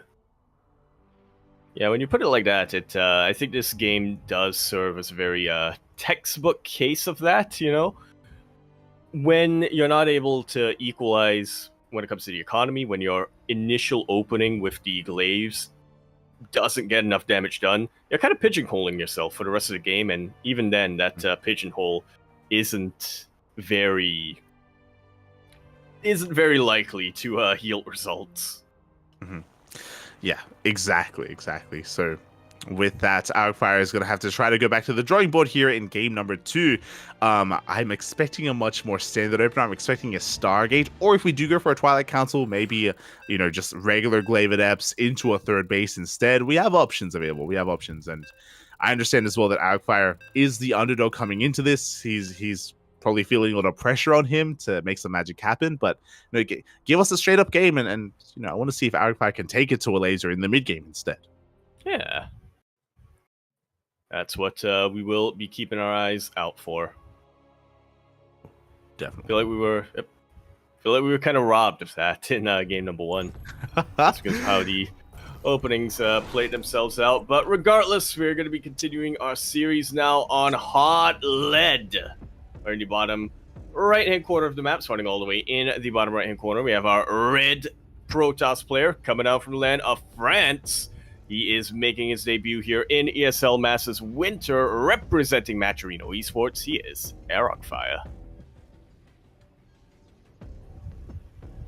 And spawning in the top left-hand corner, we have his opponent. We have the Polish Zerg player representing Team Liquid, leading the series 1-0. It is Aleser.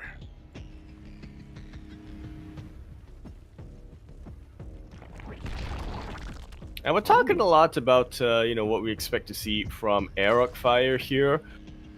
Mostly because from the side of Aleser, I don't think he really needs to play this match out to... He doesn't need to be the one dictating the pace of the game, right? He usually is pretty comfortable just playing as a reactive player, and as we saw in game number 1, keeping back, keeping his eyes on his opponent here, and just reacting to their moves has yielded really, really successful results for him so far. Mm-hmm. Yeah, it really has. I mean, again, that's kind of the role as a Zerg player. You want to be the reactive player, at least most of the time. There are exceptions, of course, like players like me and Micah, or even Dark or Silky, where you want to take control of the car and be in the driver's seat. But yeah, just really solid to play out of Aleser. Really good scouting, really good reactions. And we'll see what we get into. Already a bit of a different opener. Aleser does go for, I believe it was a 14-15 from the side of our Zerg. Of course, this does mean that we get our base up and running on location. Arcfire didn't even probe scout, so a little bit unnecessary there from Aleser, but he's just trying to be as safe as possible. Yeah. The last thing you want is for to, especially against a player who has demonstrated that they're more than willing to go glaive to depths. And as an opener, the last thing you want is to take an unnatural second base. Exactly, and I love this out of Arcfire. This is what I wanted, especially in Game 2 after the failed aggression of Game 1. It is not a Twilight Council. It is not. It's actually a Stargate coming out. Yeah, there we go. And with that Stargate opener, this should be leading into a third base. It should be more standard, and we should be working towards the mid-game. But now I'm a little bit concerned for Arcfire because, as we get into this game, and as a link slips in for a full scout, actually a full free scout, we are on hard lead. And the rush distance by ground is very short. We have seen many Roach Queen all-ins, whether it's Queen Walks or German Taxis. We've seen a lot of different all-ins from Zergs in ZVP on this very map, and I know that Aleser was more reactive last game, but he could even be the aggressor here in Game 2. Yeah, he's got options. He's got a ton of options. In the meantime, though, Arcfire will be producing an Oracle, so not playing too defensively with a Void Ray first. Just wants to get across the map and get some eyes on what Aleser's planning here. Yeah, exactly, as the Oracle should be moving on out. Third base is on the way here for Arcfire back at home, so again, he's going to be working on his third. And Aleser doesn't really have too many links active on the field to try to delay or try to punish this third base. Overlord is in position, and Aleser does see the pylon being thrown down, so he can piece together that, of course, Arcfire is expanding. Indeed. Oracle makes his way across the map, but Aleser was already ready for it, so yeah, not only has Arcfire not quite been able to utilize that Pulsar Beam, he also doesn't really get eyes on the bases of Aleser. He will be turning around and will at the very least confirm that Aleser is on 3 bases. Does at least confirm the base count. Now that first Oracle has been joined by a second, so we can one-shot workers, but so far the Queen positioning has been on point. Arcfire, he dives straight for the natural, but there is a Spore. There are Queens in the main as well, and we have done no damage, but there is no Spore in the main. There's a Spore, but there are 2 Queens. Arcfire targeting down as many drones as he can, getting out of here before his Oracles get taken out. 3 drones go down. Not too bad, considering he kept both of his Oracles alive, but you can tell he was definitely looking for a lot more damage. Yeah, 3 workers, some lost mine time, punishing Aleser for not having a Spore in his main, so good damage was dealt. We rotate back around, but are we flying too close to the sun here, as there are plenty of Queens and the Oracles, they barely do escape. One of them is so insanely low on health. Aleser even taking a very quick 4th base. Feeling very confident as this game moves forward. I say that, but that 4th is in a prime position to act as a launch pad. Oh, it really is, as we are droning up a little bit further. The adepts finally go down after getting 2 more worker kills. We have our transition. It is going to be Blink and +1 for Arcfire. So again, everything is looking quite normal and quite standard so far when it comes to how we get into the mid-game of this PvZ.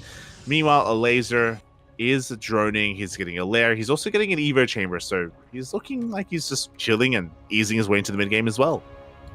Yeah, as the 3 Oracles rock back into that main. Arcfire's back with a vengeance, but he will lose one of his Oracles.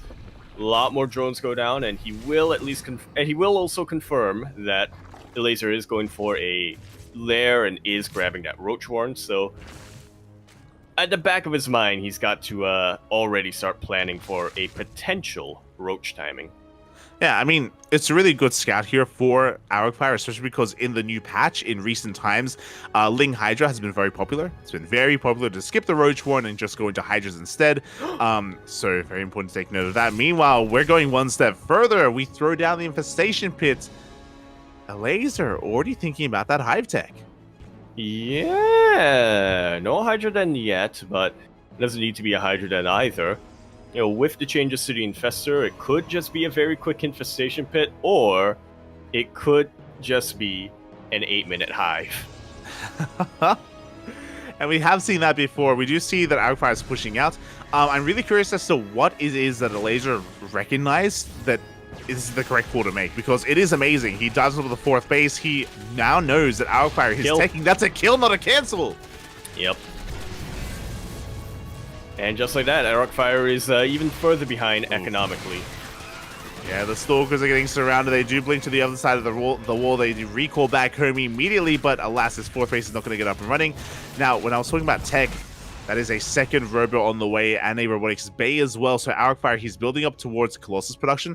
But what this means is that he's staying at home. And once again, we get another cancel on the fourth. He just wants to mine. But he cannot mine. Aleser won't let him mine. And I said 8-minute hive. Well, there's actually a 7-minute hive coming out from Aleser here as Hydroden is about to finish up as well. It looks like he is just trying to get to his late game tech of lurkers as quickly as possible. And he's free to do it. What I was getting at earlier, because Arcfire is teching, that means that he isn't attacking. He isn't attacking anytime soon. He's stuck at home. He's struggling to expand and hold on to his fourth base. And he's going to be building up a death pool of 4 Colossi, of maybe some Immortals, some Archons. Like, this is what he's working towards. Which means that Aleser is safe to do whatever he wants. He's taking more bases. He's droning. He's got a Lurker Den, a Hive on the way. He's even collapsing on these Stalkers already. Yeah, already trading very, very well. Just making the eventual big push and the eventual massive engagement a little bit easier before it begins. Yeah, exactly. And Aleser is just getting away with so much just because he has identified, of course, that Arcfire is going to be a little bit more passive. We do see both Colossi moving out. They get caught out by some of the Lings already. And the Roaches are in position. They're looking to pounce. Colossus trade well against the Lings, but not at all against the Roaches. Both of them go down, and sure, Aleser's gonna lose his Roaches over right now, but he has so much larva, he has so much income that he can very easily replace them. He can. We have 25 more Roaches on the way. Aleser's in a little bit of trouble here, but because he killed both Colossi, he should be safe and sound against this push. Arcfire going to try and force his way in, and he will gain some ground. He cleans up some of that creep, but here come those reinforcements. Yeah, Lings are starting to get into position. Adrenal Glands close to finishing. Another Colossus pops out here and is, waiting for its moment to... And Arcfire is really waiting for them to get into position before he starts pushing in towards this location. Yeah, again, only 2 Colossi. Meanwhile, the Hive upgrades are on the way. Adrenal as well as a Lurker. Range Groove Spines in production. Arcfire, there's a lot of pressure on him to get damage done. So far, Aleser he's holding. As he bleeds out Lings and Roaches, he's replacing them with Hydras and Lurkers. Yeah, he was actually maxed out for a second there, so it's really important for him to start trading out some of his lower tech units so that he can get to his late game composition. I do think that there was a very slight window of opportunity there for Arcfire where Aleser was still a little bit in the middle of his transition, but that time has passed. Aleser has his Lurkers out, he's getting a couple of Vipers out, and this is going to be even harder for Arcfire to break into. He is now maxed out, so he's going to try to get something done, but yeah, it's a lot easier said than done. And here we go. We're just rotating over towards the 5th base of Aleser. The Lurker is not quite in position, but they're here on the high ground nonetheless. Nova goes off. This hatchery is going to be going down. Arcfire, he is fighting back, but things will change once the Vipers arrive. Until then, though, we're actually getting on top of some of these Lurkers. Yeah, the extended lance, the thermal lance upgrade here on the Colossus is definitely putting in quite a bit of work, fighting fire with fire, so to speak. This is a very good concave of Lurker, so for Aleser, there's no way Arcfire is going to be able to break up that ramp. Doesn't need to, though, as he is working on his 5th. Yeah, he's working on that 5th base behind this army, of course, as Arcfire is going to be rotating around once again, looking for a better angle wherever there happen to be, no Lurkers or minimal Lurkers, but we have 7 more on the way. Aleser just doubling down on Hydra Lurker production, and this time the Vipers are ready. They're full of energy. And they are looking to get some yoinks. Abducts or Blinding Clouds, either or would really be very valuable for Aleser. 2 Colossus already are forfeit, and a 3rd will go down as well. Arcfire really wants to take out this base, but I think he's flying too close to the sun. He has massively overextended with his main army. Yeah, he really has. He's down to 1. He's down to 0 Colossi.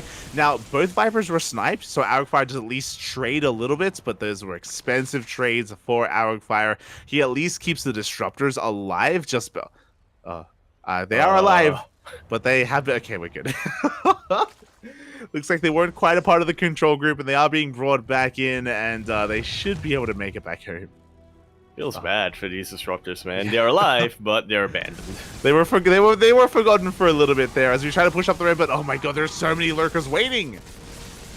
Yeah, there's no way you can really break into that as a Protoss player. Ericfire trying to loop around, trying to rotate, but Aleser already wise to that, already lifts up, unburrows his lurkers, and gets them back into position.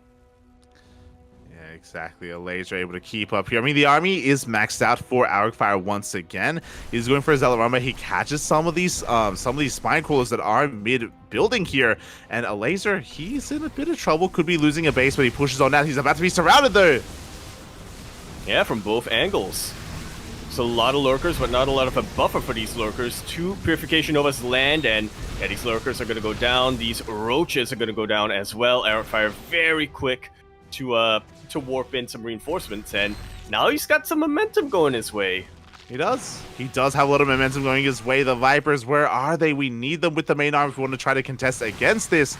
As we do see Arcfire once again going for another Zealot run by. It looks like the one on the right-hand side was cleaned up. Meanwhile, Lurkers are getting in position, but Zealots, they get into the natural. Yeah, they're really chasing back these Hydras. It's very important right now for Arcfire to keep these Hydras occupied and ideally trade against them as well, because there are only 4 lurkers right now for Aleser. That's still very effective, especially if they camp on top of a ramp like this, but they can't be everywhere at once. Yeah, again, like Aleser, he was looking dominant until that counterattack where his lurker count was reset. That was the moment where suddenly Arcfire is in this game. He's going to be able to take down an entire mineral line and a base as well. Meanwhile, we're going for our own counterattack. We're going for a pseudo base trade. Yeah, no lurkers of this army, but there is still a full energy Viper with all of this. A couple of lurkers get into position. Storm's finished up, and that is a very, very painful storm to sit in if you're a Hydraless. Lurkers get cleaned out, and Arcfire is pushing this back. Yeah, Aleser, he overextends for a second time. He did not have enough lurkers. He did not respect this position. And now Arcfire, he's snowballing out of control. He's pushing across enough. He has plenty of High Templar, plenty of storms. And it looks like Arcfire, he can pull this off. GG is called, and Arcfire will be tying us up sideways 1-1, bringing us to the ace match. That was painful to watch all of those drones move past the storm to try to evacuate. Oof. Nicely done here from Arcfire. Yeah, very nicely done. GG, well played. Now, to quickly go over that game, I do like that Aleser was able to rush and race his way into Hive, into lurkers. But there were 2 big moments when he pushed towards the 4th base, and also when he pushed towards that center base as well, where he did overextend, where he did throw away his lurker lead. He got surrounded, he got cleaned up, and again, Aleser was, yeah, maybe just a little bit overconfident in his pushes, and he was punished hard by Arcfire.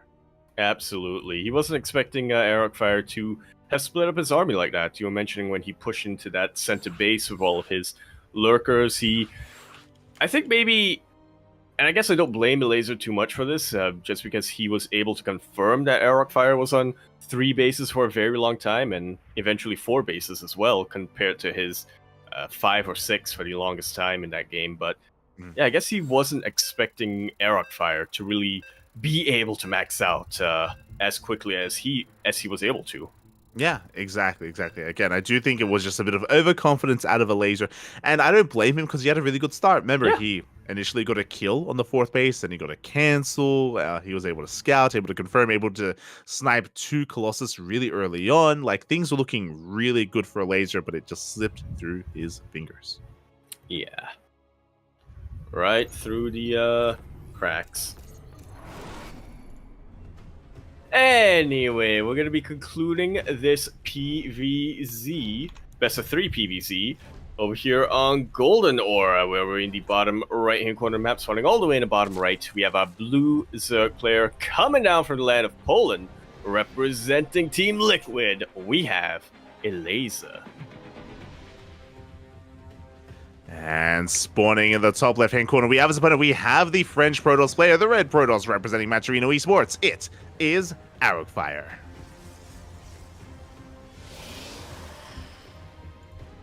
I'm predicted by Yaku to walk that royal road. Yeah, exactly. Has been foretold. There you go, and yeah, this time Aleser is going to be going for a regular hatch first. Remember, in game number 2, he went for a 14-15 instead, but this time he's just going to be able to take his expansion on location without too much issue, and my eyes are on Arcfire. Again, this map is quite different. It's a lot more congested. The rush distance by ground is a lot shorter as well, and yeah, we have seen that once the ball gets rolling, the action just doesn't stop. Yeah. Keep rolling. Rolling. Rolling. Rolling. There you go. There we go.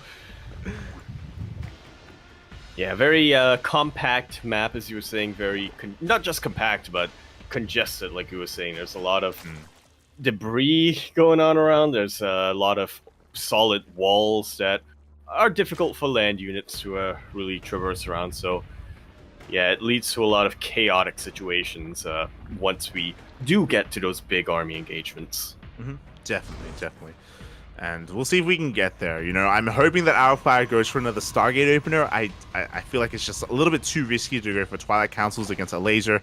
Aleser has really solid early game defense, and testing that and trying to challenge that is a difficult thing to do. So I will keep our eyes on Arcfire. Based on this pylon positioning, it's looking like a Stargate, but you know, we can always, you know, take a different turn. Yeah, I'm keeping our eyes peeled. I wouldn't be too surprised if it was another Robo opening, but instead it is going to be a Stargate. There it is. We do have that Stargate here from Arcfire. Should be for an Oracle, should be for a third base, and then leading into the mid game as well, which is kind of what we're all looking forward to, what I'm looking forward to, and what we were deprived of in game 1. Exactly. Arcfire, I think in game number 2 has proven that he can play the late game. He can take it to some of the best of them, but yeah, that's not really possible as a Protoss player in a PvZ if you don't get massive damage with your opening. Yeah, definitely. So from here, we are just going to be easing our way into this. When it comes to Golden Ore especially, our 3-base setup is actually very secure, so Arcfire should be fine on 3 bases. The 4th is a little bit more exposed, and I say a little bit more, not as much as Hard Lead, so I feel like Arcfire should have an easier time expanding as the Adepts do get in, and we're actually getting some drone kills. Yeah, not too bad. As long as this other Adept stays alive. It's getting really low, but it will be able to survive right at the end here. 2 drones for one Adept. Not too bad. 2 drones for 2 Adepts. Not very good. And I'm not too sure if I like this. Arcfire did activate the Pulsar Beam on his Oracle on a Ling, which means he has significantly less energy to deal harassing damage across the map as well. The Queens are in position. The second Oracle is on the way to meet up with the first, but again, we'll have a little bit less energy to deal damage and to kill workers, as Aleser does not have a Spore in the main, only in the natural.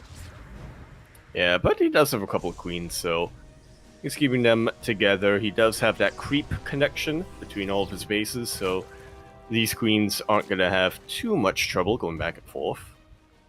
Exactly. We should be able to keep up with the movements. Meanwhile, here we go. The first 2 Oracles are moving out. We do have a follow-up, and we'll keep our eyes on this probe. We have a Twilight Council. We should be seeing a Forge, and there it is. Forge is on the way. We will not be going for a committed follow-up. We are going for something more standard. Indeed. Bit more of a timing attack coming out from Arcfire. Well, I say timing attack, but it really could be. There's really a lot of different possibilities. Usually when I see a Forge this early on, my mind goes to Chargelit Archon, but we have seen a lot of Protoss players get the Forge just to keep up when it comes to their upgrades while they play a lot more defensively with cannons. We have seen that before, as the Adepts are going to be shading on in. They get 1-2 workers, but the Lings are in position to deny them. Meanwhile, triple Oracle dives in between the bases, but we are in position. We do have a Spore in the main as well. Aleser does lose 5 workers, but this could have been much worse.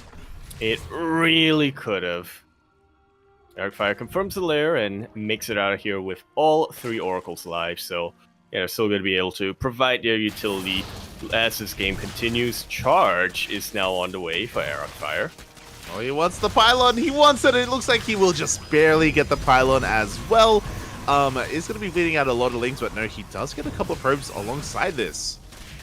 Yeah, this is definitely a pretty heavy investment here from Aleser, but yeah, when it's all said and done, it looks like it worked out. He gets 4 workers as well as a pylon as well, so not too bad. As you were bringing up before, this is going to be +1 and not blink. It's going to be +1 and charge instead. Thankfully, Aleser did throw down a safety roach warren, so he's not rushing into Ling Hydra like we have seen other Zerg players do in the new patch. No names, but you know who you are. Exactly. As this army is still looking very bare bones, Aleser, he's hunting for any kind of free units, any stray units from Arcfire, but he doesn't find anything yet. Arcfire is still just refining his army, still working towards Zealots and eventual Archons. Yeah, but this was a very important move out from Aleser. He sees how fast the Zealots are, he confirms it is going to be charged, immediately throws down a Baneling Nest. There we go. So it's going to be Ling Bane Roach from Aleser. As you mentioned, he's fully wearing a hot pickup, saving that sentry, by the way. Nice moves out of Arcfire, as these Lings are still being quite a nuisance here, still threatening the bases. They do spot those High Templar as well, just merely to be morphed into Archons. And again, Aleser, he has all the information he needs.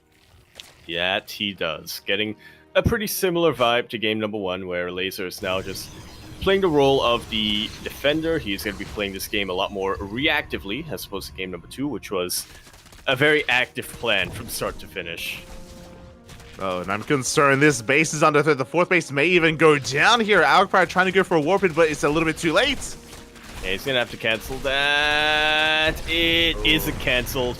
It does get killed, and all of a sudden the pressure has increased tenfold here for Arcfire. He needs to reciprocate. Otherwise, he's just going to be behind for the rest of this entire game. Yeah, I mean, he came back from worse on hard lead. You know, that is true. There was a kill and then a cancel on the 4th base, but the Lings are back and they're looking for that cancel. Arcfire, he needs to turn around this time. He needs to deal with this.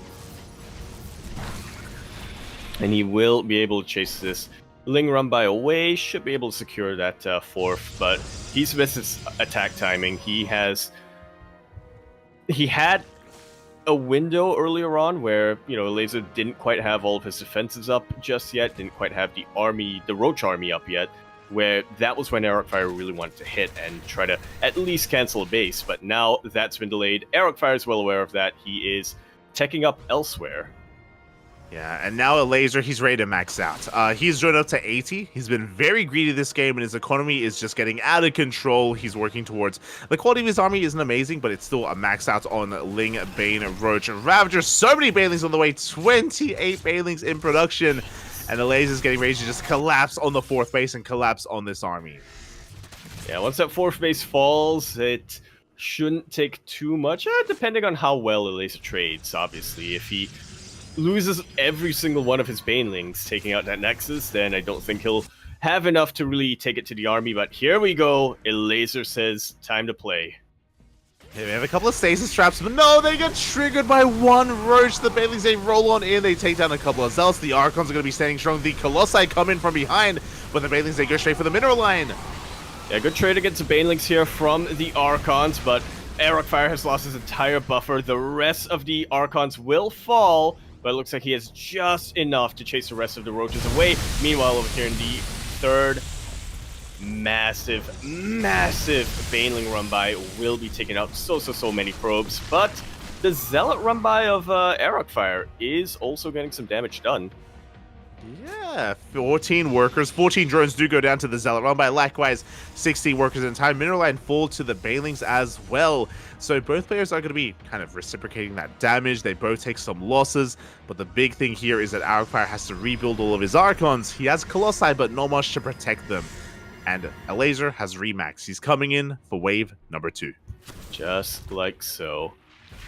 One of those very classic moments in StarCraft where 2 players can deal the same amount of economic damage, but it's going to hurt one of them a lot more just because of how the asymmetry works. Exactly, and Aleser is going to be splitting up his forces. He has a Roach counter-strike, a massive Roach run by being set up here on the right-hand side. Meanwhile, a much smaller Roach Ravager army here on the front lines instead. They're going to try and pull apart Arcfire, and Arcfire, he hasn't been able to take notice on how large this run by is. Oh, the Disruptors. One Purification Nova will land, and that's a very juicy connection, but that Disruptor is going to go down. Robo Facility will be depowered as well. Eric Fire should eventually be able to clean this up, but at what cost? Yeah, as we do have the Colossi and a couple of Archons turning back here, and we have Roaches slipping into the main base, only getting 4 workers. This did not really deal too much economic damage. It did depower and slow down the Disruptor production, that is true, but that was a pretty expensive trade for Aleser. That was a lot of Roaches. It really, really was. 32. For not a whole lot, yeah. How many of those 32 fell to the 1 Purification Nova is what I want to know. True. Oh my god. So yeah, really solid defense there from Arcfire. He's stabilizing. I wouldn't say that he's ahead, not yet. Aleser is still committed to a Lingbane Roach Ravager army. His Hive feels a little bit late here, so Aleser is teching slowly towards Hive tech, towards potentially Lurkers and Vipers. For now, he's committed here with Lingbane, and Arcfire doesn't need to push out. He can trade well, but he has to be very careful with how deep he pushes onto creep. He really, really does. Funnily enough, though, Aleser is now maxed out, but the army supplies don't look too different. Obviously, part of that is because of how inflated Roach Ravager supply is, but at the same time, it's mostly just the fact that Aleser is a hit on drones. Oh yeah, it's that drone lead that Aleser has that's really coming into play. But Arcfire, he has more than enough time. We've got 3 Colossi, we've got 3 Disruptors, Archons as well. We're clearing up some of that creep. There's still a lot of creep here, which we have to respect. Aleser, he's setting up to potentially surround and just collapse on this army. Up! Just like so. Banelings are moving on forward. Huge stasis ward, but an even bigger connection of Banelings onto the heart of this army. Very juicy Purification Nova, but I'm not convinced that's going to be enough here for Arcfire. He's trying to juggle as best he can. These Roaches are slowly but surely backing the Protoss army into a corner, and just like that, Aleser's traded. Yeah, exactly. Aleser, he shuts down the Disruptors, the Colossus, and the Archons as well. Where was Arcfire kiting to? Out into no man's land, and yeah, he gets cleaned up. Aleser can remax. Arcfire lost everything. Everything, all of his high-tech units. Again, it took him so long to rebuild and get his 3 Colossus, 5 or 6 Archons, and in the blink of an eye, all gone. And now Aleser has a massive timing window. Yeah, again, like, I didn't mind him clearing up creep, but he did overextend. He did push a little bit too far in. He was caught out by the main army. And Arcfire, he had potential to turtle to defend at this 4th base and to eventually max out, but that is no longer the case, not anymore. And here we go, Aleser is looking to just collapse on the 4th. Ooh, and even get into some mineral lines. Yeah, that entire Zealot wall just got completely evaporated. Just goes to show you how rich Aleser has been for the past couple of minutes in this game. Just how much resources he had to afford all of these Banelings. Yeah, as we do have mineral lines going down one after the other. Oof. Big connection here on the Roach Ravager. But there's barely anything left on the ground. The Zealots are warped in. We're trying to break on through. The Biles will not connect. And we are holding, but oh my god, 24 probes did go down. Yeah, we're holding, but what are we holding on to is, I think, the question. Arcfire did just finish up +3, and Aleser's still on 2-2 for the time being, so that's definitely helping him out a lot. I like this from Arcfire. He's taking a massive risk trying to go for that gold base. But it does get scouted by Aleser very, very quickly. The Disruptors are super exposed. One of them will go down. Arcfire going to be able to keep the other one alive, as well as the Immortal. But as long as it's in the Warp Prism, it's not able to really threaten the Roach army of Aleser. I'm impressed with how long Arcfire's been able to stay alive, but I do think he's starting to lose steam here. Yeah, it's almost a role reversal of the previous game where Aleser, he was like looking good, and then he had some really rough engagements. He lost all of his lurkers as a result, and similar story here where Arcfire, he was stabilizing, but then he would push out, lose his Colossi, lose his Disruptors, and he needs time to rebuild, and that's time that Aleser is not giving him, as Aleser's remaxed once again. Just like so. Just making sure he has the best army available to him before making any big pushes into Arcfire's territory. The Warp Prism goes down to the Wall of Queens that were prepared for it, and just like that, Arcfire has lost his harassment potential, won't be able to keep Aleser preoccupied at all. Well, not as Bailings. They roll into the middle line. They take down 5 more workers, and Arrowfire, he's just trying to hold on here. Has some decent stasis traps. There is a world where he can take a good fight, but he needs more than just a good fight, as there's potential with stasis traps. We can maybe connect with those purification overs as well. There's a lot of ifs and buts, but Aleser is a good enough player to kind of avoid a lot of that. Yeah. It's not too iffy, if that makes sense. Huge collapse onto this army. The entire middle line of Arrowfire will go down to the Banelings, and now the Roaches are getting on top of just about everything. Disruptors are being kept alive, but again, they can't really shoot out their Purification Novas when they're in the Warp Prism. This is going to be the final stand of Arrowfire. Yeah, and everything goes down. The 4th base has been broken for the final time. GG gets called, and Aleser will take the series 2-1. Taking down Arrowfire. GG, very nicely done here from Aleser. Once again, showcasing some of that very decisive and very solid reactive play that he's kind of been known for throughout his career. Yeah, definitely. And what I will say is that, a big shout to Arrowfire. It is his debut. It is his first ESL Masters season, of course, and his first group stage. And he didn't look bad in this series. He was able to take game number 2, able to survive and overcome quite a deficit in game 2. And here in game 3, I want to say that he had potential. He had a lot of potential as well. Just a little bit unfortunate that things did go as awry as they did. That some of the fights didn't quite go as well as he was hoping. Yeah, I will say this for Arrowfire, he has had some of the most consistent purification over connections that I think I've witnessed in a while, but yeah, unfortunately for him, that wasn't going to be enough when you're up against a macro monster like Aleser, who can very quickly replace all of the roaches he loses. Definitely. With that, we're going to be going on a short break. And when we return, we'll be back with some more PvPs. We're going to be back with DNS versus... You thought you could avoid them. This was but a quick respite. Exactly. We'll see you then.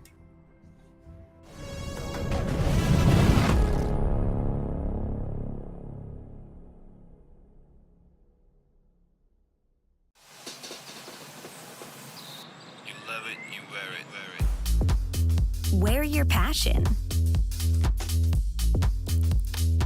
Share your passion. Wherever, whenever.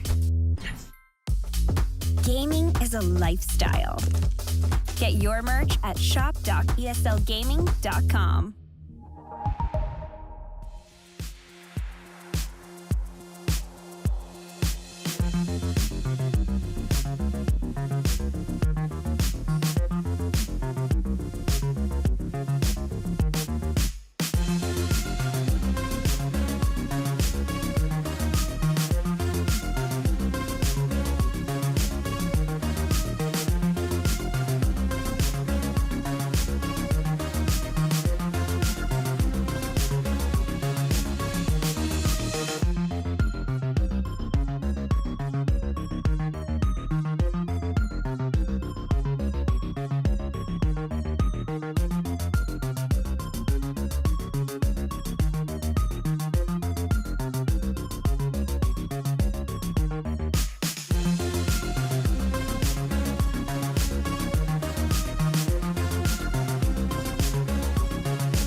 ESL StarCraft 2 Masters is brought to you in part by Monster Energy and the United States Air Force. And welcome back, everyone. Welcome back. I hope you enjoyed our brief reprieve of PvPs with Aleser versus Fire, which we just wrapped up. And now we are back with another PvP. We're back home. We're back home where we belong with Papy versus DNS. Indeed. And what a PvP we have on our hands here. Two players who I think have, they've both been around for quite some time, but in the previous couple of months have really leveled up their play and have absolutely looked to be in form and, have been breaking into the upper echelons, I think, of their respective scenes. Yeah, I would have to agree with that, and we'll see which one comes out on top, because spawning in the top left-hand corner of Oceanborn, we have the French Protoss player representing the Platinum Heroes. It is DNS.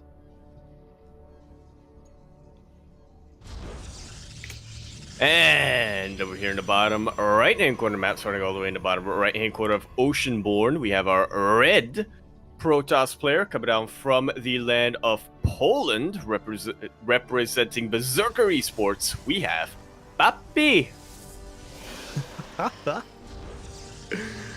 Here we go. A big shout out to the mainstream. For those who don't know, and I think it's fine sharing this, it's I think we've spoken about this before. The mainstream, they pick which matches they want, and they let us have what is remaining. And obviously, they know, Papy. They know what we want, what we're about to. They know what is the most important match here for the B stream, and that is casting some more Papy. Indeed. Player after our own hearts here, not just because of his name, but also because of his playstyle. Oh yeah, exactly. And I'm glad that you brought up earlier about how these players are up-and-comers in their respective scenes and regions. And yeah, DNS, this is why I'm a little bit surprised that DNS is struggling as much as he is. I don't know if you saw, but in the standings, both of these players, neither one has actually won a series. They've taken maps. They have taken maps, but they have not taken a series yet. And DNS, at least in my opinion, after what we've seen in WTL, in World Team League, he is... I would say he is the ace player of the Platinum Heroes. This season, maybe that's a little bit different. This season, they have Firefly, and I would maybe make an argument for Firefly being the greater player, but still being top 2 is an impressive feat. And yeah, DNS, he's been struggling here at the group stage.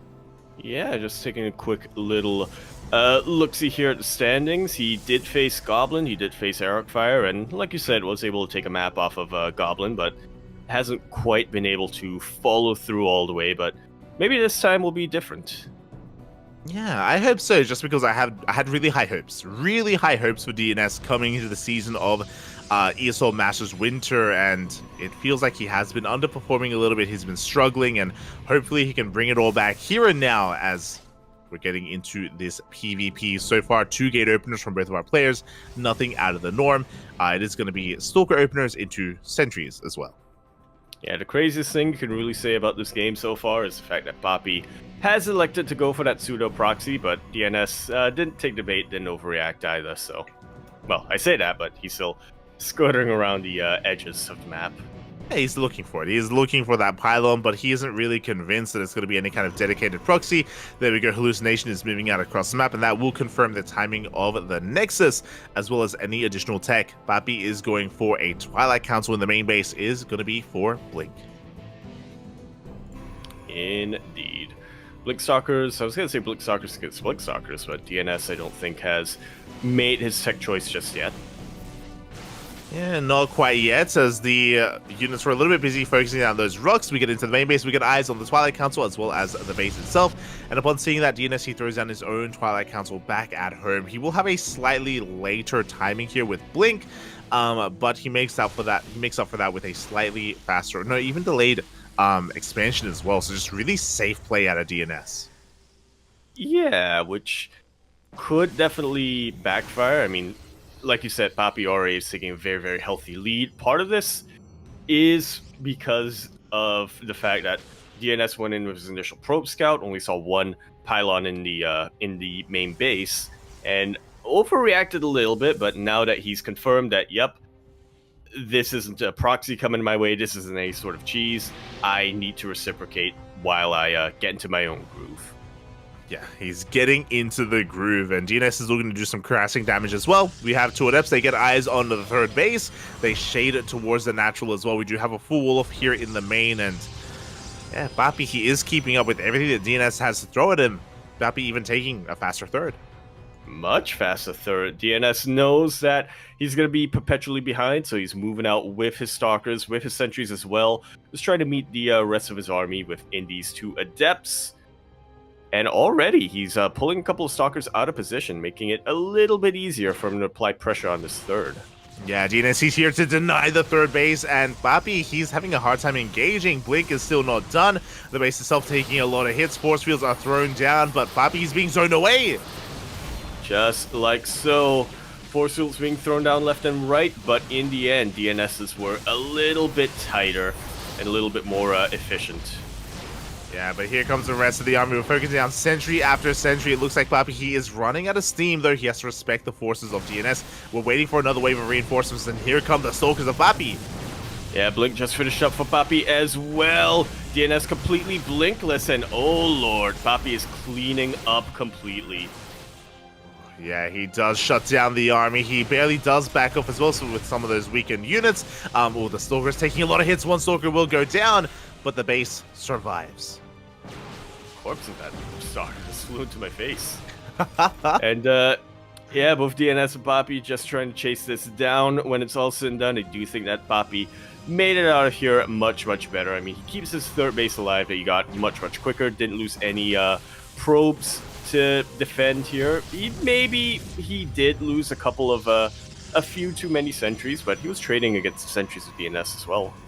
I mean, if you look at the units lost tab, we traded an even amount of Stalkers. DNS actually lost one extra Adept and one extra Sentry, so technically Papy did trade better, and he still maintains a slight worker lead as well, as we're transitioning into the mid-game. Now that the aggression is over, we're getting into our Forges, Charge, Immortal production, Robot production in general.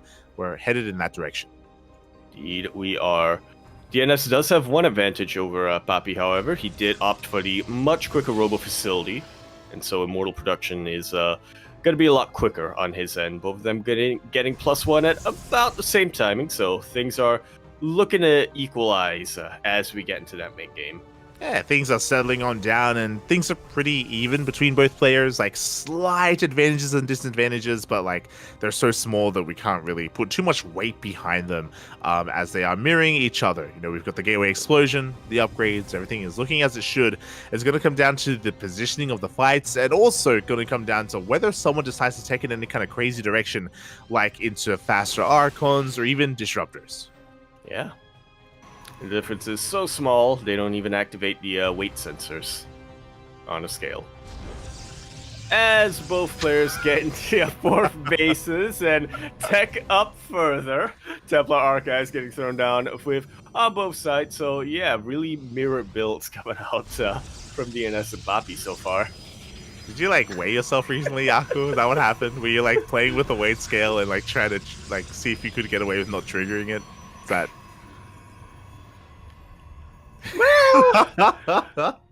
I've been advised not to answer. Shaky head. As here we go, the Templar Archives is done for Papy. We have Archons on the way already. Meanwhile, DNS, again, only a couple of seconds behind, is working on his Warp Prism. With the arrival of the Warp Prism, DNS should be pushing. He should be moving out across the map, looking to lay siege upon the bases of Papy and looking to try to catch him out of position as the Stalkers come in, and there is nothing here at the natural. Yeah, a little bit of a vulnerability here from Papy. A lot of probes are going to go down. Very quick recall will keep every single one of these Stalkers alive. So, all in all, net gain here for DNS. Yeah, there you go. 4 worker kills, losing nothing, only the recall. And again, we can make use of that. It's only an energy-based ability. Of course, DNS can now take that economic lead and extend it here with his 4th base getting up and running. Likewise, the 4th on the way for Papy. And we're still just kind of building ourselves up. There's still no kind of major clashes, just skirmishes here and there. Yeah, still building up to get a critical mass of Archons, of Immortals, and what have you. Neither player really taking up further than tier 2.5, so yeah, you know, no fleet beacons or anything. No Robo Bays being thrown down, which is surprising. I do think that that's the one. I do think that the one unit both players are missing right now is Disruptors. And DNS, he throws something else down. Instead, he throws down a Dark Shrine, but immediately he does get scattered by the hallucination. Papy, at least his units do confirm what is going on and cannons the throw down immediately. Just like so. Yeah, we are getting... Yeah, I was going to say, it's definitely a bit of an odd choice here from DNS to throw down the Dark Shrine, and it looks like he is committed to it. It's not a fake out by any means. Yeah, he's not behind at all, so I can't really say I envision these DTs doing too much, but, you know, maybe he just wants to keep his options open as the game continues and as more fights and more engagements happen. Sneaking into a 3 DTs into a mineral line can absolutely secure you a lead.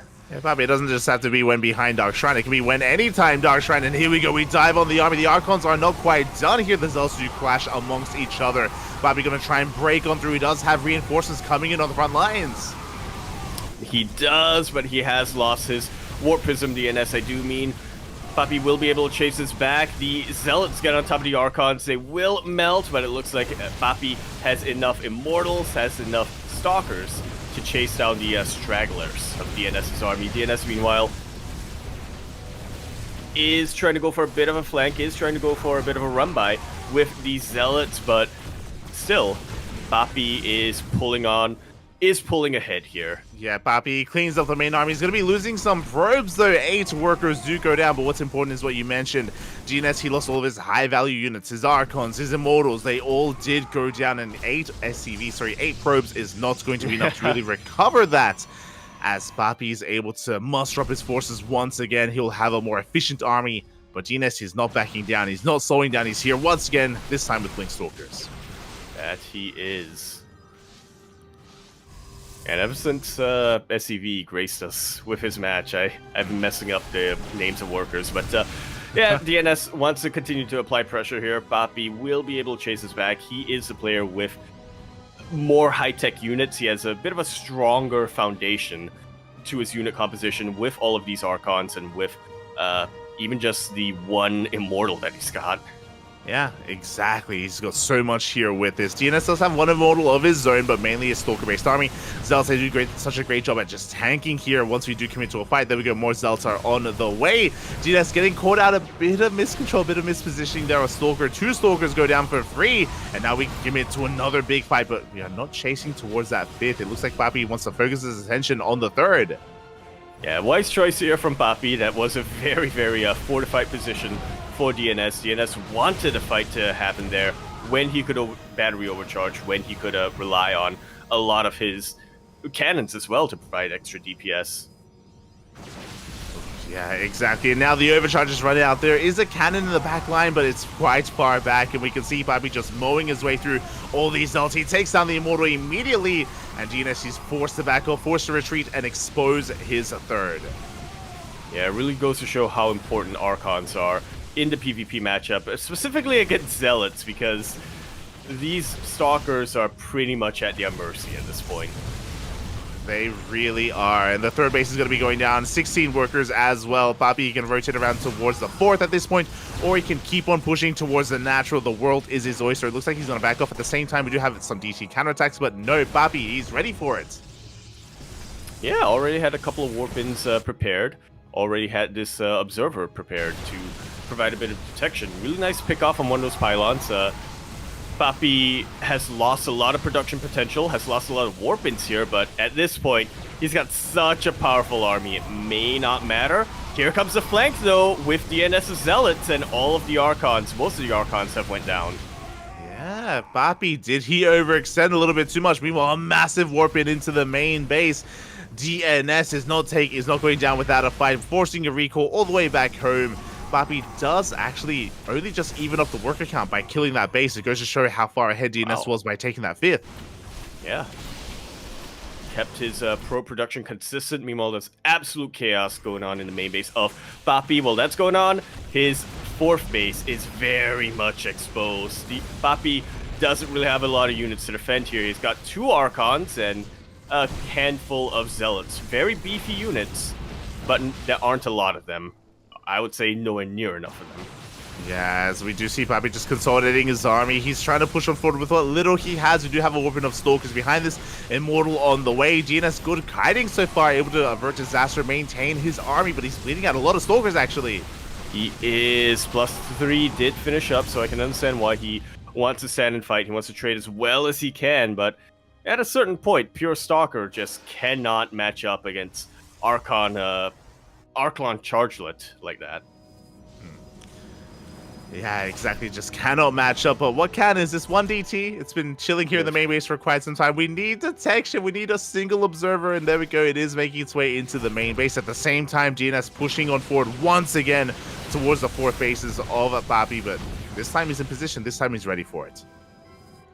That he is. Papy is definitely a lot more prepared. This time he has more of his high-tech units in position. DNS is trying to expand behind all of this. I like this idea.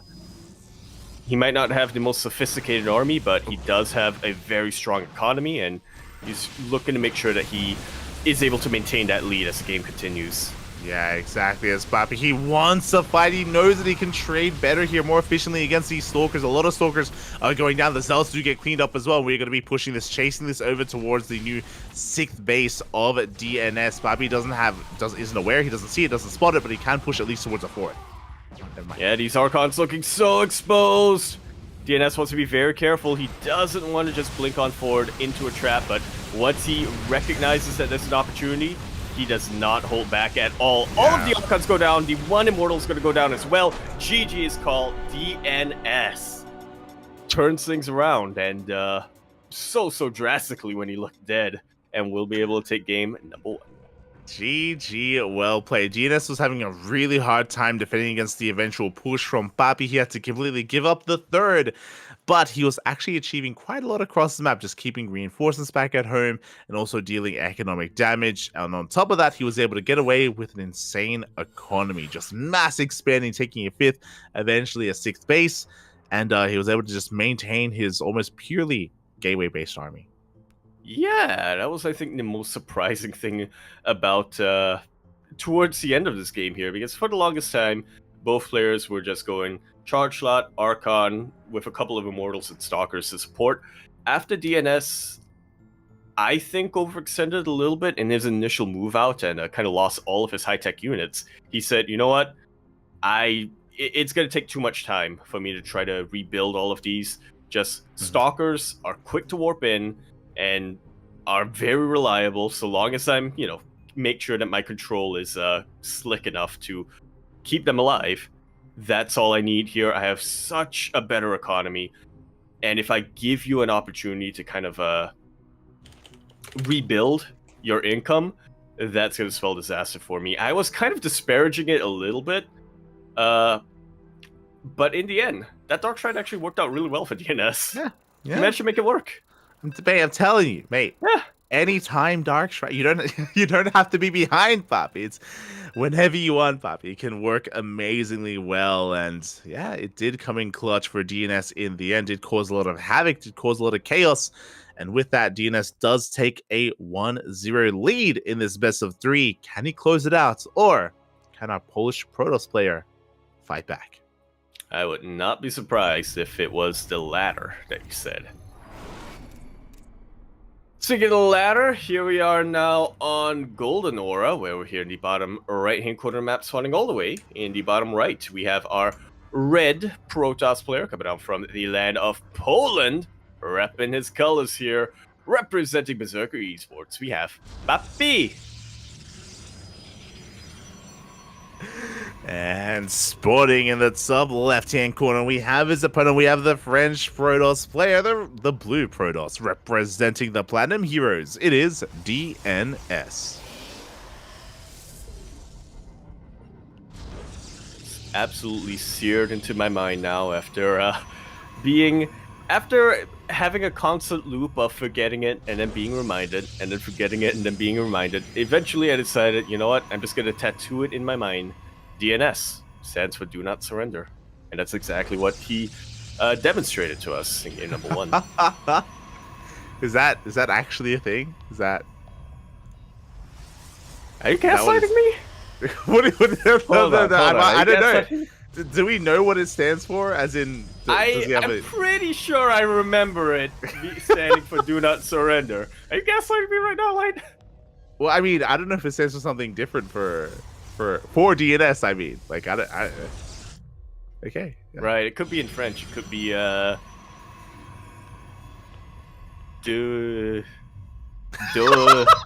It's okay. It's okay.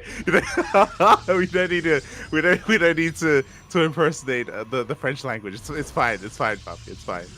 Don't worry about it. I wouldn't worry about it, but Duolingo's gonna worry about it come the morning. But yeah, we are just getting into our PvP, and we are going to be committing to a proxy here. So this is a fake pilot out of DNS. This is I was going to say a real pilot out of Papy. They threw out proxy sockets right next to each other. Oh my god! And they both scout. Unbelievable. These two players are definitely mind-linked, and well, yeah, actually one scout's Papy scouts. DNS, I think, missed the proxy and possibly missed a probe entirely as well. Wow. Great minds think alike, but Papy, he does get eyes on the proxy Stargate. DNS has no idea what's going on. He missed it, just barely missed it there on the edge of his vision. And how is this going to come together? Okay, we have Adepts going to be zooming across the map. It looks like we want to try to depower this pylon and deny this Oracle. And we're going Phoenix first from Papy. And he's getting scouted! Will be confirmed. DNS, yeah, confirms the Phoenix coming out from Papy. And now he's going to have to scramble. He's going to have to figure out a way to turn his fortunes around. Yeah, exactly. The two Adepts, they shade into the main base. Papy has nothing in him to defend. The boys are being pulled. So many workers are going to be going down. And he forces a recall. Very important here for DNS. 6 probes already go down, 7 of them even. And there's way more where that came from. There is a Phoenix guarding the... just kind of camping the Stargate right now of DNS, but I believe the Oracle, the Oracle made it out, and it's looking to get even more damage across the map. This is disastrous. This is actually getting out of control. Papy is losing far too much. 9 workers are going to be going down. This Oracle, there's nothing to stop it. There's one Stalker that shoots up, and we can just ignore it. So the Phoenixes, they missed the Oracle, as you mentioned, and this is just becoming far too much damage. This is game-ending damage. GG is called. DNS will take a very quick game number 2. That was... on the one hand, I'm kind of disappointed that we got a very short game 2, but on the other hand, great. That was a very packed game number 2. That was great minds think alike, like you said, and as it turns out, only one mind was maybe a little bit greater. GG, well played. So both players went for the same openers. Both players went for double Adept. Because Papy was so hyper-fixated on the Stargate that he scouted, he sent his Adepts to depower it. Even if there weren't Adepts across the map, again, the DPS of Adepts on pylons is not high enough to actually stop the Oracle from coming out. As we saw, the Oracle comes out anyway. Had to recall, just a really just, haphazard game there out of Papy. Just a little bit frazzled, a little bit all over the place, and DNS took full control. Despite being scouted, DNS, he knew what he needed to do. Cool, calm, and collected. Execution was flawless, and he took the game. GG. Cool, calm, and collected. Do not surrender. With that, congratulations to DNS as he takes the series 2-0. My condolences to Papy. I would have loved to have seen more of a back and forth in game number 2. I mean, game 1 was so close. It was at some times in favor of DNS, at other times in favor of Papy. Game 1 was more decisive. It did feel like Papy just... wasn't too familiar with that scenario, too familiar with how to correctly approach that scenario either. As we do wrap up this series, and up next we have our final best of 3 for the European region for ESL Masters Winter. We come back with a TBT between Milky Cow and Nicaract. No Protoss? Oh, we'll see you then.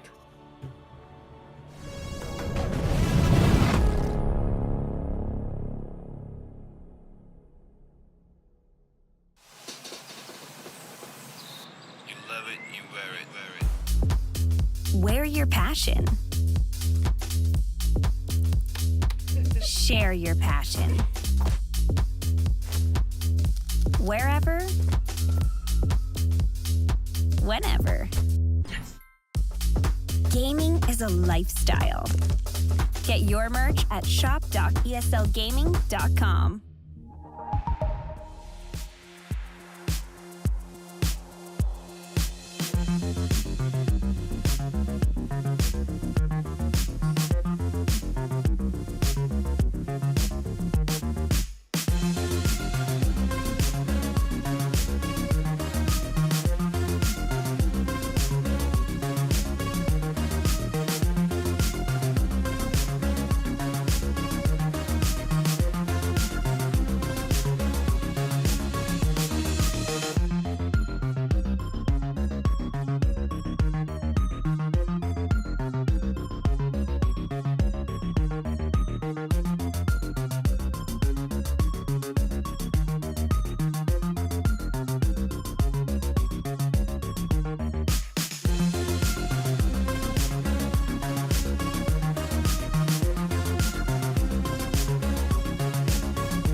ESL StarCraft 2 Masters is brought to you in part by Monster Energy and the United States Air Force. And welcome back, everyone. Welcome back. We just wrapped up with our final PvP of the ESL Masters Winter Europe Regionals, and now we're here with our first and only TVT of the night. Oh, yes, there are races out there in this game that aren't Protoss. It's crazy. There's some Terrans sometimes every now and then, and we even get to feature two of them back to back in this TVT. I was not aware of that. I mean, I heard the rumors, I heard legends, but I always thought it was a myth. Like, you know. Exactly. What is this mythical third race you speak of on the B stream? No, Papy, no. I mean, we get to feature them every now and then, and yeah, the TVT is upon us, and I'm ready to sink my teeth into something a little bit special, into Nickrat versus Milky Cow. Indeed. Here we are now, jumping into Alkion for game number 1 of our best of 3 TVT here, where in the bottom left-hand corner of the map, starting all the way in the bottom left-hand corner, we have our blue Terran player going to be representing Twisted Minds as their new pickup. We have Nickrat. And spawning in the top right-hand corner, we have the red Terran player. Currently teamless, it is Milky Cow.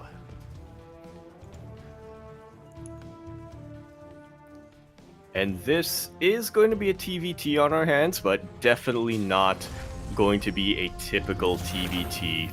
It is, I imagine, something a little bit more unique, something a little bit more aggressive I'm expecting coming out from both of our players.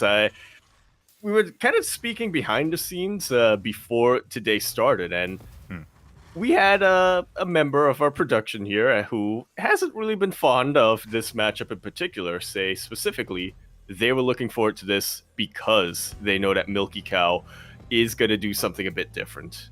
Exactly. Milky Cow historically has been a very aggressive and very cheesy player. I don't know how applicable that is to TVT, but at least in some of the other matchups, like, he is a wild beast of a player, and I can't wait to bear witness to him again. We don't get to cast enough of Milky Cow. He hasn't been the most active. He has been very active in his online regionals, his online regional weekly tournaments, but we rarely do get to cover him, so I'm very excited.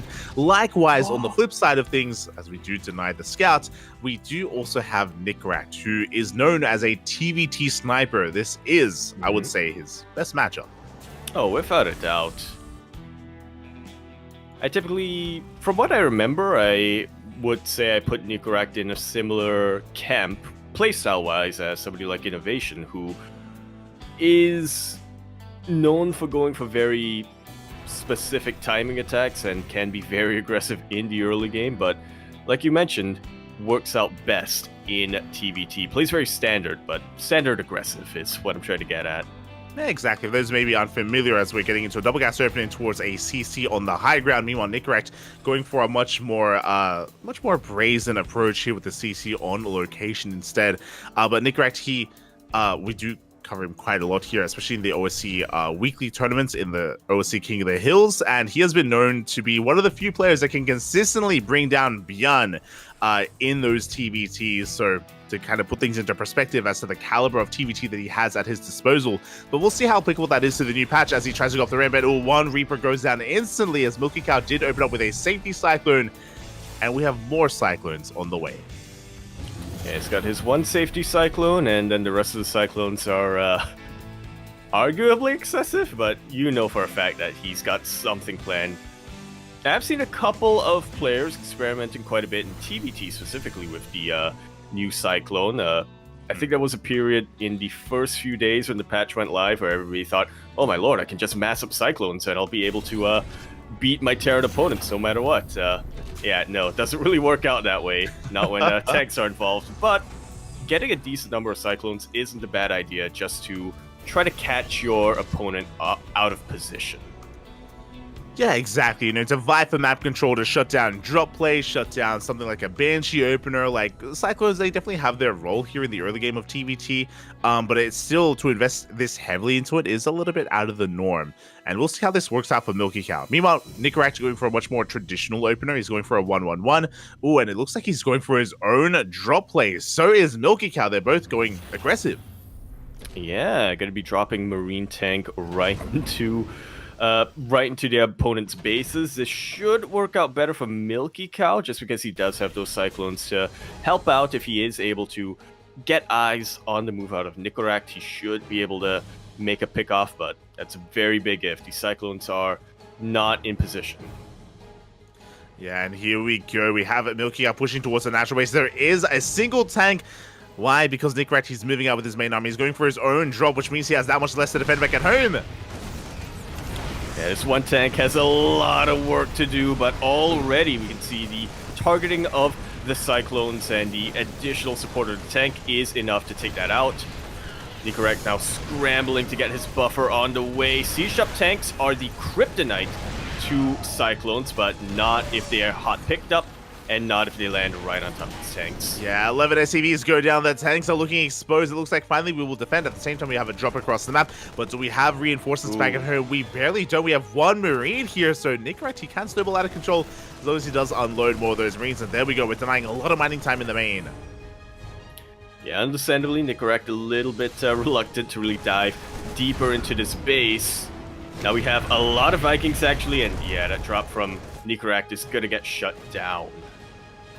Does get shut down in the end. The Vikings will be zoning away this medevac. The medevac will fall. These Marines are actually stranded on this on this half of the map. They're gonna have to work through rocks or have an SCV mine through some of these mineral patches. So they haven't left alone. And there we go. They're working through those rocks, which means they're locked outside. And Milky Cow, he's going for another push. Indeed, he is. Very standard, very old school Viking tank push coming out from Milky Cow right into the main base of Nicoract. He's looking to camp this production. Yeah, he's looking to dive on top of the production, dive on top of that stim as well. He does siege up, and Nicoract is out of position. He's rotating back over into his main base. Stim will not finish. Not at all. Reactor gets taken out as well. Nicoract not making any Vikings of his own. Meanwhile, these tanks, Nicoract is trying to spread out his Marines and his SCVs just to take out these two tanks, but already 9 more SCVs go down. Milky Cow is running away with the economic lead. He really is. Milky Cow is on 45 workers to the 29 sub-30 worker count of Nicoract. His economy is in shambles. He doesn't even have stim, not anymore. It has to be rebuilt. And he is turtling up back at home. We have tanks sieged up in the main base. We have Raxes on the way. And Milky Cow, he's chilling. He's working on upgrades, refining his production, and he has a 3rd CC ready to go. Yeah, at any moment. I was kind of scared to look at the units lost tab, but so far, Milky Cow has lost 2 SCVs. Nicoract has lost 23. Oh, that's a lot of dead SCVs, Papy, and we're going to get even more because we have a Liberator into the main base. The tank goes down, some of the SCVs as well. The Liberator will eventually fall. Meanwhile, Nicoract, he's going for his own push across the map. He has to get damage done. There's so much pressure on him to do some kind of counter damage, but back at home, we have tanks sieged up. Like, Milky Cow is looking solid. Yeah, he's already in position to deal with this. You don't see that every day, medevac unloading Vikings, landed Vikings at that, but yeah, 'tis what happened, and this is kind of a last-ditch attempt here from Nicoract to try to turn this around, but it's not looking like it's gonna... It doesn't look like he's gonna get much done with it. He has a lot of tanks, in fairness, but he doesn't have the air control, I think, to really make use of that. Yeah, so looking at the units tab, Nicoract, he is up in tanks. He has 5 tanks to the 4 of his opponents. He is down in Vikings, as you pointed out. He does not have the air control. He does not have the air superiority, so that is something that Milky Cow can still flex of his own. And we'll see if Nicoract can make this push work, as he's trying to actually lay siege upon the main base, trying to get within range, actually going for a drop into the main. Oh, very wise to avoid that missile turret, but now he's kind of given... But now the jig is kind of up here for Nicoract. Milky Cow now moving to meet this army. He is well aware that with as much damage as Nicorec's economy has taken, this is the only army that he can muster. It is, and yeah, that run by that counterattack, it could just seal the deal here for Milky Cow if he does catch his opponent off guard, if he does catch some of these reinforcements. But Nicorec turns back around. It looks like Nicorec, he's going to be the one to catch the army instead. Yeah, very important to keep this one Marine in the Zelnaga Watchtower. Nicorec knew that the army was heading this way, and he knew exactly when to stim and how to keep his tanks alive. Exactly, but this is just buying time. This is forcing Nicorec to turn back around, and Milky Cow, he's setting himself up defensively with all these tanks, and Milky Cow, he gets across the map himself, getting himself with the tanks of Nicorec. Yeah, there's not enough Marines here to really provide a buffer. Stims on forward, and this is going to be the end of Nicorec's mining, if not the end of the game. 8 SCVs go down. Now Nicorec is completely all in. Now he has a pretty comparable army size to his opponent. That's a lot of Marines across the map. Can we somehow pull this off? We do manage to drop into the natural. I want to believe in the positioning. There's a lot of choke points here. Because of the SimCity of Milky Cow, a lot of Marines get taken out. But that's still a very healthy tank count. And yeah, there's no way you can stim into that. GG is called, and Milky Cow will be taking game number 1, making the TVT sniper look a little blinded for a second. I think he really got caught off guard. I mean, by those cyclones. The opener was brutal, right? Because Nicorec, he happened to expose himself by going for a Marine drop at the same time as the push of Milky Cow. Neither player knew that either player was going for drop play, and as a result, Nicorec, he just did not have enough at home to defend, to protect his tanks, and things very quickly snowballed out of control in favor of Milky Cow. GG. I don't want to put too much of the onus there on Nicorec. It's just a really unfortunate situation for him to happen to be going for a drop at the same time, which meant that he just didn't have anything to defend. Yeah. I will have to agree with you on that one. I feel like this Cyclone opener isn't a very common one as well, so yeah.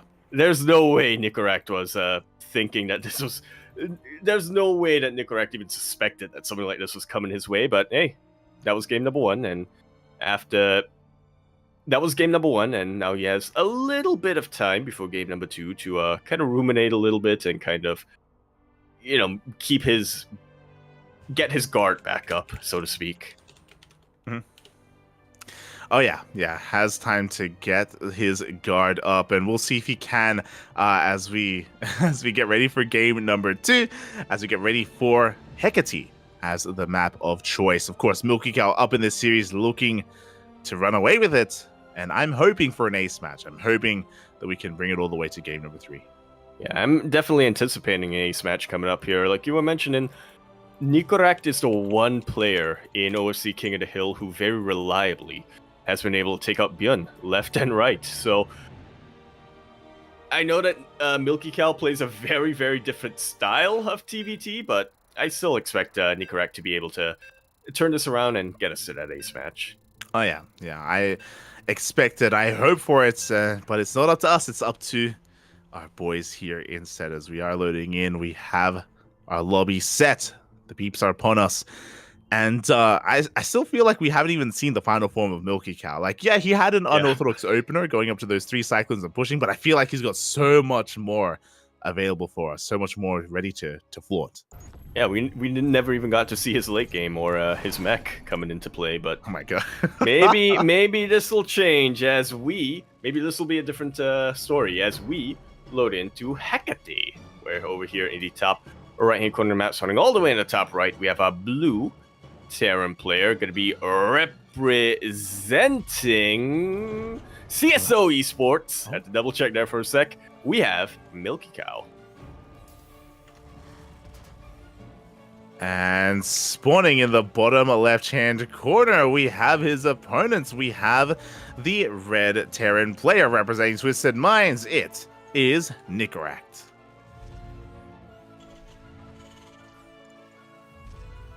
Also, Milky Cow is currently teamless. Oh, there we go. We worried for a moment there. All good. And yeah, so far we're just easing our way into game number 2. Of course, Milky Cow with that lead. And we have double gas openers all around. No one is taking a risk. No one is gambling here on a more economic opener. Yeah, why would you here on Hecate? It's a map that I think has a lot of openings to really exploit in a TVT. So I just want to dot your I's and cross your T's. Milky Cow as well, being very, very careful, checking for any potential proxies thrown this way. Yeah, as you were alluding to, I think this is why both players are going double gas, even though I feel like this map isn't bad for like a macro and even an economic opener, but there are so many locations where you can proxy and you can cheese and you can go for a 2-racks. You don't want to risk not going for a double gas opener and risk yourself, getting caught off guard and being overwhelmed by Reapers of your opponents, as proxy 2-racks is not the most uncommon opener in TVT. That it is not. You don't have to tell me. Those Hellions definitely come in clutch, not just against Reapers, but also potentially Marines as well. It's kind of an essential unit in the early game of TBT, or I consider it to be an essential unit in the early game. Yeah. So really safe play out of both of our players, as eventually we're going to be working towards those expansions as well. Reaper's going to be moving out. I love it. Milky Cow, he did have that SCV to soak a shot. So does Nicorak, though. And his SCV hasn't soaked yet. Is so far unsoaked. CC is thrown down, and both players are looking for their expansions. This time we do have once again an add-on swap for Milky Cow. He's going to be opening up Cyclone. He is. Alrighty then. Guess he has found a bit of a trademark here in the new patch. Nicorak, on the other hand, is doing pretty standard things, opening up with Hellions instead. This isn't the Transcendent TVT build. I know you're about to ask that, Light. Yeah, it's not committed enough to really be the Transcendent TVT, but coffee? We saw him a bit earlier tonight, but yeah, this is still a very solid opening for TVT from Nicorak, giving him enough map control, I would say. Yeah, in the early game. Well, so he doesn't get caught by the Cyclones. Exactly, as the Cyclones are waiting on top of the ramp. For those wondering, we were talking about the, of course, coffee build. We can get into that later on as the Cyclones do reveal themselves. They lock down one of those Hellions already. They take down a Reaper, and the Cyclones, they just bully this army back. Yeah, it technically is possible to fight Cyclones with Reapers, but you're going to be playing on the knife's edge if that's the case. You really need to get the most perfect KDA charges, like Nicorak just demonstrated. And he's going to be able to shut down this opening as well. So when it's all said and done, both players bleed out a little bit. Nicorak still has 2 Reapers, which is a benefit of going for reacted Reapers here. Yeah, to go for a follow-up scout, but yeah, not a lot of damage here for either player. Yeah, that was an overextension from Milky Cow. He started off strong, right? He took down some Hellions, took down some Reapers, but he did push up the ramp, did lose his Cyclones as a result, and that is excess gas down the drain for Milky Cow. And he's not stopping, he's not slowing down, he's going for a tank drop immediately thereafter. Yeah, we'll see if this works out for him. It worked out really well for him in game number 1, but obviously he had his Cyclones still alive in game number 1. They were absolutely key to him doing as much damage as he was able to get done earlier on today, but without them, this is a much bigger risk. It is, as we just drop straight into the mineral line. We just don't even care about the army. Go straight for the economy instead. And Nicorak is not turning back around. He sends everything across the map. He takes 6 SCV kills, or he loses 6 SCVs in his main base. And we are not done. Meanwhile, Milky Cow, will he have enough to defend back at home? Does he realize what's going on? We shall see. He does have Vikings on the way, so he has some aerial superiority. He has a tank. Nicorak forced to throw an auto turret here. 12 SCVs already go down. The tank of Milky Cow gets immediately taken out in the middle of the map. Oh no, things have gone from scary to terrifying right now. Yeah, we're in a really crazy position here where this drop is getting a lot done. 16 SCVs, an entire mineral line has gone down. The Vikings, they dive into the natural. They go straight for the tank as well, but the repair will keep it alive a little bit longer. Not enough though, as the tank will fall to the Vikings. That it will. Follow-up drop will support the Viking as well. Even more SCVs go down. It's a terrible day to be an SCV. It really is. As we get another 8 SCV kills, Nicorak is down to 18 workers across the map, though he is denying the natural, so Milky Cow is heavily oversaturated on one base. He was also forced to cancel his third, as he had a third on the way behind this push. So we're in a really awkward position where Milky Cow, he's ahead in workers, but he's not really mining efficiently with them. Meanwhile, Nickracht, he's far Up in behind bases, but he can't mine it from them. Exactly. So they need to trade. They do. There needs to be some kind of exchange here. Yeah. Meanwhile, there's really no way for Nickracht to really push up this ramp of Milky Cow, especially not without interference matrix. I mean, he researched it. He has energy on his ravens for it, but these Vikings are just not allowing the Raven to get anything done, really. Yeah, exactly. We're just zoning away the army of Nickracht, and Nickracht has to race back home instead. And now Nickracht is in a really rough position because Milky Cow has expanded. He has taken control of his natural. We have a third CC on the way. He is getting further and further ahead as time goes on. Nickracht at this point is all in. He needs to either bust into the natural or bust into the main or deal some kind of critical damage. Without it, he's just going to fall further behind. He really does. The Raven should be sniped just like so. So very good pick off here from Milky Cow. He does kind of expose himself a little bit. That's the extent of his aerial superiority. Raven will be able to throw down 2 interference matrix, and that's a lot of Marines. These SCVs shouldn't be getting too much damage done. But of course, Milky Cow can afford to lose SCVs. Very good juggling here on the Vikings. GG is called, and Milky Cow will take the most chaotic TBT I've casted in a very long time. 2-0.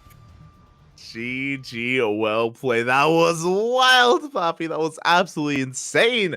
How aggressive both players were in game number 2. Milky Cow just throwing caution to the wind, going for a drop straight into the main base. Likewise, Nickracht ignoring it and going across the map as well. And that drop won Milky Cow the game. It was one tank and a handful of Marines, and he killed over 16 SCVs. He killed, was it like 23? It was crazy just how much economic damage he did. Yeah. Like with the initial drop, I think he killed something like 16, and then he picked up after Nickracht sieged up his tank. I thought that was going to be the end of it, but no. He stuck around with his medevac. He went for a follow-up drop in the natural base and got another like 6 to 8. Another 6 to 8 SCVs, and the Vikings came in to support that and killed even more SCVs. Yeah. Wow, that was a TVT if I have ever seen one. That was peak TVT. Let's be real here. GG, well played, Mike. Congratulations to Milky Cow. My condolences to Nickracht, because I believe with this loss, that will be the end of the run for Nickracht in this tournament, as he has been eliminated from ESL Masters Winter. So my condolences. He did have some rough matches ahead of him and wasn't able to overcome his opponents. Meanwhile, Milky Cow will have another chance tomorrow in day 7. Yeah. Another chance at making it to that playoff stage, and it's another chance of making it to that playoff stage. Very, very prestigious stage here in the EU region, especially because it bumps you up quite a lot when it comes to EPT points and prize money as well. Just making it to the playoffs, I think, doubles your EPT points. Oh yeah, it is a big deal, and Milky Cow will gives have... you double the EPT points. I don't mean that I don't mean that where you're standing at it gets ×2. No. That's not what I mean. Yes, it is again a really really important event here for all players involved, and Milky Cow will have another chance at going deeper in this tournament tomorrow. Until then, though, we are going to be going on a short break. We have concluded the ESL Masters Winter European portion of the broadcast. Before that, we concluded the Asia one as well. And up next, after this break, we're going to be live with the Americas. Woohoo! Look forward to that. See you soon. See you.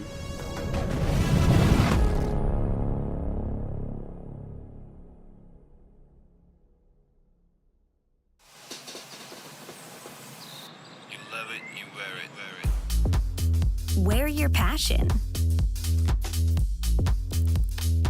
Share your passion. Wherever, whenever. Gaming is a lifestyle. Get your merch at shop.eslgaming.com.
ESL StarCraft 2 Masters is brought to you in part by Monster Energy and the United States Air Force. And welcome back, everyone. Welcome back towards the tail end of the broadcast here with ESL Masters Winter. We just wrapped up with Europe. We wrapped up with Asia earlier today, and now we are here with the Americas. Indeed, we are going to be concluding our broadcast. Well, concluding our broadcast with this region, but we still do have another series ahead of us after this one. But we are coming back to the PvPs, our final one for the evening, rest assured. And one that's, bringing out a couple of new ones here, at least for the B stream. Here we are on Equilibrium for the first time in this broadcast, and possibly for the first time in the entire B stream. Here we are in the top left-hand corner, spawning all the way in the top left. We have our blue Protoss player representing Basilisk from the land of Canada. We have Trigger. And spawning in the top right-hand corner of Equilibrium, we have his opponents. We have the red Protoss player, currently teamless. It is Nina.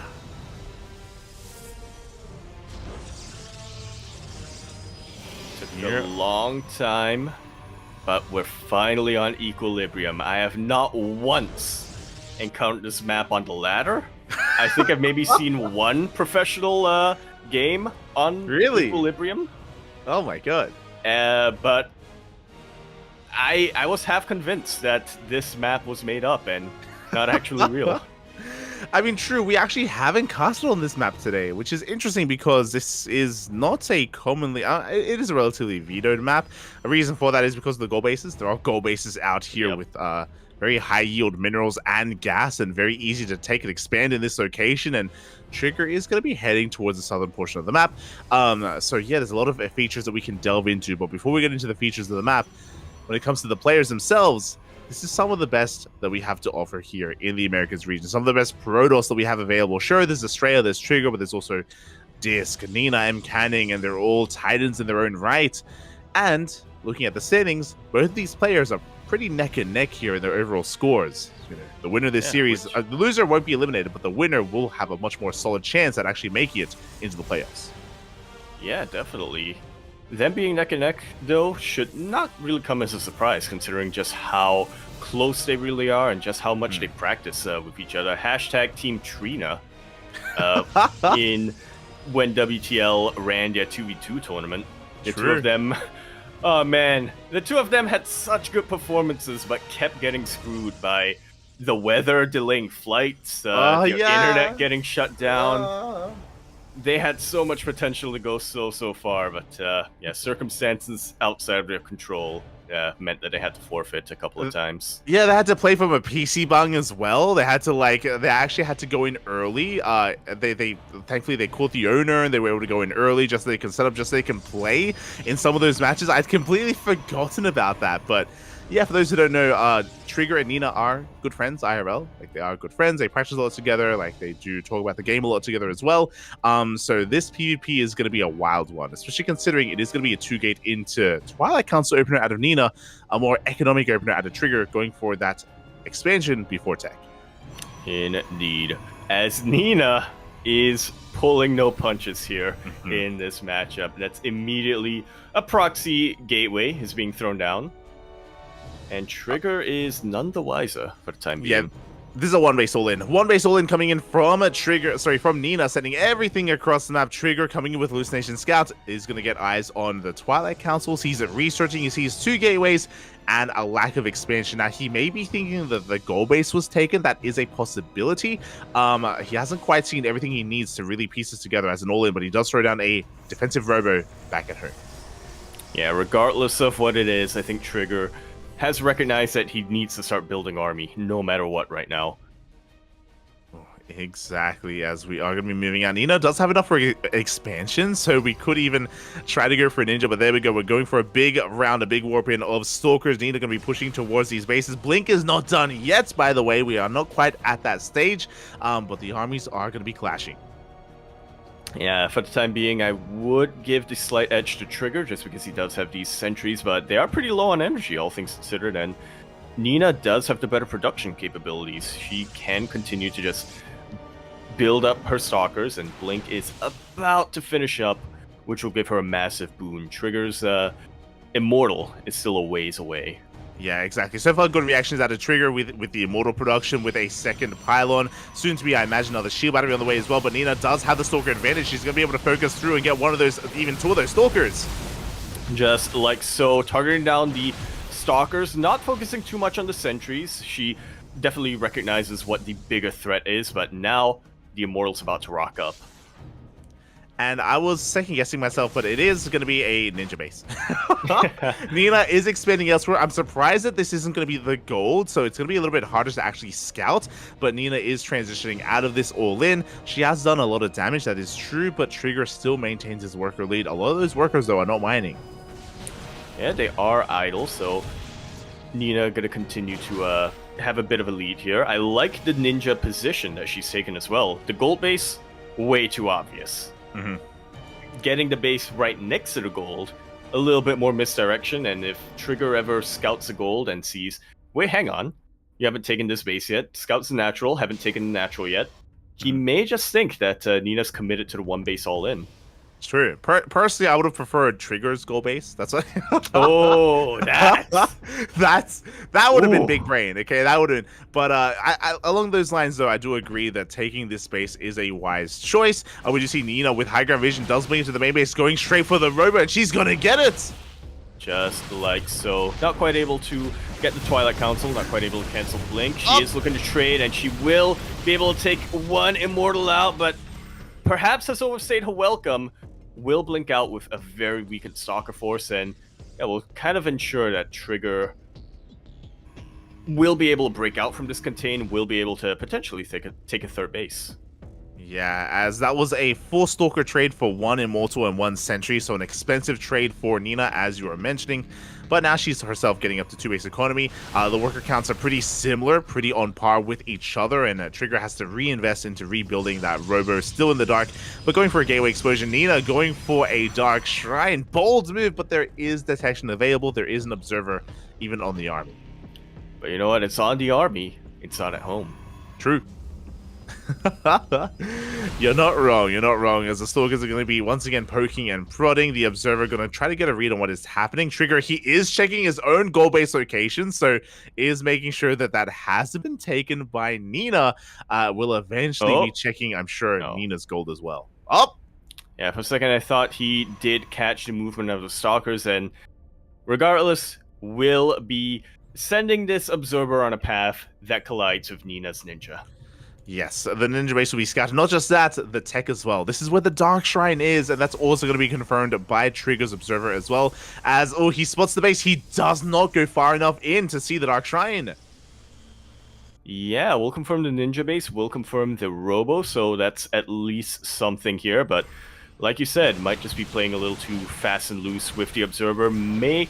With good enough fortune, I think Nina can definitely sneak in a couple of DTs where Trigger has absolutely zero detection. Yeah, it's definitely possible. There's potential for damage, as the Observer still does not confirm what kind of tech there is hidden at that base. Trigger, though, is pushing with a hefty army. Yeah, the Observer is... Oh my god, it could even be scouted, could even be sniped. One of them could be sniped, and it looks like it's gonna be... Both of them. Okay, then.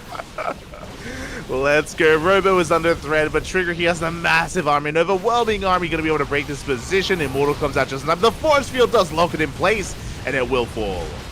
Just like so. Nina is really starting to lose a lot of ground here. A lot of Stalkers are starting to fall, forced to pull all of the probes, and I don't think DTs are going to be enough to make up for this deficit. Yeah, exactly. No DTs in sight. Immortals are going down one after the other. There's the first DT coming in. But we do take over control of this natural base. At the same time, DTs, they're wreaking havoc across the map. They're killing everything. That they are. Nina actually pulling ahead here when it comes to the worker count. Obviously, a lot of her production is still very, very vulnerable, but regardless, she's not dead yet. Yeah, a couple of Stalkers do recall back home. Trigger, he does take down at that Ninja base, and with these 2 recalled Stalkers, he should be able to deal with these DTs as well eventually. But as you were saying, now we're basically 1 base versus 1 base. Trigger down in workers, but up in army. Way up in army. Not a very sophisticated army. He did lose his Immortals and he did lose his Sentries, but that's an overwhelming number of Stalkers. He doesn't even care about the DTs at this point. He knows he can just take the W with these Stalkers. Yeah, it's 19, 18 Stalkers against 3 of Nina, and even though he doesn't have detection, he will work his way through every single one of these Stalkers and get on top of all these workers as well. GG gets called. Trigger will take game number 1. GG. I love what we've just witnessed here. Coming out from the NA region. This is what I love so much about the Americas. It's just wild from start to finish. Mm-hmm. Oh yeah, wild indeed. And oh boy, that took a couple of different turns. Initially, Nina, I feel like, had the advantage, and hey, those DTs, they just went to town on those workers. Like, things got very close, very chaotic. But Trigger, I feel like, maybe has come across this in the past because he was very quick to check those southern base locations, very quick to find that ninja base. I wouldn't be surprised if this was something that they actually workshopped together during their practice sessions. I wouldn't be surprised if Nina actually did take Trigger's gold base a number of times, because that was the first place that Trigger checked with his observer. Yeah, that was the first place he did check. He's been done dirty before. It has occurred, and yeah, he was able to just muster up his army and move out across the map. And from here, we're getting into game number 2 on hard lead. Indeed, we are. It's the beeps to keep on blooping. I guess they don't really bloop. They beep. They beep, yeah. And they boop. Yeah, towards the end, when it goes from 1 to 0, it goes boop. There you go. And again, this map has quite a short rush distance by ground, so we could be seeing some more aggression. I'm sure we will be seeing more aggression, but the question becomes, from who? Both. We're going to have Proxy DT versus Proxy DT as we load into hard lead here for game number 2 of our best of 3 PvP. We're over here in the top left-hand corner map, starting all the way in the top left-hand corner. We have our red Protoss player coming down from the land of America. Currently teamless, we have Nina. And spawning in the bottom right-hand corner of hard lead, we have the Canadian Protoss player representing Team Basilisk, leading the series 1-0. It is Trigger.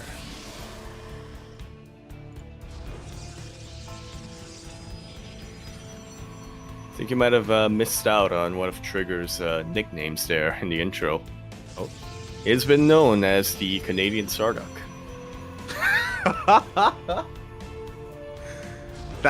You're not wrong. We have called him that. That is true. That is true. If you're aware of what that means, then you're in the know in the chat.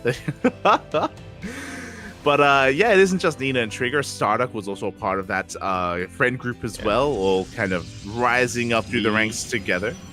The Pacific Rim of Protoss, if you will. There you go. There you go. Of course, Starduck did end up leaving them for greener or different pastures in the arcade. Debatable how much greener it is over in Kerrigan Survival, but you know what? Trigger somehow was able to resist that temptation. Mate, you know, yesterday I was streaming and I got so I always get random lobby invites from Starduck. For those wondering, Starduck is an Australian Protoss player. He's good friends with Trigger, and they kind of rose through the ranks together. I always get like lobby invites from Starduck for Kerrigan Survival, and yesterday I was streaming and I got a lobby invite from Trigger for Star Auction. Oh no! Which is another arcade game. And I messaged him. I was like, mate, you're just as bad as Starduck. What's going on? What's happening right now? You messaged him, you're just as bad as Starduck, and he had never felt so offended by something that was so true.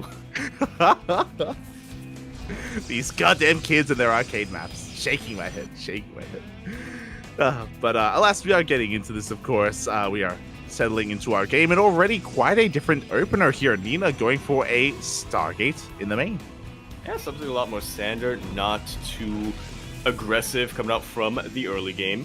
Trigger being a little bit annoying with these pylon blocks, but it's not going to delay too much here of Nina's build. Yeah, everything still is on point here. With this Stargate opener, it should be 4 oracles, as Trigger's going to be moving out. It was an Adept opener as well. The Adepts are being caught out by said Stalkers. Good stutter stepping out of Trigger, but we do commit to the shade. We do avoid those Stalkers, and Trigger does not turn back around. He is pushing out, looking to get eyes on the would-be natural. Yeah, would be natural, as, of course, when you're up against somebody like Nina, somebody as tricky as Nina, it's never something that you can just assume. You can never just assume that she's going to be playing standard, so you have to remain hyper-vigilant like he was in that previous game, and was why he was able to win game number 1. Yeah, exactly. As the Adepts are going to be shut down, they try to slip out across the map, but they are met here by the army of Trigger. Trigger also saw the timing of the Nexus, and he should recognize that the Nexus timing of Nina is significantly later than his own. So he's not fully aware of what's going on, but there are Stalkers in position in the main. Oracle is making its way across the map, and Trigger may not have seen the Stargate, but can piece this together. Yeah, he's got enough clues to make a solid case, and now the Oracle's dipping in, but the Stalkers are already positioned to flank the Oracle. Nina quickly reacts and is able to evacuate, keeps that Oracle alive, and ready to get more damage in the future.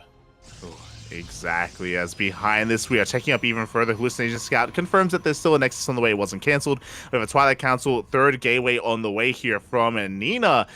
Looking to be quite aggressive, but again, because of the Stargate opener, Blink is going to be quite delayed here for our red Protoss. A little bit faster for our blue. Indeed, and we'll see how well Trigger is able to utilize this advantage here. It's really on Nina right now to try to keep Trigger back and try to delay him as much as possible while she keeps up in that regard. Exactly, as the Oracles are found out as well. Both of them, of course, 2 Oracles do one-shot workers, but alas, they still have not found a way into the mineral line. Actually, they head towards the natural, but Trigger not too far behind. Oh no, one of the Oracles! One of them is out of energy, the other one is almost out of health. That's going to be the end of this harass for a little while. Again, Nina's done a really good job of keeping both Oracles alive. They can regain their energy and eventually continue to provide a lot of utility, potentially a bit more harassment damage. Yeah, like what's important to take note of here is that even though these Oracles haven't actually done too much damage, they're still alive. They're still alive, they have potential for damage, as you were stating, as you were pointing out. And when it comes to the economies, even though Nina's base is a little bit later, she's only behind by 2 workers, so still able to keep up. As I say that, Trigger, with that slight lead, is going to be extending it with a 3rd base. Just like so. Blink is about to finish up for him as well, and so will a robo facility. Trigger's really looking to just secure his lead for as much of a lead for as long as possible. Oh, yeah, exactly. He's going to be trying to extend that. As here we go, we do have Nina going to be rotating towards the left-hand side. Oh, is going to get caught out. At the same time, here come those Oracles. And they will be picking off a cool couple of probes here. Nina takes a slight lead, and both of the Oracles still alive, which is pretty surprising, but Trigger has had enough. He's looking to reciprocate the damage, or not entirely, just looking to chase down those Stalkers. And he will get a couple of them for pretty much free. Yeah, it does get a couple of those Stalkers in the end. Trigger behind this, still just getting this 3rd base up and running. We have Charge on the way, Forge as well for +1 upgrades. Again, Trigger just settling himself into this, and Nina just 1 step behind. Not the biggest of steps, but still a little bit behind here. We do have to try to come back in some way, shape, or form. The worker damage was good, and the Oracles are still alive. They're going to come back in. Like so. 3 Stalkers in position to try to deal with this, but the Oracles did regain their health. They have quite a bit of energy on them. They're very, very fast. This is like in those old school stealth games where, you're waiting for the enemy to just turn around and for you to really gun forward here. That's what these patrolling Stalkers remind me of. Remind me of like an old school Nintendo platformer. You're watching the pattern. They are. They're just trying to just time it correctly here, get in when the Stalkers are not quite ready for it, and then get that speed run score. Yeah. Get the kill. As Trigger's going to be, oh my god, just doubling down and going for a 4th base as well. He just doesn't stop. Might as well. He knows he's ahead when it comes to army supply. He knows that it's going to be very difficult for Nina to really punish his greed, so might as well get away with it whilst he can. Meanwhile, he's putting that economy to good use. Charge just finished up. He is getting +1, about to finish up soon as well. 2 more gateways get thrown down, and Trigger's just looking to secure as solid of an army as possible before making any major moves here. Speaking of, here is the first major move for Trigger, as we do have the War Prism coming with the main army, and Immortal as well. We're just diving onto this center base, and we do force a cancel. Just like so. Definitely having a hard time trying to chase this back without any oracles of her own. Charge is about to finish for us. Well, it's actually on the way, but yeah, she'll have that eventually as the oracles do dip in once more. We'll pick off a couple more probes. We'll dip into the main base. Unfortunately, a little misfire causes 1 oracle to go down. Yeah, the Oracle does go down in the end, and Trigger does lose a couple of workers, but he was already ahead economically, so he still maintains his worker lead. Denying the center base is good enough, and Trigger, he's just mustering up his army, looking to push out once again. He's ahead 20 army supply. Oh, and Nina can't quite engage. +1 is also done for Trigger. Nina still 1 step behind, is down in those upgrades. Down in the upgrades and down in the army overall, I would say. There aren't really enough zealots here for Nina to really punish the soccer army of Trigger, and yeah, they also don't have charge ready just yet. So Trigger, with this concave, should be able to absolutely get the victory here in this engagement, and should have enough momentum to keep this push going. Yeah, he takes down the zealots. He's going to be pushing forward once again on top of this center base. Blinks on top of the army. There's just not enough here. GG gets called, and Trigger will take the series 2-0. It's really securing his spot. I don't think he's quite secure in the playoffs, but looking in a good position. Yeah, math is not quite my strong suit, but like you said, he is in a very good spot here. I think we'll have to play another match tomorrow, but has a really, really good chances of moving forward. Like you said, though, earlier on, Nina is also not out of this yet. She was in the upper half of the standing so far, so this loss is just a bit of a temporary setback, really. She is not eliminated.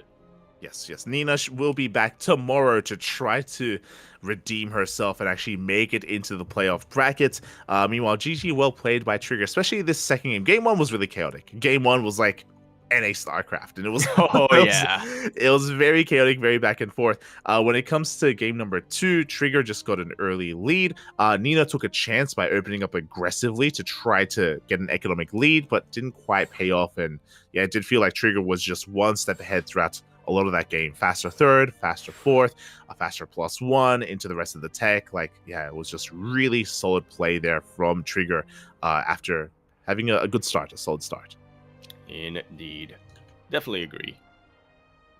And with that, I think we're going to go for a quick little break, and when we return, we will have not a PvP, which is weird. We will actually have another TVT on our hands, and oh boy, we've been waiting for this one.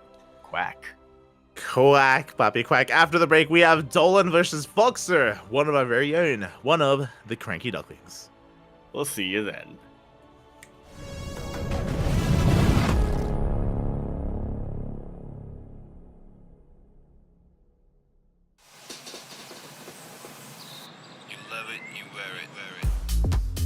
Wear your passion. Share your passion. Wherever, whenever. Gaming is a lifestyle. Get your merch at shop.eslgaming.com.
ESL StarCraft 2 Masters is brought to you in part by Monster Energy and the United States Air Force. And welcome back, everyone. Welcome back to ESL Masters Winter Americas, to our final series of the entire broadcast. It's been a long night.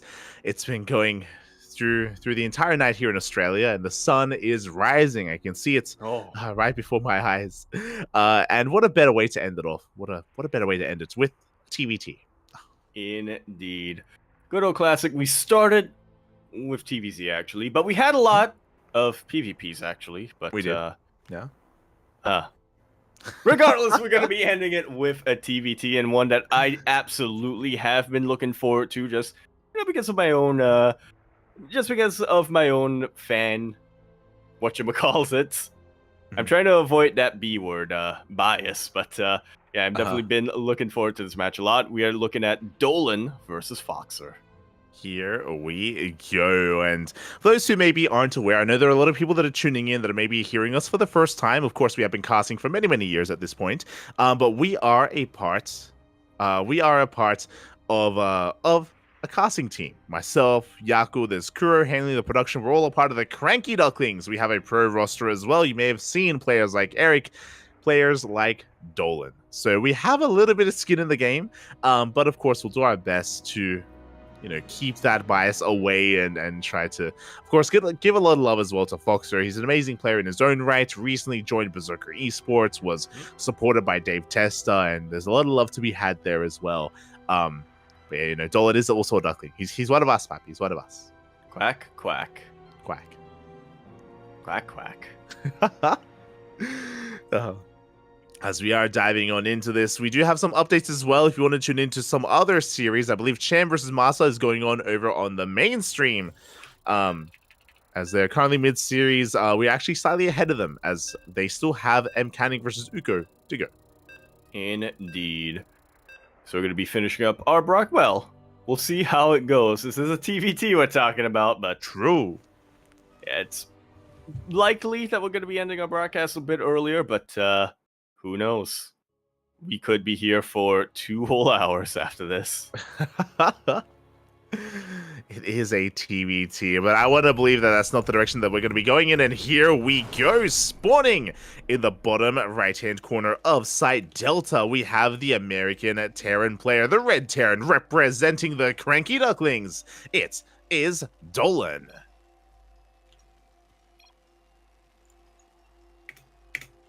And over here in the top left-hand corner map, starting all the way in the top left, we have our blue Terran player this time, coming down from the US of America, representing Berserker Esports. It's Foxer. Here we go, and both of these players have had a rough showing so far. They have had a couple of rough rounds here in the group stage, and they are fighting to stay in the event. The loser of this series will be eliminated from the tournament from ESL Masters America. So there is quite a lot on the line here. There really, really is. Winner of this match, again, not confirmed to make it out, but will have another fighting chance tomorrow in the follow-up round of the group stage. But like you said, their tournament lives are on the line. One single best of 3 is what will determine whether or not they're going to make it to the playoff stage, or whether or not they will have to try again, hopefully anyway, at the open bracket a month later. Yeah, I mean, we have confirmation, at least from Dolan. I do know that he is going to be going to the open bracket or to the event regardless of what does occur. So exciting things to come for a lot of players, as I'm sure we're going to be seeing a lot of players actually go to the open bracket at DreamHack Atlanta and try to make their way through that way instead. Not just, of course, to compete, but also to be a part of the community and to interact with everyone offline. We did hear as well that, of course, ESL did take some feedback, and they have since allowed casters to be at the live venue. Oh my god. That's an interesting pathing bug.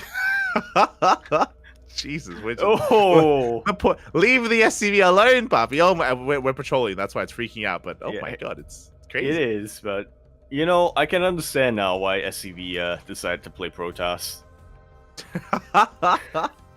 Yeah, he was one of Fox's mistreatment from SCVs. Terran, yeah. Yeah, there you go. As the Reapers do rock up, Dolan opening up very, very safe with this bunker. Almost gets delayed, but yeah, in the end, Dolan will be able to chase back the Reaper of Foxer. Yeah, we do have some pretty interesting openers here between our players. It was a Rax expand. Foxer, he does take a couple of extra hits. Yes, oh no! Has to get out of here, but the Reaper will go down. A slight advantage in the early game here for Dolan as he takes down both the Reaper and the SCV, and he's getting into his 1-1 setup across the map. Likewise, Foxer actually going to be opening up Cyclone, but so is Dolan. Yeah, almost mirror builds here. Obviously, Dolan, aside from coming up ahead or pulling out ahead in the initial Reaper battle, did also opt for a much, much earlier bunker as well. But for the time being, it is 1-1 with a safety Cyclone and reactive Marines coming up as a bit of a follow-up. I say reactive Marines. Dolan's still working on that reactive for now. Yeah, still working on it for the time being. Cyclones are coming out. We're getting into our respective builds. And even though Foxer may have lost a Reaper and an SCV in the beginning of the game, again, this is just a slight advantage. It's not the biggest of deals. You know, from here, Foxer still is able to maintain his economy and still can get into the mid game without too much issue. I'm just really excited to see what direction we go in as we do deny the access to the Reaper into the main. Yeah, very, very good use of the Cyclone here.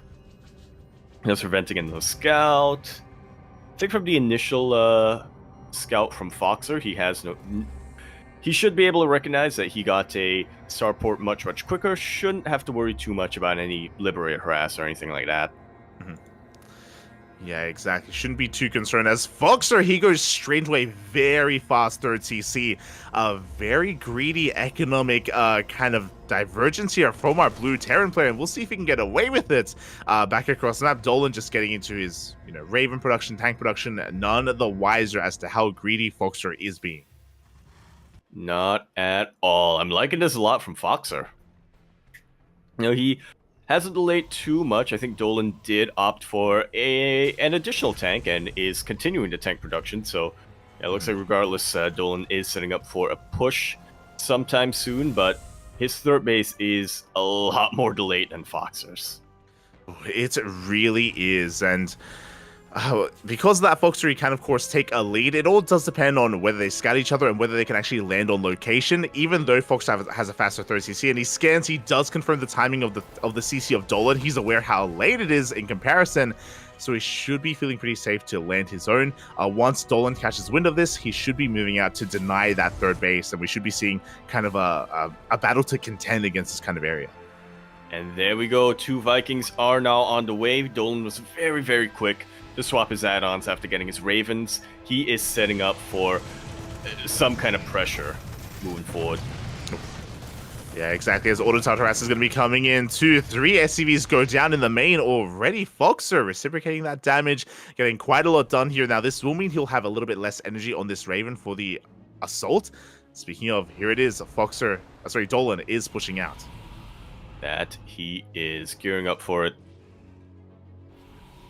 Without Stim, this isn't really a push that's meant to really stick around for too long. It's just really trying to get whatever damage it can get done outside of this main base. But yeah, Dolan's going to be looking to put a lot of pressure on Foxer. Foxer scouts this with the Spotter Cyclone, and he's going to be getting ready, getting into position. Exactly, as we are going to be maneuvering out across the map as well. The tanks are going to be sieging up, and Dolan is going to have to respect that. He's going to have to pivot around. He's going to be rotating over towards the right-hand side. Rocks are being knocked down. Foxer, though, does he catch wind of this? So far, he does. He does see the rocks. Yeah, I think he caught it with his Ravens. I didn't even notice this, but Foxer opted to go for 1 additional Raven on top of all of this. So aside from the interference matrices, Foxer will have the opportunity to throw down a anti-armor missile, will be able to throw down a couple of auto turrets if he's able to keep the additional Raven alive, as for the time being, Dolan does have a Viking lead, and oh, this is a bad time to unsiege Foxer. Oh my god, the disables are real. We dive on top of the army. We do have the Vikings just laying siege upon this army as well as Dolan. He's breaking on through, getting on top of the tanks. And should be able to take just about everything out Foxer forced to lift up his third base, evacuate away. He got this much quicker, but will not be able to utilize it for quite some time. Dolan being very careful as he moves up this ramp. Foxer only has SCVs, 1 tank, and a handful of Marines. Dolan immediately lands his Vikings, and he is cleaning up. Yeah, with the landed Vikings, these SCVs, they stand no chance of tanks. They will siege. They take down the last tank of Foxer as well. As you mentioned before, very unfortunate timing to unsiege for the blue Terran player. Things are snowballing very quickly out of control. Just like so. Raven will throw down one final auto chart before being taken out, but yeah, you can see how desperate Foxer's defense is right now, sending out every single one of the boys. GG is called, and Dolan will be taking game number 1. GG, well played. Dolan actually looking quite strong here. Again, he was able to just find the opportune moment to move out. I do think both armies were pretty comparable. They were pretty comparable with each other. We had an extra Raven as well for Foxer as well. He had so much potential with those spells, but it was just unfortunate that he was caught a little bit exposed, a little bit with his pants down by being caught on siege in such a fashion. And you can see how quickly things can escalate in TVT, where you dive on top of the army and you can win it then and there. Yeah, TBT I think has a bit of a reputation of being the matchup where the pendulum can swing so far in favor of one player to another, but that's assuming that the backbone of your army, those siege tanks, are still alive and still producible. Everything escalated so quickly in this game that I don't think we really got to that point where both players are just pumping out tanks one after another, and that's also why it's that much more important in the early game to prioritize keeping those tanks alive. Oh yeah, exactly, and they're just so much more impactful, you know, as the game does go on as well. And yeah, with that, one fight is sometimes all it takes, and Dolan was able to take the win there, but we'll see if we can fight back and force the ace match. Personally, you know, I would love to squeeze as much as we can out of this series. I would love to see a more back and forth, but it is not up to me. It is up to our players, and Foxer is coming in looking to fight back. Indeed, he is. Early down in the series, and that's a very dangerous position. Wait. What I'm trying to get at, it is true that being down in the series that's, you know, this important, keeping your tournament life on the line, it's a dangerous position to be in. But at the same time, being up in a series like this is also very dangerous because you don't know what your opponent's going to do to keep himself alive in this tournament. Speaking of which, we're going to be loading into Oceanborn for game number 2 over here in the bottom right-hand corner map. Spawning all the way in the bottom right, we have our red Terran player hailing from the land of America. Is of course going to be representing the cranky ducklings. Quack, quack. We have Dolan, the duck. And spawning in the top left-hand corner, we have his opponent. We have the American Terran player representing Berserker Esports, looking to fight back, looking to tie up the series 1-1. It is Foxer.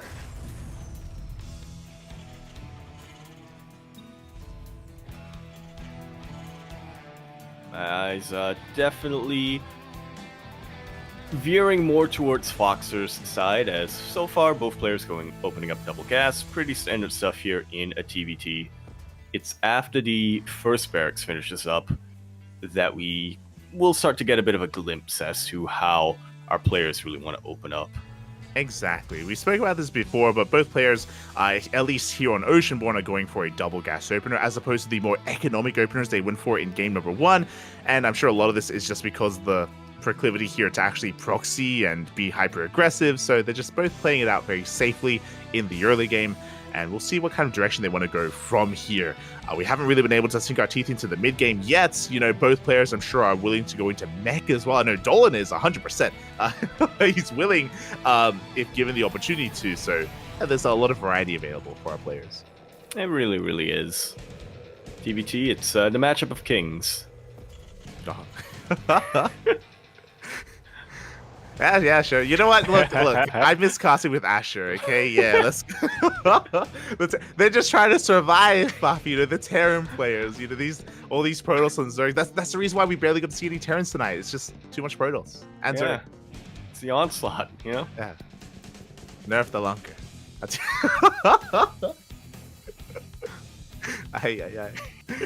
But no, there's a lot of beauty in TVT, especially when it comes to positional battles as well. It's one of those things where even if you're down in army supply, if you catch an opponent off guard, if you have an extra Raven or an extra tank as well, you can still swing a fight in your favor, which is, there's a lot of beauty to be had there as we're getting into our openers and as we're getting into our expansions. Yeah, I guess that's what happens when you have one race whose key unit is very much dependent on positioning and really changes the layout of the battlefield up against another race who does the exact same thing. Exactly. And yeah, for now we are again getting into said openers. Dolan going for a CC on the low ground, so being a little bit more brave. Foxer being very, very tentative with his own expansion pattern, going for the CC on the high ground, which he will eventually land on location. It's not the biggest of deals, but it does mean that his opener is going to be slightly delayed and his economy is going to be slightly worse than his opponent's, just because it takes a little bit longer to get it going. It really is. I will say this, that Dolan can't kind of afford to be brave right now. He's reactoring out his Cyclones, and he's committed to them. He wants to have a good force of Cyclones to go across the map and try to not only get a sense of what Foxer is going for, but also deal some damage. 4 Cyclones looks to be the sweet spot, and he's moving across the map.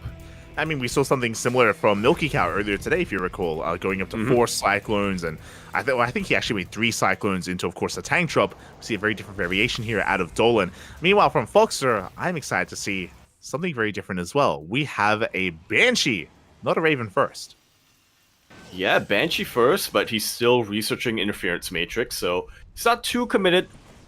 He's not too committed to the Banshee play, and we'll see if this actually ends up faking out Dolan. I think without seeing the Banshee, I think he wouldn't be too. There's no reason for him to suspect that it isn't Cloak and it is Interference Matrix.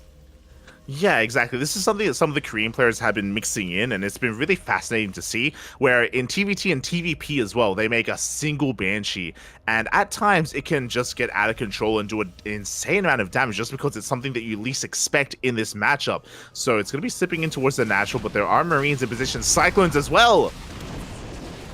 And even this Raven to, just in case it was Cloak that was being researched, and just in case the Banshee does get cloaked. Yeah, now that with the revelation of the Banshee, Dolan is going to be stuck in his mineral lines, both in the main and at the natural. I mean, he has a decent setup here, but he did lose 2 SCVs. And remember earlier, I was talking about how Dolan would have a slight lead. He did, but now with losing those workers, we're going to be able to slightly catch up here for Foxer. Even despite having the later CC, he's only down, or not even down a worker. Yeah. He had a slight lead, which became less of a lead, and then became not really a lead. But now, he's leading slightly. But has lost this lead, as he now evened out. Oh, but he's in the lead again. What time is it in Singapore, Yaku? Let's go. 3:30 a.m. Hey, let's go. I'm gonna wait for not that long, actually. Only not that long. Hours. Yeah, it's fine. Don't worry about it. It's fine. Yeah. I appreciate it. Thank you so much for joining me. I mean, it's quite late here. Quite a trek from our part of the world to cover these events, but we're getting to it. Yeah. As folks are have much faster. Here. Yeah, he did go for a much faster 3rd CC, so he's going to be able to get his 3rd much faster as well. Very similar to the previous game, Dolan 1 step behind with his own CC timing. Armies are vying for map control, though. We can see Foxer, he's lying in wait, hoping that maybe Dolan does push into a trap that has been laid here from Foxer. Outside of that, though, no major move outs yet, as we're kind of heading in the same direction, upgrade-wise, I should say. Yeah, definitely. For a second there, it looked like Dolan, once again, wanted to be the more active player, but no, he was just repositioning his tanks. He was just trying to make sure that his 3rd base would be secure. Foxer secures his own third base and is waiting in the middle of the map with his own units. It's lying in wait, but there we go. There is the on siege. Foxer is going to be pushing, and when it comes to the armies, they're pretty comparable with each other. We are even in tanks. Dolan does have one additional Raven compared to his opponent, and we are even in Vikings as well, so it will still come down to the positioning. So far, Foxer has been unscouted. Dolan doesn't have vision. He has seen the Cyclones, and now with the scan, he does see the main army. Yeah, those Cyclones were a bit of a tell, but now Dolan will confirm his suspicions. Foxer... yeah, it's just kind of preventing Dolan from really moving out, but there's nothing pressuring Dolan to really push out either. He knows they're on an even base count, and he knows that he is much more defensible over here back home. Yeah, so Dolan is taking the role of the defender. Foxer is the aggressor instead. He's looking for a way in for any kind of member. The Vikings, they do take down one Viking immediately here of Foxer. Yeah, very good target firing coming out from Dolan. As things are about to go down, all of these Ravens disabled almost every single tank of Foxer. Only one of them is still active, and it is being targeted down. The rest of the tanks will fall to the Vikings. Dolan has to be very, very careful. There's still plenty of Marines and Vikings here, but the important part, his tanks stay alive. There is no way Foxer can really keep up the momentum and push into him, which he wants to do right now. He's parade pushing his Marines. Yeah, a massive trade here between both armies, and Dolan does a trade more efficiently here, taking down and resetting the tank count. He reset the Raven count as well. Foxer does have air control with those Vikings, but that was a brutal fight to take, and I would give the edge to Dolan in the aftermath of that. You can see the army supplies are actually in favor of Foxer, and a lot of that supply is actually in Marines more than anything. And Marines, they have their place in TVT, don't get me wrong, but I feel like tanks and Vikings are really where these fights are made or broken. Yeah, I think a good way of looking at it is that tanks and Vikings are the backbone. They're essential. They're kind of the, we're talking about TBT being a chess match. Tanks and Vikings are kind of like your kings, and Marines are more of your bishops. They're not pawns. They're absolutely not pawns. They're very, very powerful. But they're bishops. They're your queens. Yeah, they're queens. There we go. Oh, the queen. Marines are queens. Okay. Hashtag Marines are queens. Have you played chess before, Yaku? Do you know what you're saying? Chinese chess. Let's go. Animal chess. As we are going to be going for a double drop here on the right-hand side. So far, after the aftermath of that big fight, nothing really too much has happened. Both players are just licking their wounds, building themselves back up. Foxer is working on his 4th CC. So is Dolan. 4th bases are soon to be taken. But Foxer is the player taking the initiative here, being active with this double drop on the right-hand side and a drop on the left-hand side as well. Yeah, and without the Viking count, with those Cyclones of Dolan being taken out earlier on, there's no reason for him to suspect a drop, and thankfully he does pull back, and yeah, Foxer will pick up and keep the rest of his Marines alive, but hasn't quite gotten the damage that he wanted. These Vikings are looking for a target, and they will get it. One medevac full of Marines will see Dolan pulling ahead when it comes to the army supply. Yeah, exactly. A big pickoff here for Dolan. At the same time, we still have... wait, no shot. No, this turret has one kill. What? No! That was the medevac! Foresight! The foresight of Dolan! We call him the brain of the Cranky Ducklings of Voltron for a reason.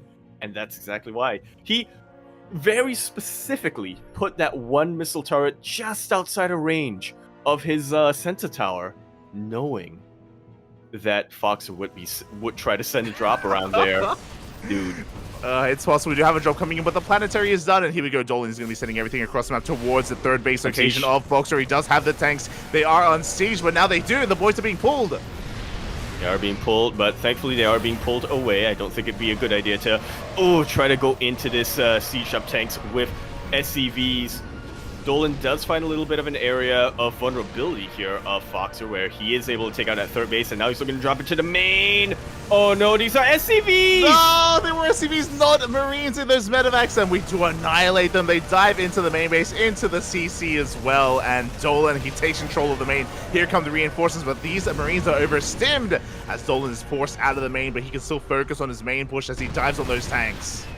Like so, doesn't even need to siege all of his own tanks. is able to deal with this, lands his Vikings, and yeah, Foxer is not in a great position from here on out. He really isn't. He's going to be cleaning up the drop in the main base at least, but the main army's pushing on forward. We dive on the tank. The tank is going to be falling here. Some rough movement out of Dolan. Does take a lot of tank shots to the face, but the boys are being pulled once again into the Vikings. And tanks are going to make short work of that. This is an absolute wall of hurt that you do not want to move into. Everything dies from the side of Foxer, and a lot of deaths from the side of Dolan as well, but when it's all said and done, Dolan pulls way, way, way ahead. 43 SCVs from Foxer went down. Dolan lost 13. It's 60 workers for Dolan to the 32 of Foxer. Foxer at least has a third base. It's a planetary, but it's kind of up and running here. But yeah, Foxer took so many losses, lost his orbital as well in the main, so really he's on 2 base economy, barely that. Lost a lot of his add-ons, lost a lot of his production, and now Foxer is completely all in. He's pushing out, but here comes another army from Dolan already, just mustering up another force. And how do we deal with this? We try. You know, this isn't a unwinnable position here for Foxer. You know, I can definitely see Dolan maybe oversimming a little bit and losing a couple of Marines unnecessarily, and I think that would be how Foxer comes back in this game. But Dolan, he's recognized that. He wants to make sure that he doesn't lose any unnecessary Marines. He is just looking very solid and should secure his victory right And we here. dive on in, but the army just gets annihilated once again. Dolan looking dominant here. He takes down the entire army. 16 SCVs go down, and Dolan, he can just keep on pushing. He scans ahead of time. There is nothing lying in wait. There's one tank here on the high ground at the natural. A couple of boys are being pulled to help buffer as well because there's nothing left in Dolan. He avoids the tank. He goes for a doom drop into the main. He knows that there's nothing stopping him from getting right on top of all of the production of Foxer. Sims his Marines, takes out the last of the SCVs, and with that, GG is called. Dolan will take this series 2-0, will keep his tournament run alive. Foxer, unfortunately, will be eliminated here, but yeah, that's just the way it goes sometimes. GG, well played. The sad reality is that there could only be one. You know, that's just how this competition goes at times, and with that, Foxer will have to bow out of the event. Again, it is very bittersweet, but congratulations to Dolan for advancing on through. You know, I'm sure these American Terran players, the last thing that they would want is to knock each other out. I'm sure there's a lot of camaraderie amongst them as well, and yeah, it is a little bit sad, but GG, well played. Foxer, at least he was able to, again, have quite a performance here on display, not just today, but also in days past as well.